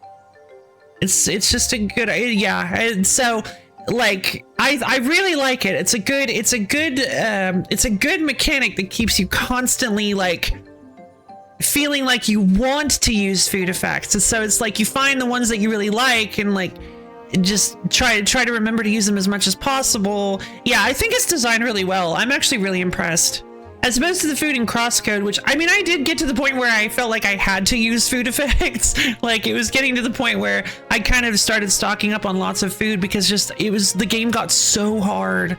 Don't you think? Huh? You two still remember the original plan? 12 chosen, freeing our world from Nyx. Exciting times. Okay, I was like, wait, what did he say? I was talking for so long. Then we wake up and rebuild. That's how I understood it. But now we got out and Nyx is still here. Why do you think the gods would do that? So we can work together. Juno, Philia, we'll have to rely a lot on both of you. But we're here to help as well. Always remember that. We will. Now, as for your final task. The aqueducts? Why is she so excited about clearing the aqueducts? I don't know why. It's just really funny to me because she's constantly like, the aqueducts? Yes, Terrius just confirmed what I've heard. The water source is within lost lands, the water likely polluted. Free that area, rebuild the aqueducts, and we get plenty of clean water into our town. The water reservoir. Wasn't it up the hill by Scalamore? Maybe she wants to take a bath. Oh yeah, maybe. I hadn't even thought of that. Oh, there was a reference previously. when Penderson was like, "Do you smell that, Juno?" She's like, "Oh, I yeah, I've been probably about to say I've been asleep for a long time." He's like, "It's wood," and she's like, "Oh yeah, wood." So maybe that might actually be the case. The water reservoir, wasn't it up the hill by Scalamore? Exactly, and you'll have to go through the swamp to reach it. Looks like we're at the end. Oh my god, are we actually at the end? Oh man. Oh, no! That's not fair! I wanted to play around with the roguelite mode, but we just ran out of time! Ah. Maybe we'll do a daring double feature. Maybe on Wednesday we'll do a daring double feature of Alabaster Dawn and maybe something else. We'll see. Ugh. Okay, or maybe we'll just explore around, like, see what we can unlock. Yeah, I mean, there are tons of pickups and things that we can find, materials that we can gather so that we can prepare for the next releases. Hadn't thought about that. Okay, go through Scalamore, free the water reservoir. That's the task, well summarized. Now, it's time for me to head back to Sunderland. It has been a pleasure strolling around with you two. Forever forward, together as one. Water pollution. Hey, you mentioned visiting home, right? Yeah, I suppose now would be a good time. We can take a boat right there, right here. You can now take the boat to Coral Valley. All landmarks have been reactivated. Oh, okay. Neat.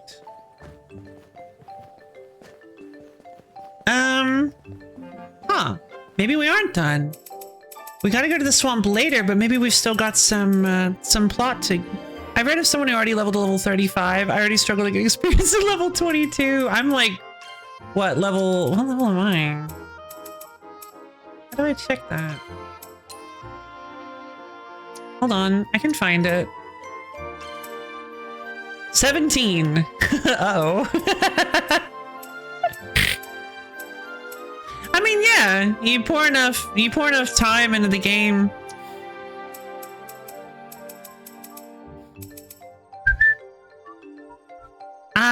Game's a little too big. Window's a little too big. I didn't realize that. All right, well, there we go. We got ourselves a new weapon that I'd love to try to incorporate into some combos. I didn't use it very much in that and I didn't use it at all in that final confrontation. Seems a little bit weird to use. It seems like when it hits, maybe it creates a spinny, like it actually creates like a little spinny cyclone thing that damages everybody in the area. So it probably would be really good for dealing with those little Pyrosphere, I think they're called. The little slash weak spheres. But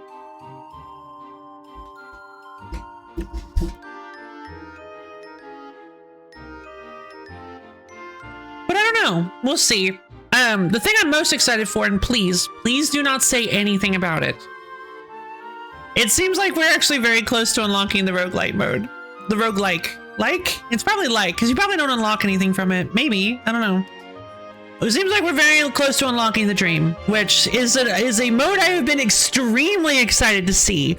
I've been really excited to experience, to see exactly how they got it set up. I want to see what the developers, what Chucklefish can do when trying to build a roguelike. I mean, I don't think there was anything in Crosscode that was even roguelike adjacent. So I'm really excited to see what they can do with a roguelike. Like, it's just very exciting. I already love the combat in this game, so the idea of just being able to keep doing it over and over again is very exciting. I guess it doesn't make sense to level the character right now, since new enemies will grant more experience assuming level the same in 5 minutes. Like currently, yeah, that's a really good point. I don't think, unless you are just really enjoying the combat system, leveling feels kind of pointless to me right now. In fact, it might make the rest of the game kind of boring. That's what I'm kind of.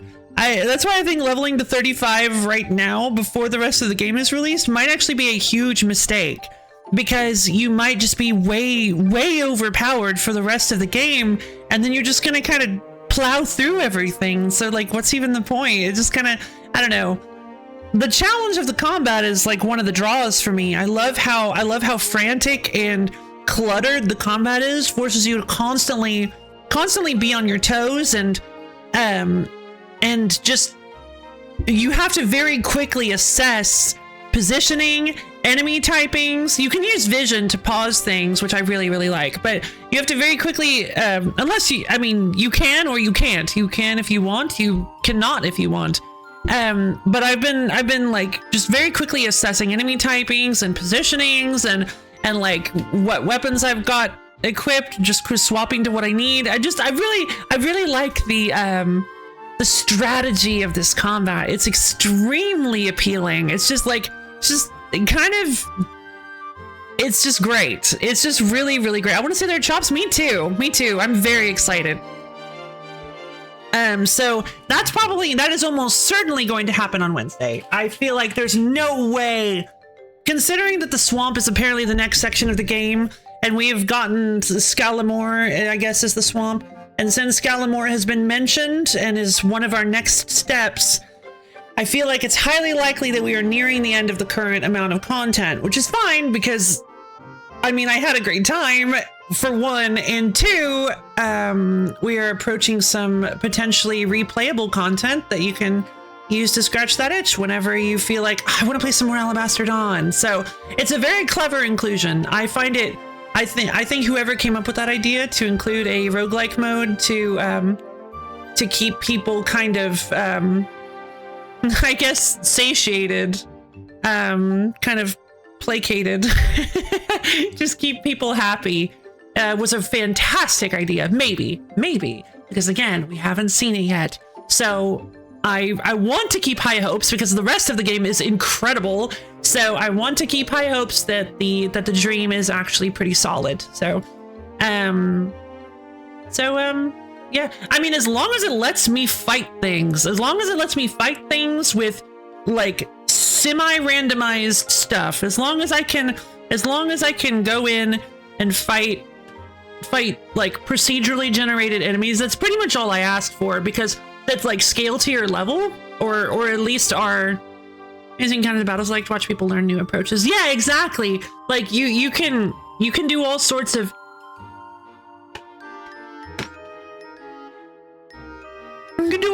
stuff. There's so many different ways to handle combat. Like you can I mean, because of enemy weaknesses, I feel like there's probably like a fairly narrow window depending on what considering what weapons you use for each encounter, but yeah, there are tons of tricks with the enemies and things. It's just really good. I love it. All right, thank you everybody for coming. I definitely need to I think I'm gonna have to go, but this was really fun. I'm so excited. Oh, I just really love getting to jump in and play some Alabaster Dawn. Let's see. So for those of you who may not be aware, maybe in the Phantom audience, I have a Discord server. It is a wonderful place where you can get access to my schedule, as well as times when I go live and hang out with me and other low fans. The wonderful, super cool, awesome-tastic little place. And you should totally come check it out if you can.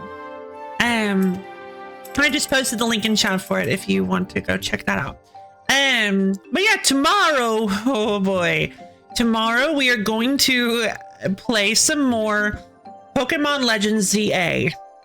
I am going to do my best to keep a positive mindset. Not even do my best, we're going to do it. We're going to do it. We're going to stay positive. We're going to approach it from a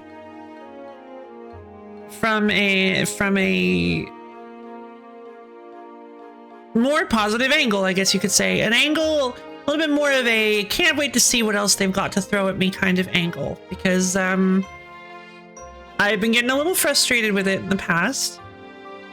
And so I want to back to it, baby. I want to finish it. It's a game that I actually have I've been really excited for ever since it was announced. But some of the writing has really been putting me off lately, and so it's been a little bit difficult to been a little bit difficult to keep going, mostly because it's just been kind of enraging me, and I have been just not really liking the way I felt while playing it because of that. So, but I have taken a break, allowed myself to cool off a little bit. We're gonna jump in. I'm aware of the writing. I'm aware of my mental state, of my reaction to it. We're gonna be all nice and calm, and I'm going to approach it from a neutral, positive, neutral, that kind of thing. More neutral angle. And because I do really want to see, the rest of the story. I want to see what's going on. I want to see what other like horrific nightmares can happen, like awful weird stuff. So yeah, I'm excited.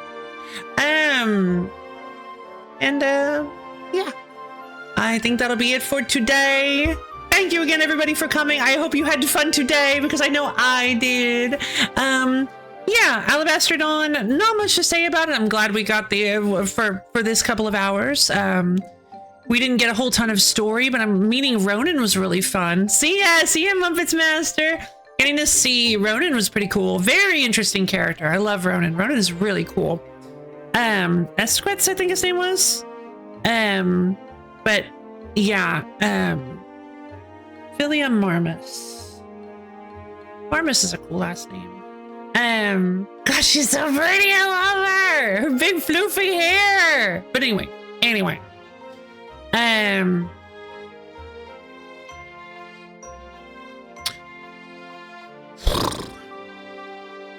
Yeah. I'm excited to see the continuation. Like, what we're gonna actually go home. It's gonna be like an actual like revisiting home, which is gonna be cute. I'm wondering if we're gonna get some like conflict with Philia's family. I don't know. We'll see. I'm really excited to see some character development for the characters. They're setting up a lot of really good stuff, really good conflicts and flaws and trauma and just like issues. I just really love characters with issues. I love my babies. They're so cute and I love them. And I want them to just mwah each other. I'm so excited. No guarantee that's going to happen. But anyway,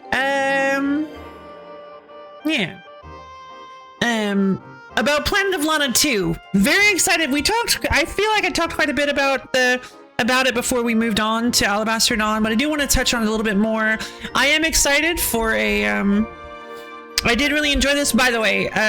So we're talking about a game that isn't Alabaster Dawn. This is Planet of Lana 2. If you do not want spoilers for that game, I would highly recommend dipping. Sorry, it's just I want to talk about it a little bit more before we leave, since that was the first half of the stream.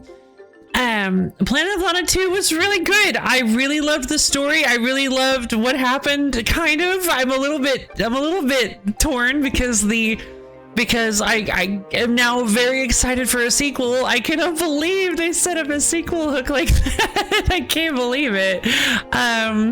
But yeah, it'll be great to see. They might actually this time around. They might actually be more open with the development. They might have been open with the development of Planet of Lana 2. I just never even heard of it. I feel like they kind of shadow dropped Planet of Lana 2, which was a weird choice, but also really awesome. I had never heard at all about it until the day it released. And then, and so maybe they'll actually do some like teaser stuff and like get people hyped for Planet of Lana 3. I don't know. We'll see. It's probably going to be a while, probably going to be a couple years. So yeah. I guess that will be it for today. Thank you again, everybody, for coming. I love each and every one of you, and I hope you all have a wondertaining, stupendiful, cool-tastic rest of your day. And I'll see all of you guys